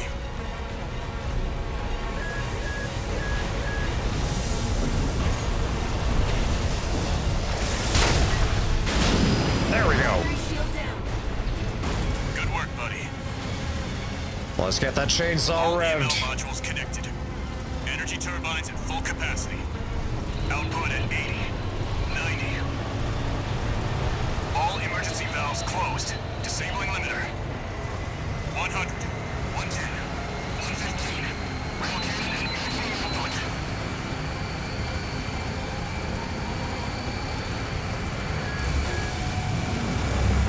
All or nothing. Hell yeah.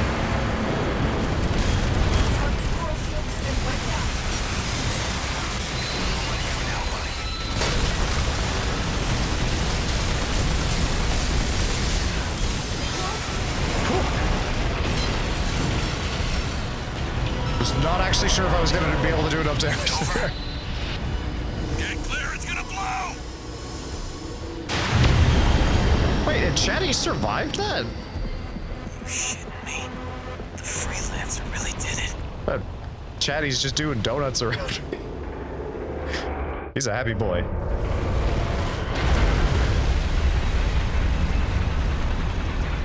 It's finally over. The blast will contaminate the area. Get out of...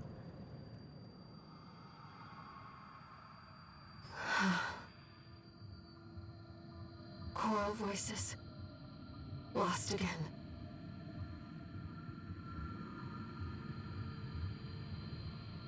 Raven. There's something I have to tell you. The Coral. It's my family. My brothers and sisters. I am but a single wave. Born from the Coral Tide. A Rubiconian without a body. No one even knew I was there for such a long time. Raven, you're the only one who... I don't mean to alarm you, Air, but this is our third playthrough. I know. Get your rest, 621. Things are going to get busy. You did good.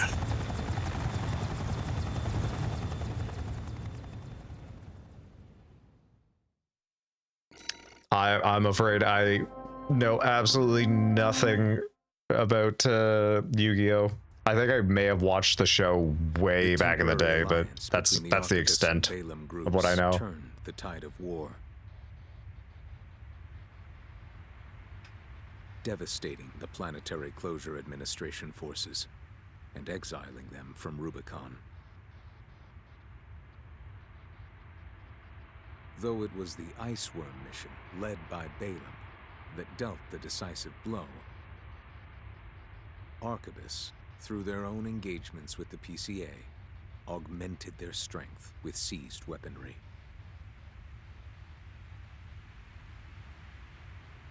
The balance of power was broken, the scales tipped in Arquebus's favor, and the Rubicon Liberation Front's hopes of fighting an exhausted foe were dashed. With the loss of their common enemy, the rival factions' war for the Coral abruptly reignited. And their bitter conflict burned with renewed intensity.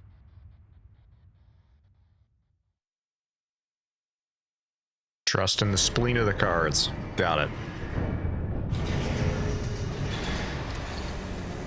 Augmented Human C4621. New message. Doing okay, 621. I'd wanted to let you rest some more, but the corps are on the move already. With the PCA gone, it's back to work, getting to where the Coral's gathering. Do you remember the survey you carried out at Xylem? My friend analyzed the data and learned about a massive facility under the central ice field. Watch Point Alpha. Turns out that the Iceworm was defending the entrance to that place. It's time to let ourselves in.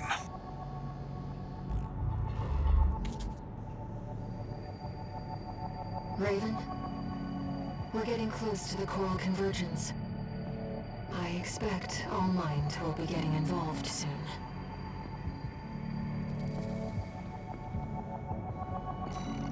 Be honest, kind of surprised All Mind hasn't gotten involved already. Alright. Back to the 9-ball build, and actually, I want to swap back to...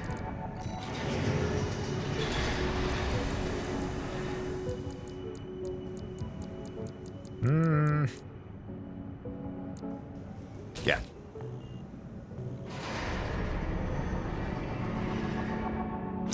Wait, I don't make the rules. I mean, fair enough. Okay, I'd like to try and get through the depths as quick as possible, because I know that's going to be the thing that's going to slow us down the most. I'm just going to skip right through, because it's nearly 2 in the morning, so there's no way we're getting to the end of the game tonight. It's just not happening.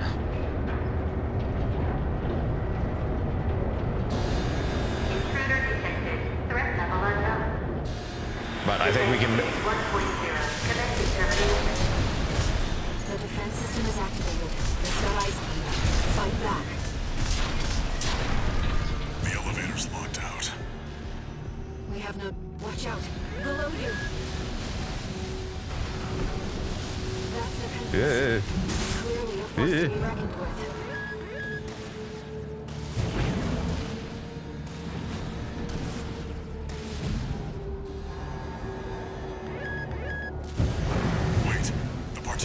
Oh, wow, that worked for her.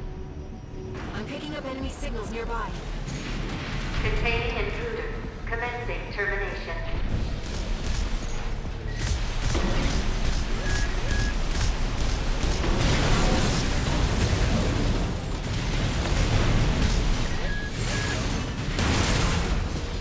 Oh, wait, I can do this. Silent intruder threat level. Threat level 4. 6. It's clear. I'll find a way to get that partition open. Stand by for now, 621. I mean, that's fair. I don't think this mission takes a whole lot of time anyway, just as long as you're... Good job sniffing that out. Unauthorized access. yeah, I don't think this mission usually takes too long, it's just it can be kind of annoying. Mostly just because it takes forever. In terms of just... Ooh. It's changed its combat routine, Raven. Watch out for those plasma missiles. It's tracking you, 621. Oh. Well, this is a good spot. Ouch. 2 repair kits remaining.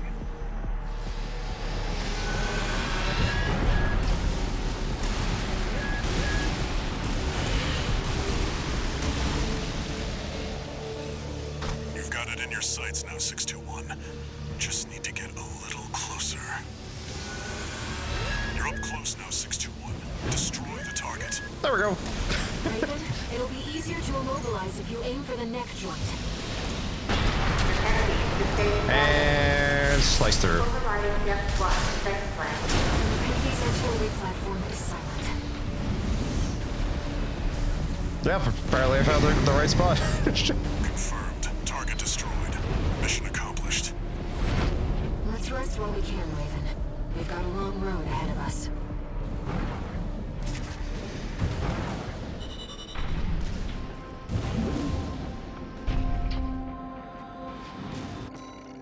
All right.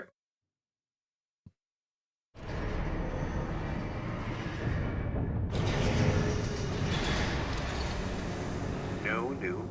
Okay. Are you gonna talk to me? No? Okay, good. All right. Lovely. Skip through. Wonderful. Skip, skip, skip, skip, skip, skip, skip, skip, skip, skip, skip. All right. Main system activating combat mode. Okay, wonderful. This is where the survey begins in earnest.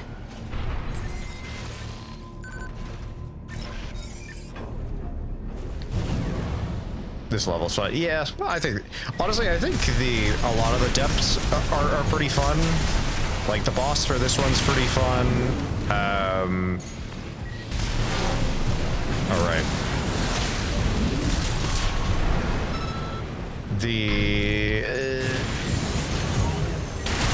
We get the match between Rusty. That one's always fun. I don't know if we get that one this go around though. I think that one's replaced. An ambush. Been waiting for you, Raven. You're gonna die, traitor. Sounds like you found Balaam's MTs. Eliminate them, 621. Yeah, you can actually see that they do take cover. Not very good cover, but they do try and take cover. I think that's a really cool. Because yeah, as MTs, they do not have the armor to sustain like a whole lot of hits. So them actually trying to move around as like infantry. Did you know there's an MT mod? I did. There's a mod that basically gives you access to like all of the parts, including even the ones for the like the bosses, which I think is super cool. It seems we're alone. Oh, are we? Yeah, I was about to say.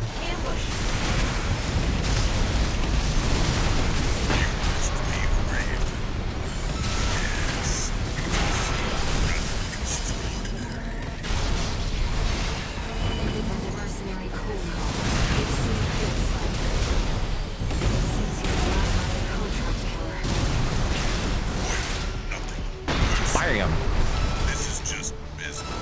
I see why boring Ruff couldn't beat you. Why he abandoned his red gun pride and succumbed to his frustrations. There's a second one of you in here. Ow. Should be so hard. AP at 30%. You bugger, okay. Okay, the fact that he can just line of sight break me so easily definitely makes some of my arsenal a little hard to use. You bugger.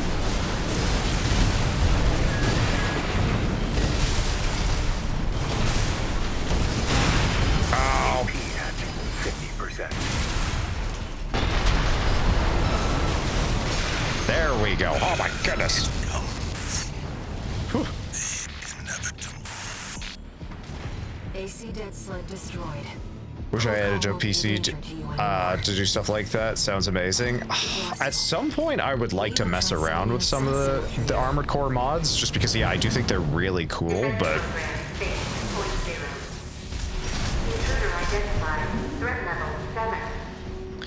Raven, watch out. But, you know, adding all of that stuff just kind of completely removes the PvP, because you can't run all that on... like a modded build, so, or at least I'm pretty sure you can't, and that's kind of where a lot of the fun of the game comes for, or is for me, because I love building ACs for PvP. Looks like it's connected to the control room. Okay, and oh my goodness.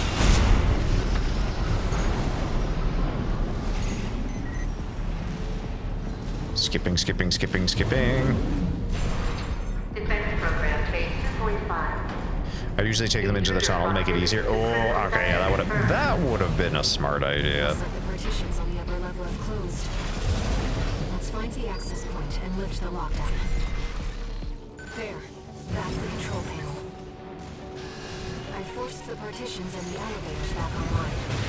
The defense system is into us. Should be able to proceed. And gotcha. Dang, I do really like that charge attack. Seems like smooth sailing, 621. All right. As if you hardly need help from me, but you get so good at exploring. Hello. Multiple playthroughs help. All right. I expect the defense weapon will be waiting for us. I'd be shocked if it wasn't. Enemy analysis complete. That's the Enforcer, an AI-controlled prototype developed by the PCA. It is designed to defend key watchpoint sectors and eliminate enemy intruders. Whatever they're hiding around here, they want it to stay.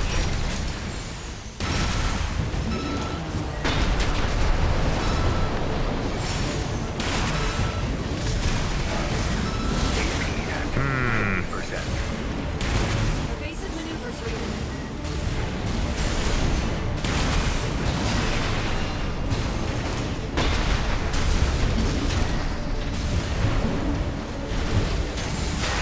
Ouch.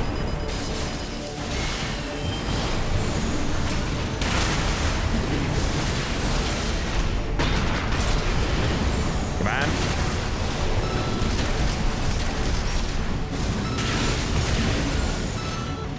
Phase 3.5. Pattern. Releasing altitude. Reconfiguring energy draw and maximum balance for all actuators. One repair kit remaining. AP at 30%.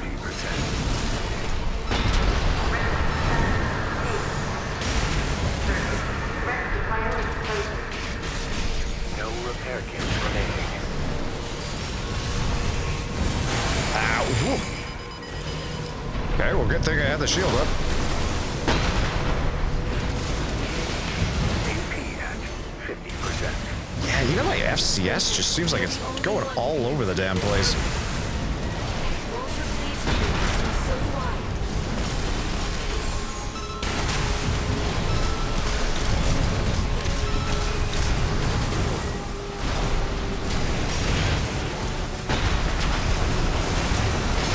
Oh my goodness. I have 5 AP remaining. Confirmed. Enemy unit is silent. Yep. There we go. 5 AP remaining. That is it. Walter should have some data on the next sector. Whew. Let's take a break for now, Raven. A little close for comfort.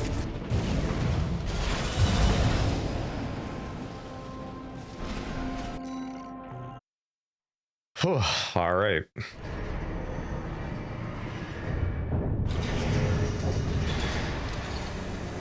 No new. Registration number RB23. Call sign, Raven. Your records have been updated. There. Sorry, Raven. It's just me. I wanted to let you know that some strange new data has been added to the arena's integration program. Why don't we go and have a look? Was Air trying to be cute there?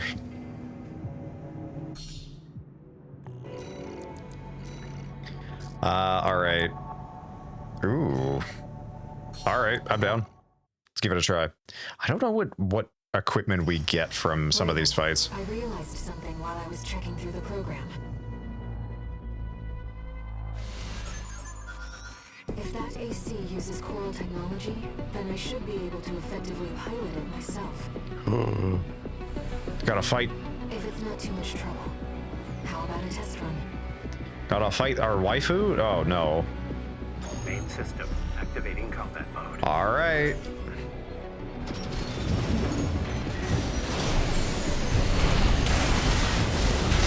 Oh my god, okay.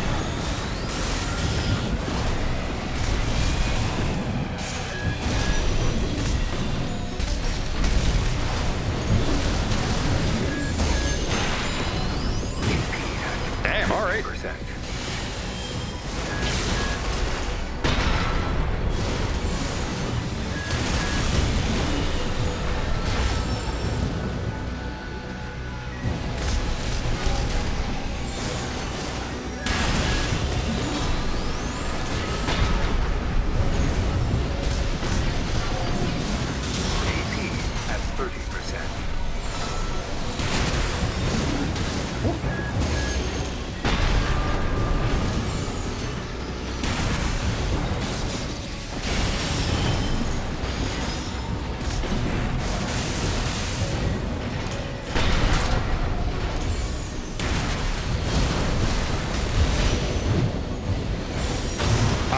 Dang, damn it.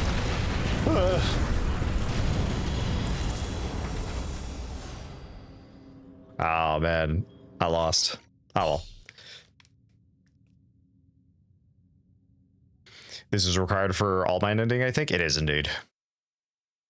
I just don't know. I usually at this point, every arena you unlock equipment. I can't remember what you specifically unlock from this one. I'm assuming it's going to be the Coral Blade, but damn, Air.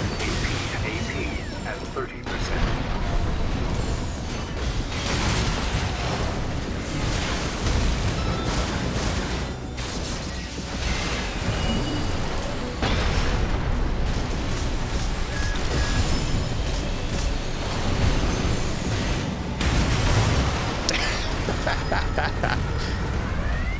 Man, try to make the 9-ball build work. Alright. Alright. Nah, you know what? I'm stubborn. I wanna win with a 9-ball build. Main system activating combat mode.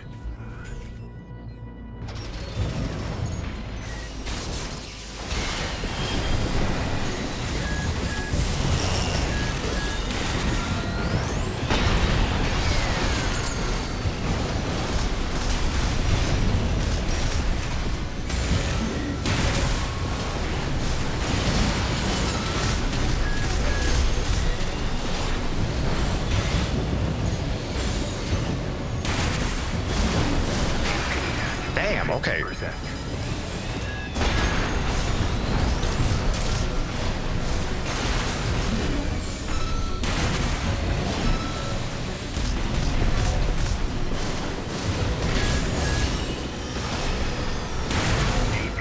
At 30%. All right.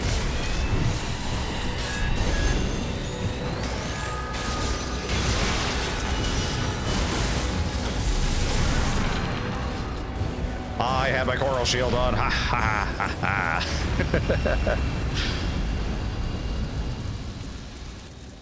Yeah, okay.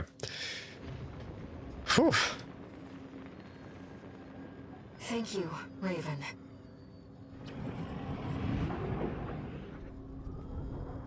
I believe I've learned a lot.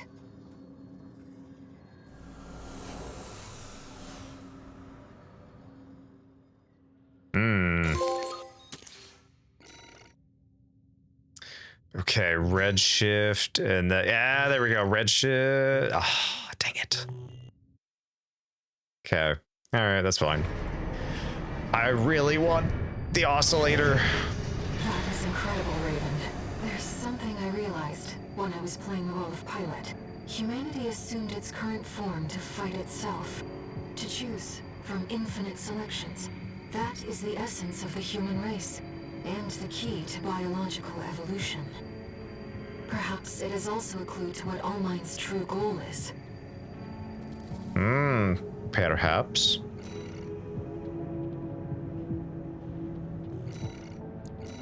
Just that awesome of a duelist? Well, there you go. Oh yeah, I probably have enough to just...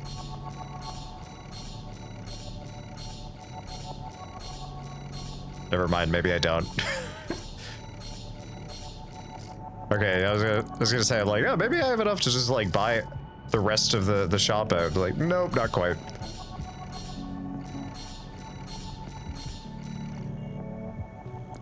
Almost. Almost. Okay, good. And then, all right, redshift. Oh, wait. Okay, lovely. Hey, still parts. What? Oh, excuse me.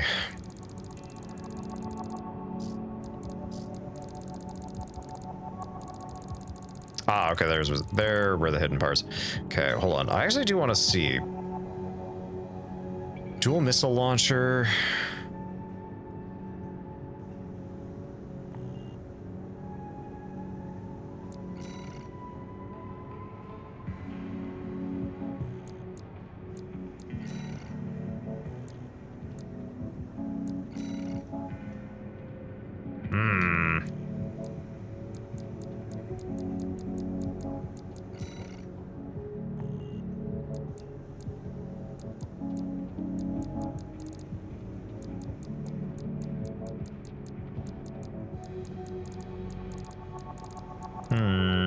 Okay. Maybe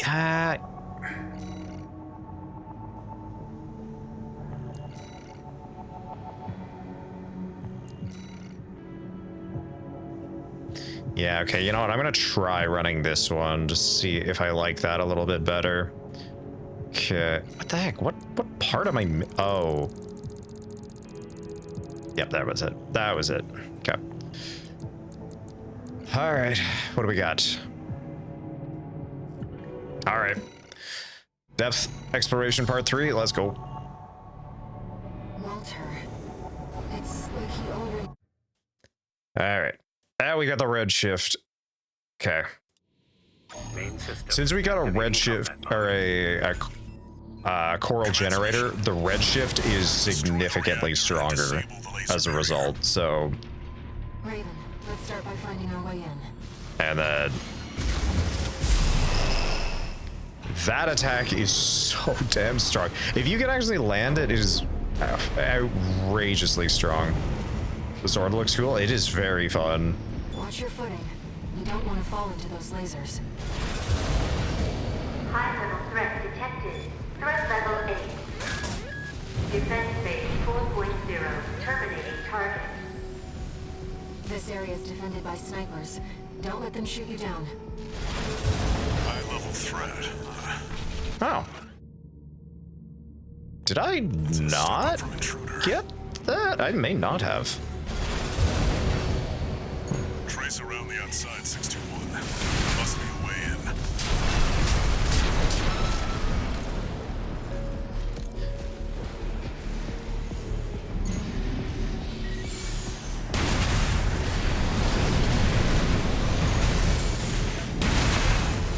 Oh, he's got a shield. I was like, why the heck is that?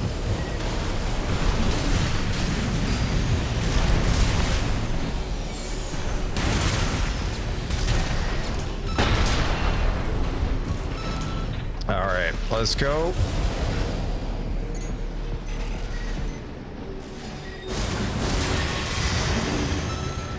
Jeez, yeah, that does so much damage.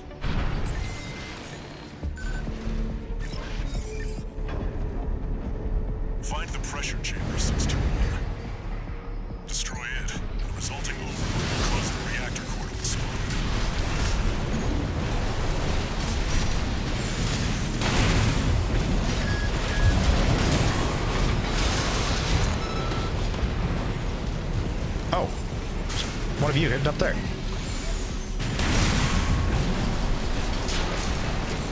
Yeah, okay. I actually think I like this missile pod a little bit better.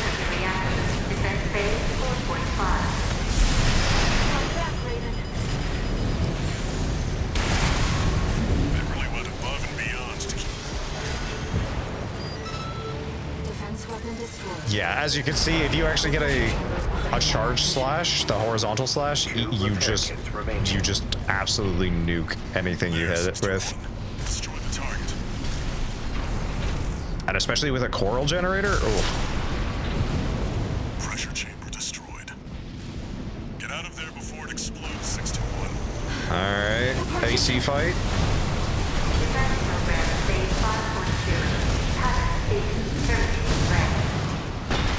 No vital signs.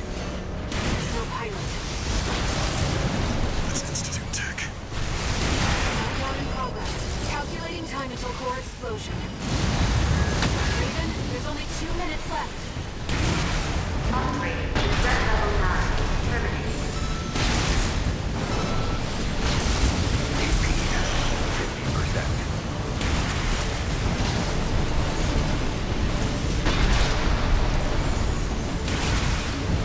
One repair kit remaining.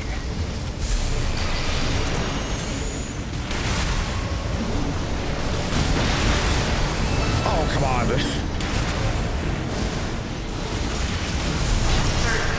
There we go. Did you get it? Come on. There we go. Over the door. Over the door. Over the door. There we go.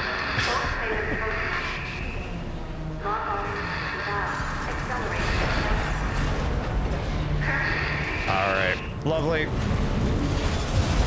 got a job to do, 621. Don't fail me now. Raven, you have to get clear. You know, as much as I do actually think the what's it called, the Coral Blade is very good, I still think I would prefer the Oscillator just because of the big beam, for especially considering we're supposed to be running a boss type AC.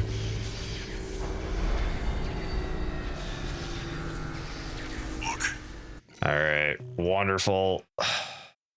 Let's see.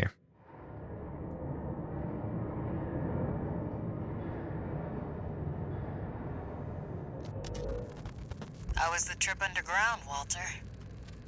The enforcement system's silent, at least. Tried to take 621 with it. Good thing it failed. Well, that deals with the PCA then. What about the corpse? Arquebus told us to wait before entering Terra Incognita. So you're close then.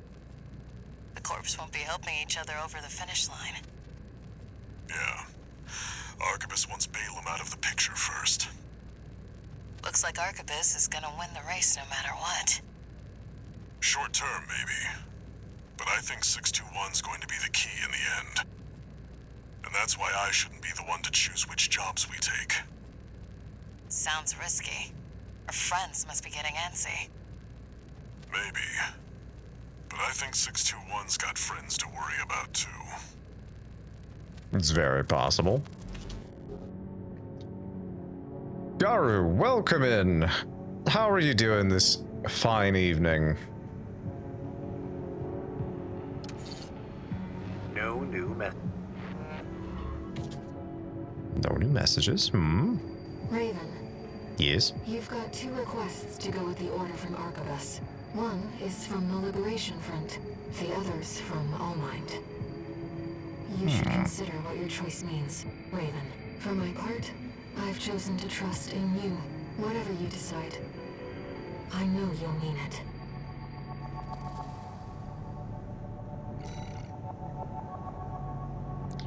Pretty good. How about you? I'm not doing too bad.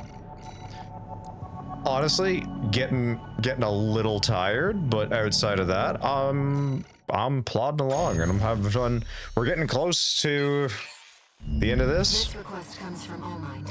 We're gonna murder Allmind? True to form, Not they've sent us yet. an encrypted message with top-level security. We're getting close. I expect it must be about coral release. No, we're gonna fight one of my favorite pilots. C4621, Raven. There is an obstacle to the project that must be removed. The target is V3 O'Keefe, an Arquebus Special Intelligence Officer. A second-generation augmented human, O'Keefe was once our ally within the corporation. Tell us a story, brother. But it seems he has had a last-minute change of heart and means to betray us. You are to ambush the target during his Arquebus-ordered survey of Depth 3. His records will note death by misadventure. The release project must succeed. Only an exceptional augmented human can be the key. C4621, Raven. All Mind is certain of your success. Concerning, ever so slightly. Conair, welcome in. How are you doing? Tyberos the Red Wake? Wait, were you not around when we talked about him? We've made our decision. If not, yeah, I don't mind reading up about him again. Let's get this done, Raven. Just got here. Oh, I think we did a read about it earlier in the week, because I remember Tyberos did come up in conversation. You just talked about not tonight. But yeah, we can do a read about him. No, I don't mind going through it again. Looks like they found a strong candidate this time. You're one of All Minds, right? Tired as I am, not ready to die yet. Seems you're not the first assassin that All Mind has sent. But you can't be the last. Be careful, Raven. Okay, nice. You don't even know what you're doing, do you? Let me tell you something. All Mind ain't worth it.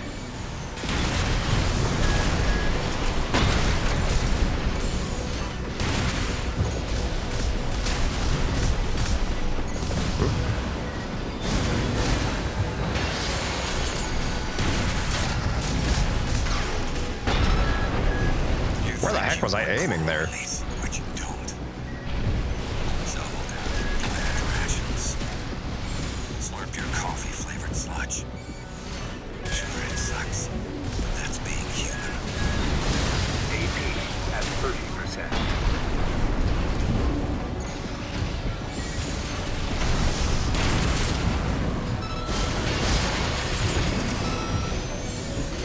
Life on Rubicon sure does suck, huh? Don't tell me you like it here. You know, I actually kind of... He may seem like a pessimist, but he lives for the way things are. Life that can't coexist with rock and roll.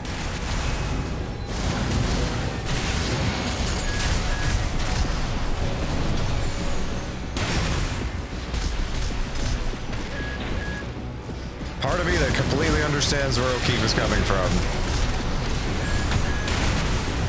AP at 50%.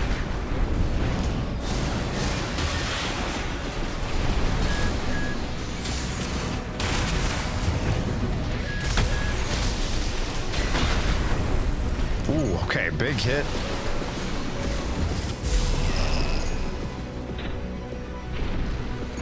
Okay, come on, recharge.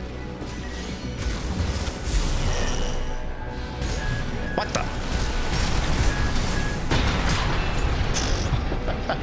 Maybe now. Get some sleep. See you on the other side. Rusty. V3 O'Keefe has gone silent. Was he another candidate, I wonder? A key to coral release? We've completed All Mind's request. We can go now, Raven. Yeah, you know what? I actually do think that's one of my favorite. I do like that. Maybe you can read a different thing about him. Honestly, I don't think there was a whole lot of like concrete about him, so it honestly was not a huge long read. So yeah, I don't mind recapping. Augmented Human C4621, Raven. The project is nearing fruition. We will meet again when you reach the Coral Convergence. Oh boy. All Mind Emblem. Oh. Okay, unknown territory survey.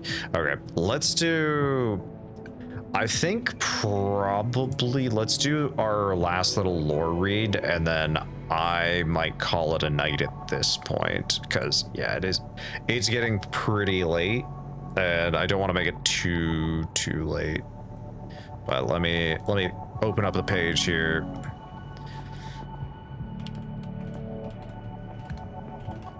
Tyberos the Red Wake. All right. There's unfortunately no quote to go along with him, but that's quite all right. Jump over quickly to our story time screen.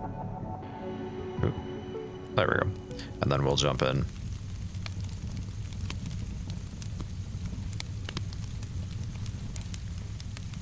Didn't notice the stream notification, so I arrived late today. Oh, you're fine. You're all good there, Michigan. Or not Michigan. Alright, so let's see. Ah, there we are. Tyberos, called the Red Wake, Reaper Lord of the Void, is the chapter master or Shade Lord of the Carcharodon's chapter of the Space Marines, and ship's master of the fabled battle barge Nicor, or Nicor, I'm not sure how that's properly pronounced. He also serves simultaneously as company master of the Carcharodon's elite First Company, better known as the Red Brethren. A giant, even for an Astartes, Tyberos dwarfs even his fellow Void brothers in height and mass. He is utterly immovable, a vast, silent presence whose pronouncements are often fatal. In battle, it was a special privilege for his fellow Void brothers to witness the elemental destruction unleashed when the master of the Carcharodons was called upon to render bloody judgment upon the enemy. It was Tyberos' practice to distribute the veteran brothers of the First Company among the other companies of the chapter, to serve as both fearsome force multipliers and as his eyes, ears, and enforcers. They ensure that all Carcharodon fleets do not stray from their chapter's loyalties. Tyberos serves as the force commander of the units deployed as part of the unlooked for and savage intervention in the Badab War. He often led his brethren Terminators of the elite First Company in bloody assault after bloody assault, carving a path of mangled corpses through the secessionist Astartes forces of the Badab campaign with his twin artifact lightning-clawed gauntlets, Hunger and Slake. Tyberos wears a pattern of tactical dreadnought armor that has been heavily modified to suit his stature. Dozens of brass bonding studs gleam atop slab plates of gray ceramite, layered over blocks of plasteel reinforced with rods of adamantium. A skull, the bone yellowing and ancient, dangles from a chain of at the giant waist, its eyes sockets as dead and soulless as the black lenses of the Red Wake's boar-snouted helmet. Tyberos is never seen outside of the archaic suit of Terminator armor, but when revealed his face is a corpse-white nightmare, with half the bones of his face exposed in a bloodless grimace, while his eyes are soulless, depthless black. When he communicates with other loyalist Astartes commanders during the Badab War, he never spoke above a soft whisper that always carried the promise of death. More terrible yet are the two great gauntlets he always wears, named Hunger and Slake. These ancient power fists combined wicked power talons with twin-linked underbite chain blades. The carnage they have unleashed had to be seen to be believed. The entire suit of ancient battle plate throbs with the vast power necessary to keep its thick servo bundles active. The very air in the Red Wake's presence feels alive with the potency of the supreme predator.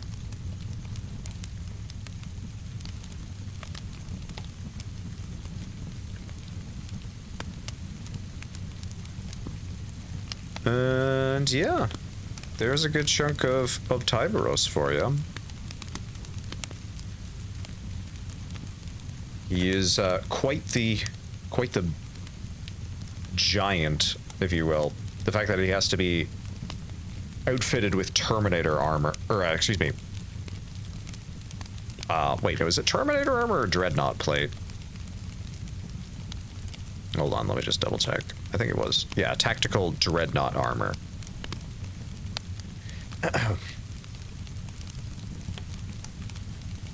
I was catching up with an old favorite streamer I haven't seen in a while. Oh, that's all good. I wish for more Armored Core content. Best Power Fist, hungry. I mean, yeah, we can do your Armored Core redeems if you'd like. It's like Claws 2, right? Yep. Yeah, it's a combination of Lightning Claw, Power Fist, and twin-linked.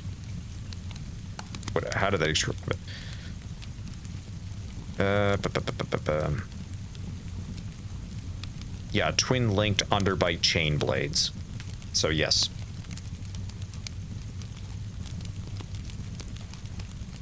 He is again quite the tank. All right. Which were your two redeems? It was for Rusty and Michigan?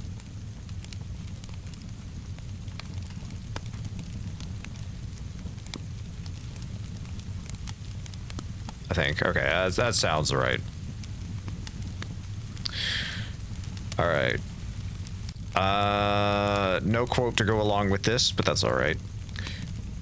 V4 Rusty is an augmented human serving as an Armored Core pilot and a squad leader of the Arquebus Corporation's elite squad of augmented humans, the Vespers, during the Coral War. He is ranked number 9 in All Minds Virtual Arena. During the Arquebus Operation Wall Climber, Operation Director V2 Snail sends Rusty to the wall as part of the efforts to take it from the Rubicon Liberation Front. On Rusty's way inside, he eliminates numerous RLF defenders, including MTs and the HAT-102 Juggernaut mobile artillery platform, whose operator recognized Rusty from Middle Flatwell's files and questioned why Rusty was attacking the RLF. Excuse me. Let's add the funny lizard Iguazu to the armor. Sure. Where was I?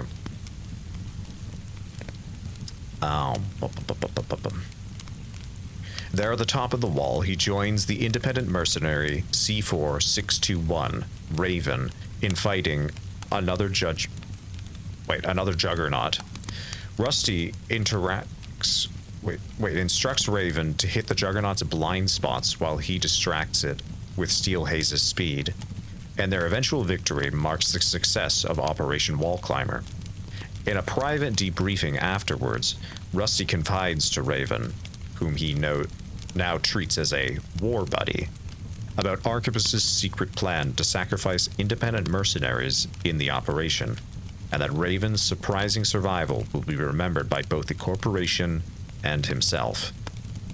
From that point on, Rusty shows an undaunted respect for Raven's skill and distinctly refers to them as buddy. As As a war then breaks out between the corporations and the Planetary Closure Administration, Rusty participates in Arquebus's contributions to the war effort. He joins Raven in attacking the PCA-occupied Old Bertram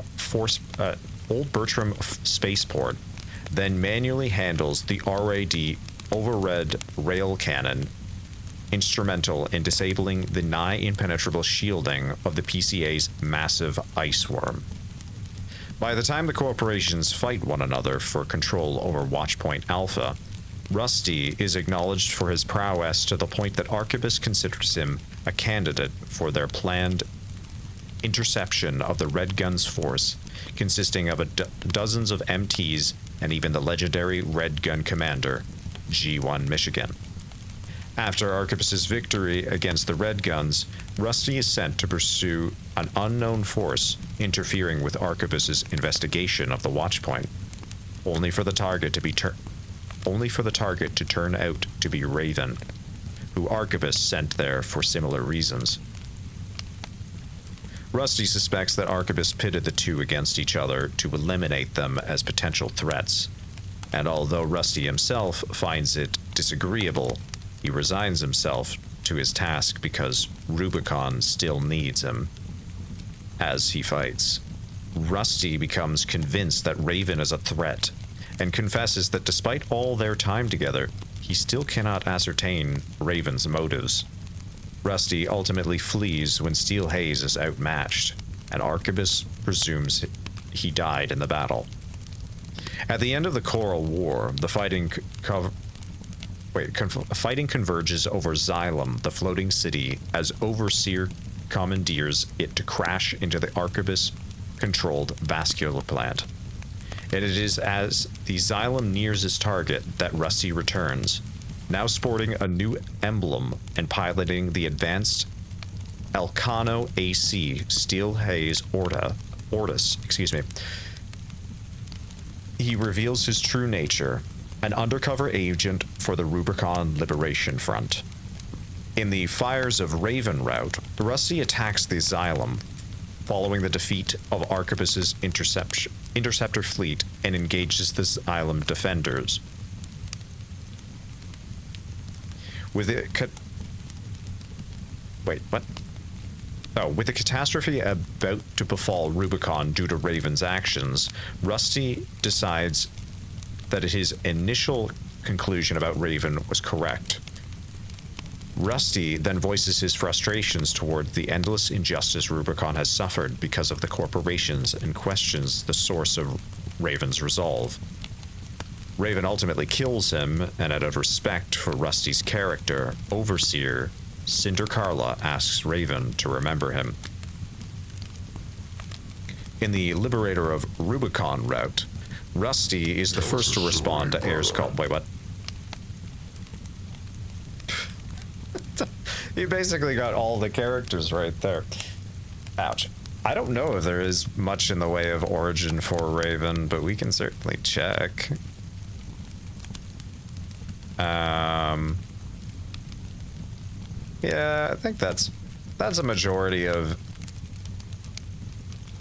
Rusty's lore anyway. We already kind of know it. All right, let's just do a quick little read into Raven. All right. Augmented Human C4-621, aka 621, is a mercenary armored core pilot, active during the Coral War. 621 has undergone extensive biological and cybernetic operations, which augmented pilot skills and limited ability to experience human emotions. C4 refers to the fourth generation of augmented humans, while 61 is a serial designation. Under the broker handler Walter, 621 travels to Rubicon 3 to operate as an independent mercenary, one not tied to the corporations. The local resistance group, or the other powers of Rubicon. Shortly after arrival, 621 takes the call sign Raven from an AC wreckage, and Walter's direction not only leads to forming connections with the planet's various clashing factions, but also establishes a seemingly inexplicable bond with a mysterious Rubiconian heir. 621 is acquired by Walter sometime after a combat operation involving 617, 619, and 620. As 621 lays on the operating table, Walter promises to give 621 a reason to exist. Upon arriving on the southern Bellius area of Rubicon 3, 621 is tasked with scavenging for Armored Core Rex, a mercenary... Scavenging from Armored Core Rex, a mercenary license that they can use as a cover identity on the planet. Eventually, 621 finds one with the call sign Raven. Oh, you're talking about the original Raven? Then let me see. I don't know if there is much, but let me just see. Oh, yeah, it won't be Raven, it'll be Nightfall.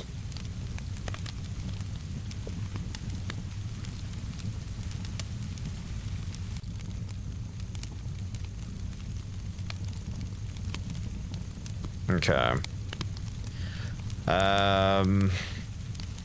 Okay, Raven is an independent mercenary affiliated with Branch and an Armored Core pilot operating on planet Rubicon 3 during the Coral War. The identify and call sign are stolen by the independent mercenaries C4621. They are classified under Y3 in All Minds Virtual Arena.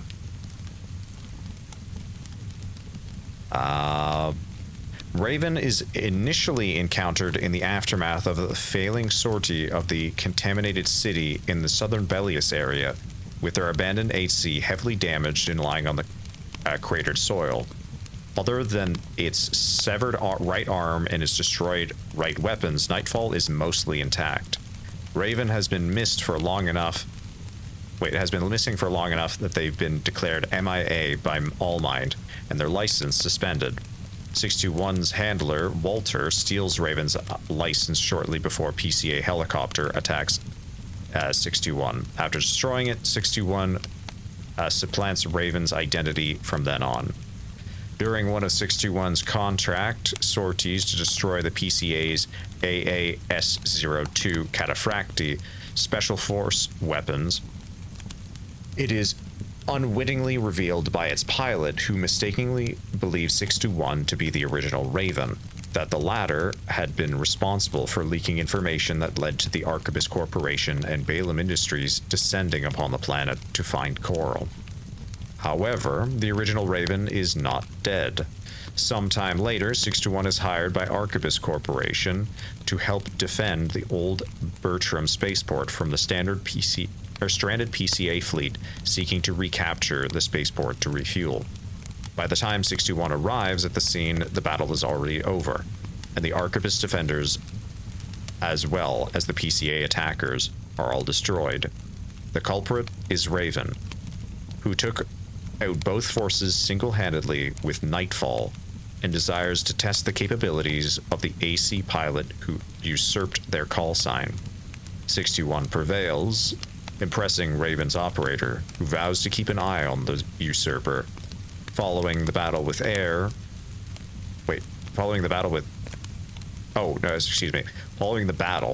Air informs 621 that the call sign Raven is actually a title that has been passed down by generations of independent mercenaries, all of whom champion having the free will to choose what to fight for.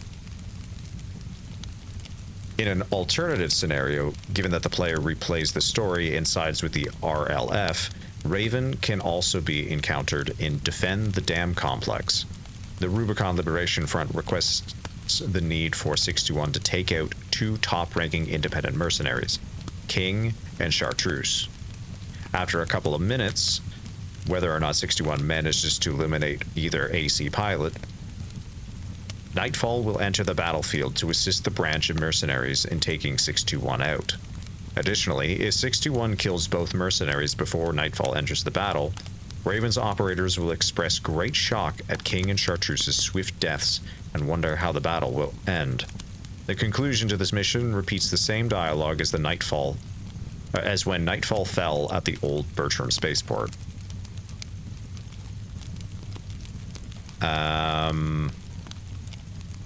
That's it. That is all the information on Nightfall. There's a little bit in detail about the AC, but that's just about like the parts. That's about it.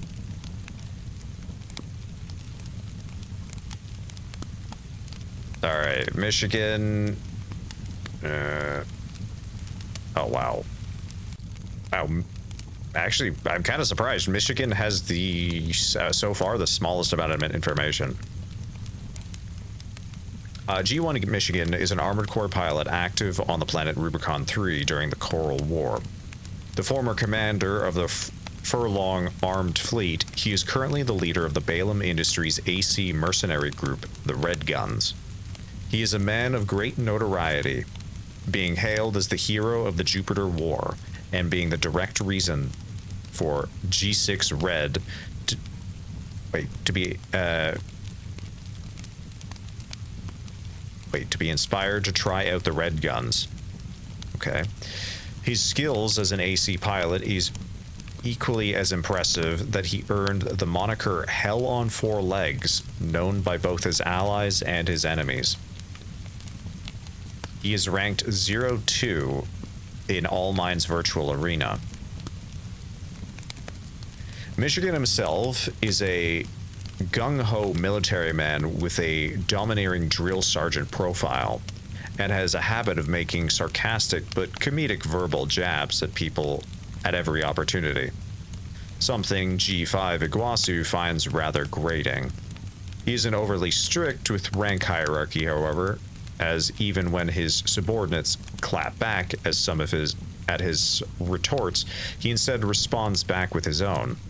Beneath his military persona, however, Michigan is a respectable leader who cares about the people he serves with, and in turn, earns his troops' loyalty and inspires them to do more.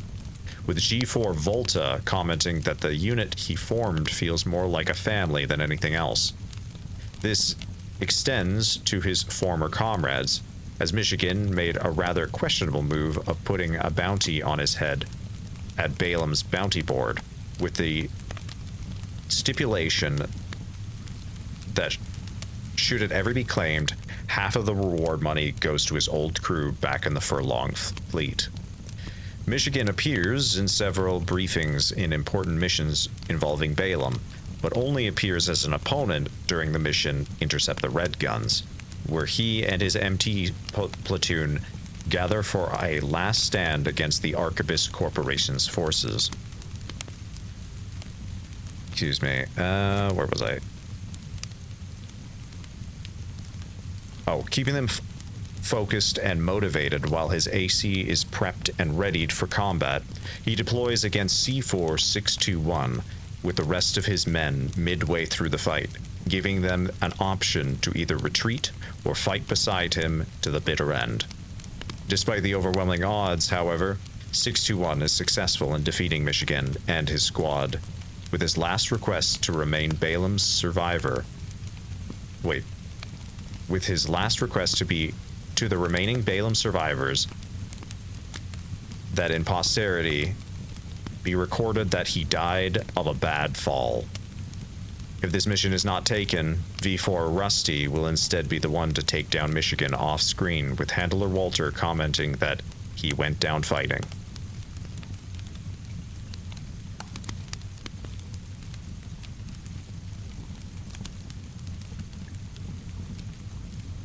There you go. There's Michigan.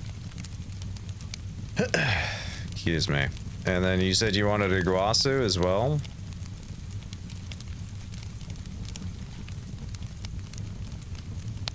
He's been reading forever. Were you being sarcastic? Which part? That Michigan had the smallest section in comparison to Rusty and 621? Yes. Alright, last one, Iguazu. G5 Iguazu is a Red Guns Armored Core pilot active on the planet Rubicon 3 during the Coral War. He is ranked 19th in All Minds Virtual Arena. Iguazu was a backstreet gambler. Unfortunately, he often bet big and lost. His misfortune forced him to undergo Generation 4 human augmentation in order to pay off his debts. As a member of the Red Guns, he often quarrels with his partner Volta and is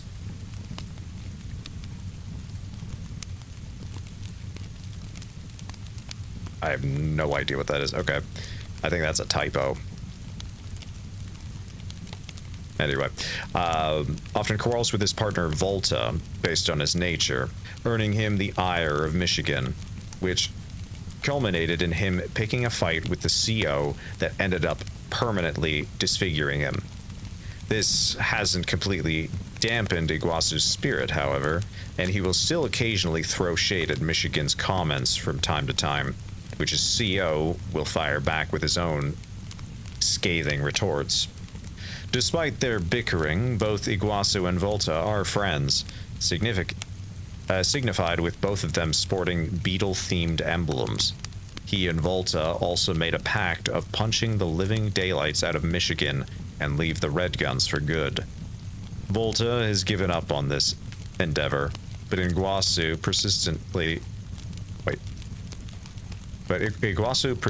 is still trying to carry this act through.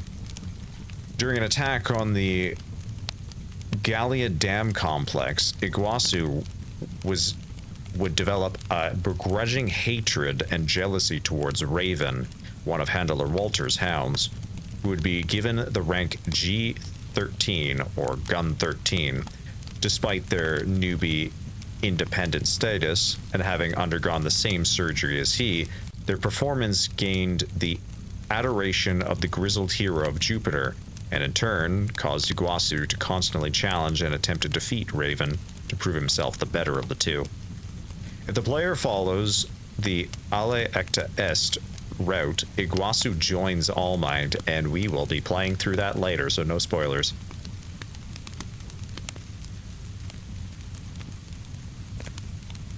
And yeah, that's it.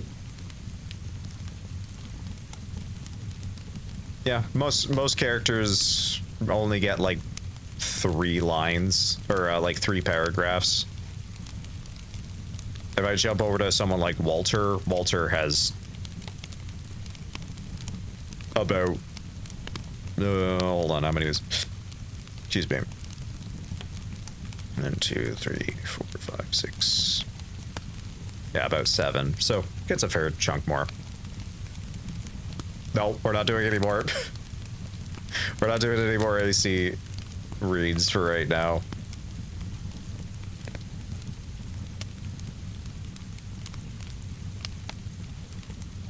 Oi.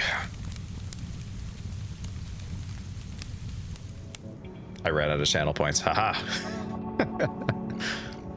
Ow. My voice box. Who could be following you? My dang vocal module.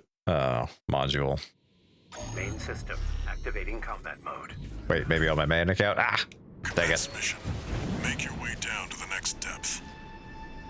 Dang nabbit, Crystallis. Yeah, I had to remember, didn't you? Yeah, I apologize, Conair.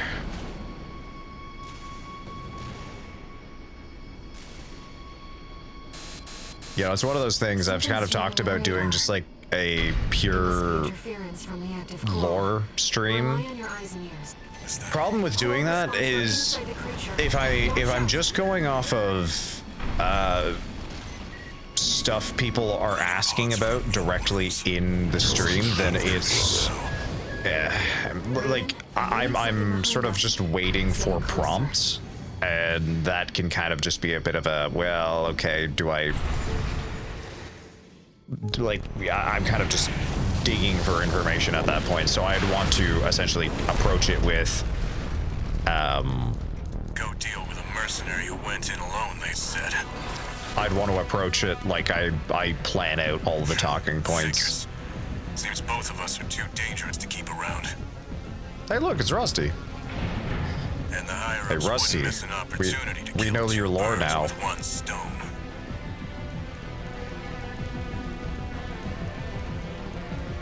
Hate to say it, but Rubicon still needs me.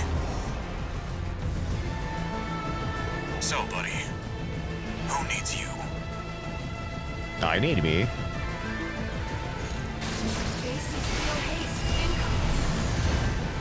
I don't want to dance to their tune, but this time, I don't have any other choice. I'm coming, buddy. Ah. Listen you both up. 621, get through this alive. That's your job now. Nice.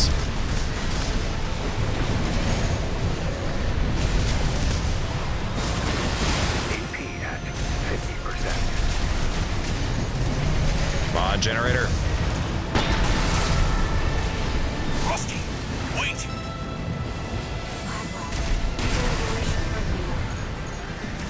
Rusty, that pilot's more than just a hound.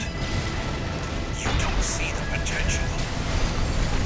Oh, I see it, Uncle, but potential and danger are birds of a feather. We should have come to this. Raven. Oh my, okay. We barely got to know each other. Damn. All right. All right, all right. Yeah. Okay. I see how it is. Whew. Yeah. For how slow this build is, I don't want to dance to their tune, but this time, I don't have any other choice. I'm coming, buddy. Rusty, wait!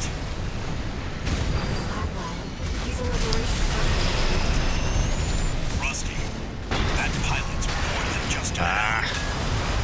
you don't bugger. see the potential. Oh, I see it, Uncle, but potential and danger are birds of a feather. You're good. And that's not the only thing that makes you a threat.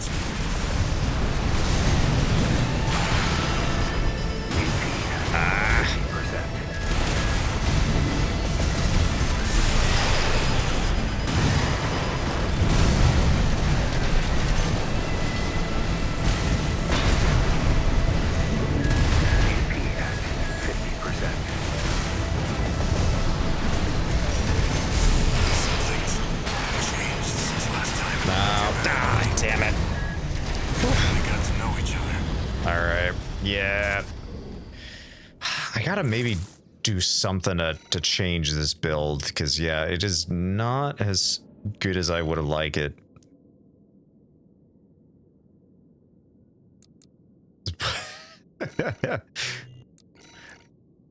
You know, you could say that. All right. Let's break out Epion. I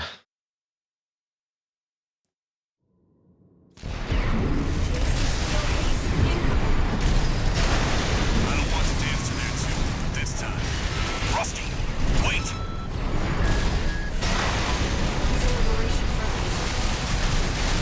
You're good. And that's not the only thing that makes you a threat. AP at 30%. Something's changed since last time. Okay, I need to. But you still haven't found a purpose. AP at 50%. One repair kit remaining.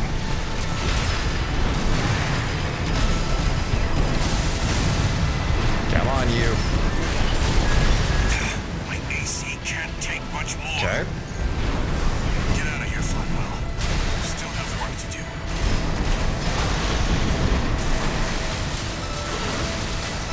Nice try, Rusty.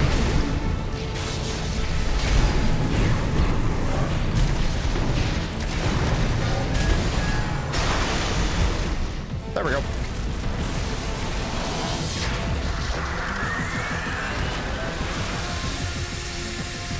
Never failed to impress. But this isn't over yet. Buddy. Find your purpose. Then we'll settle this.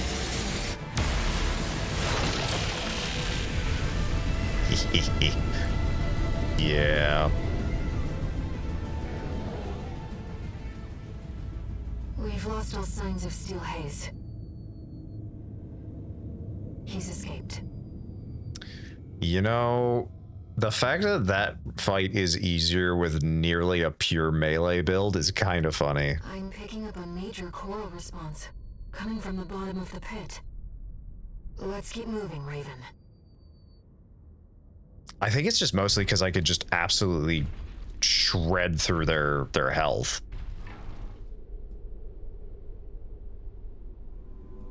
Institute City.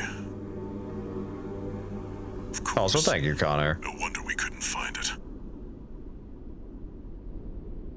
I need to prepare before the corps move in. Head back to base and rest up.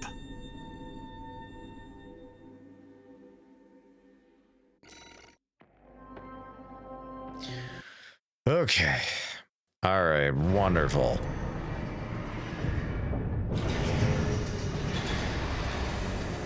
Raven, I see them so clearly. The voices of the coral. My family. Brothers and sisters consumed by the fires of Ibis. Only a few survived. But after all this time, they finally formed a new flock. It looks like Walter's. Let's take a look, Raven. What you smiling about, Connor? Incoming call. Let me tell you a story before you go. Oh man, and I was just telling a story. Scientist. He abandoned his family to delve into the secrets of coral. His work yielded a carnival of horrors, augmentation surgery included. But there was another scientist. He took his colleagues' sins upon himself and set it all ablaze. Died with no regrets. There's a lesson in this story. Once something's alive, it doesn't die easy. 621. Story time's over. It's time for work.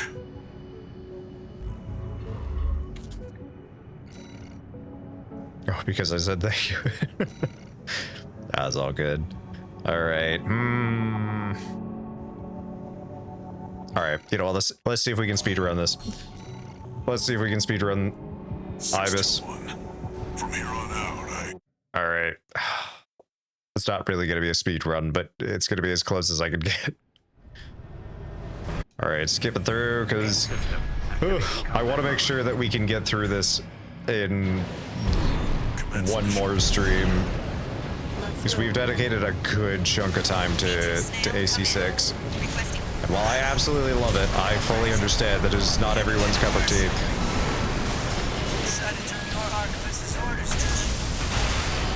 Oh my goodness. Raven is landing. Requesting backup. Oh my. Snail, come in. Vespers left her for dead. Back. The credit shall be all mine. A fabulous opportunity. 2 repair kits remaining. There we go. Whew.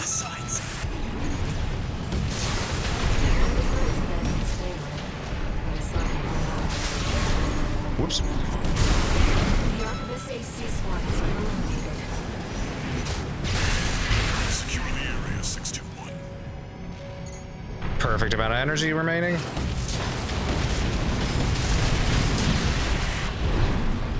Wonderful.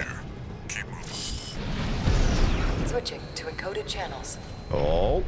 Augmented human C4621. Raven. Maim, kill, burn! Two snail Maim, intends to kill, dispose of burn! you once your utility is spent. Proceed blindly, and you will find yourself a prisoner of the corporations. We will transmit his coordinates. Eliminate him. All Mind will handle the rest. Let's go, Raven. Hehehe.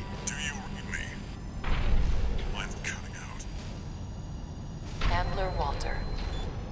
Another hindrance to the project. Leave him to us.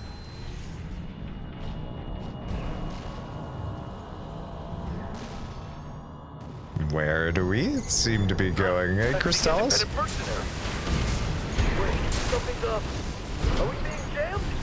The signal.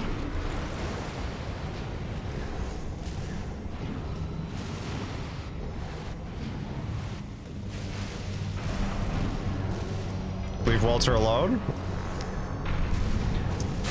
This is the choice we've made. But all is proceeding as planned. Yes, yes, of course. That's what the independent mercenary is for. Who could he be talking to? Hey, I recognize this little spot. Confirmed. It's V2 Snail. We're clear to ambush him. What's going on with our comms? Change the frequency. We'll report to HQ later. This had better... Who goes there? We've been spotted.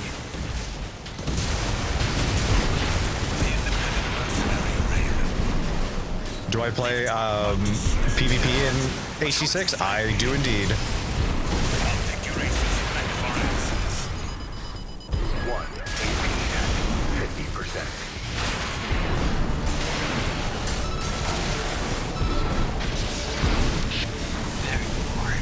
Just like they said. You're gonna die, Freelancer!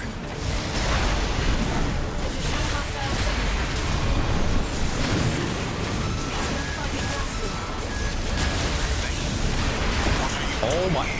What the... The guy from the Iceworm mission with a stick up his ass.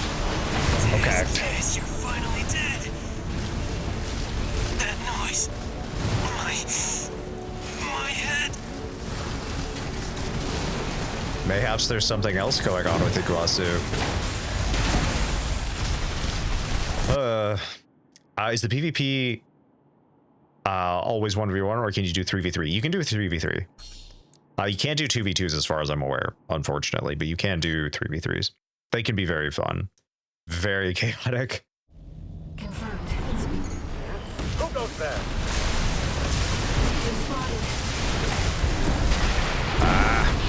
The independent mercenary Raven.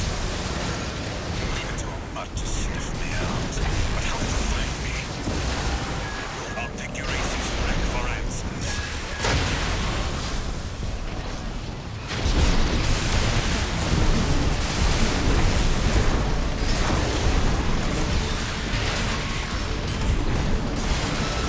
Come on. There you are. Just like they said. You're gonna die, Freelancer. Additional hostile signature. There we go.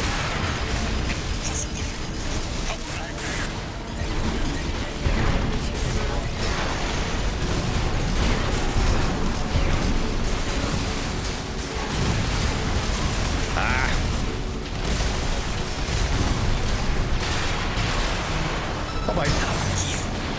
Different. Round 5. Iguazu down. We did it. Augmented Human C4621. Raven. Well done. Now you are one with us. Welcome to Allmind.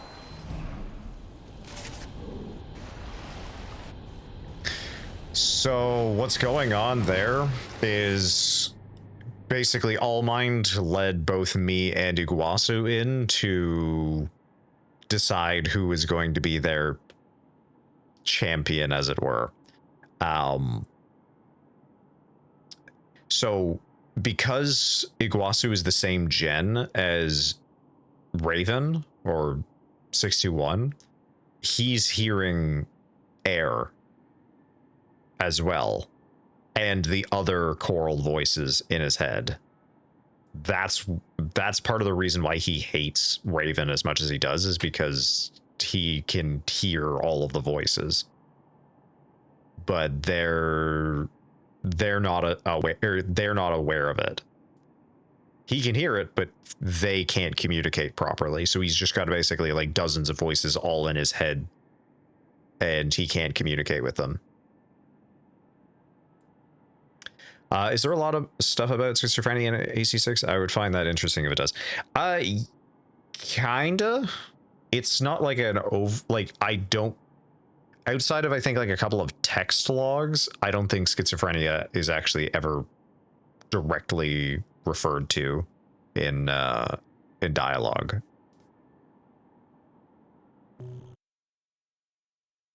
I could be wrong about that, but I'm pretty sure that's the case.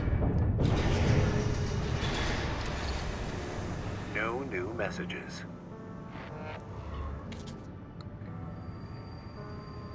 We've received a message from Allmind.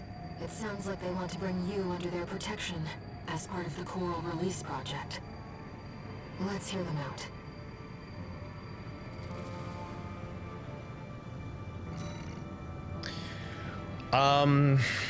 So they hear voices. Yes. So, and that's sort of the thing is like, is it schizophrenia or are they legitimately communicating with sentient beings? It's kind of like, I think, jokingly referred to as schizophrenia in some cases, but there are text logs that specifically say like, oh yes, some of the augmented humans do in fact hear voices. So, you know, in terms of like the hallucinations and delusions, we know of at least one pilot that does suffer from some delusions and I don't know if necessarily hallucinations, but Honest Brute definitely does.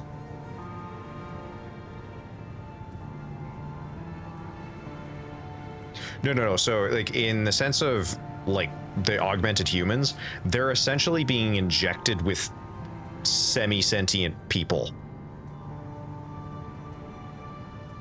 Rummy also.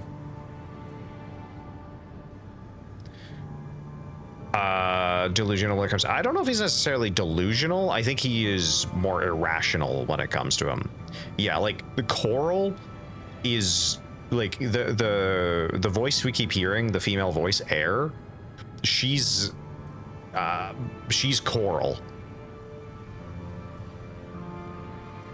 Leave it to Invincible Rum. Yeah. It's, again, it's very confusing and kind of weird, but yeah.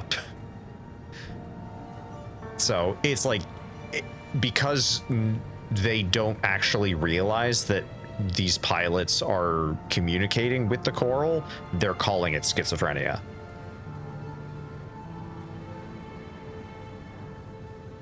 And if we didn't have all of the endings we did, you could make the assumption that, oh yeah, this is all just in their heads. But the fact that we know the endings and kind of what a lot of them mean, it's like, no, there's some actual, you know, 100%. Yeah, there is some other stuff going on. But anyway, I think I'm going to end stream for tonight because it is very late and I gotta get some sleep. So that's really cool. Yeah, like I do think it is a lot of fun, and the narrative, it's a From Software game, so if you're familiar with like the Dark Souls or Soul series, kind of that very hands-off storytelling is kind of the direct flavor here. So if that's what you're into, then this is very much what you're getting into. So yeah, and some of it can be up to interpretation. I mean, some of the endings are very much just kind of left up to interpretation. Specifically the one that we're trying to go for, there's 3 endings, and yeah. Sleep? Nah, I'd armor my core and play Yu-Gi-Oh! I mean, go for it, but it is 3 in the morning and I gotta be up in a couple of hours, so I'm gonna call it night personally, Crystallis.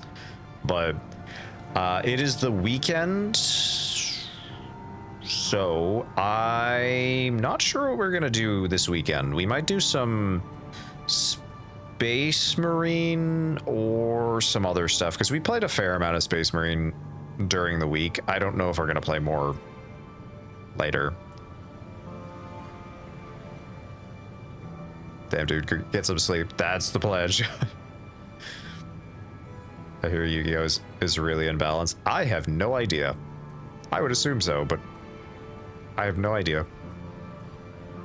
But anyway, thank you so very much to everyone who stopped by. Greatly appreciated as always, and I hope you enjoyed.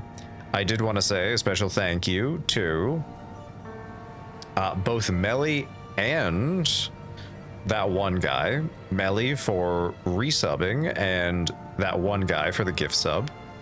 In addition to that one guy for some bits, as well as Caden for some bits. In addition to Caden raiding us earlier. Excuse me. So, thank you very much to all of you. We shall return, I believe, tomorrow. But if you're on the Discord, I will let you know. So until next time, have a good rest of your day and or evening. And as always, do stay safe out there. Tell us a story, brother.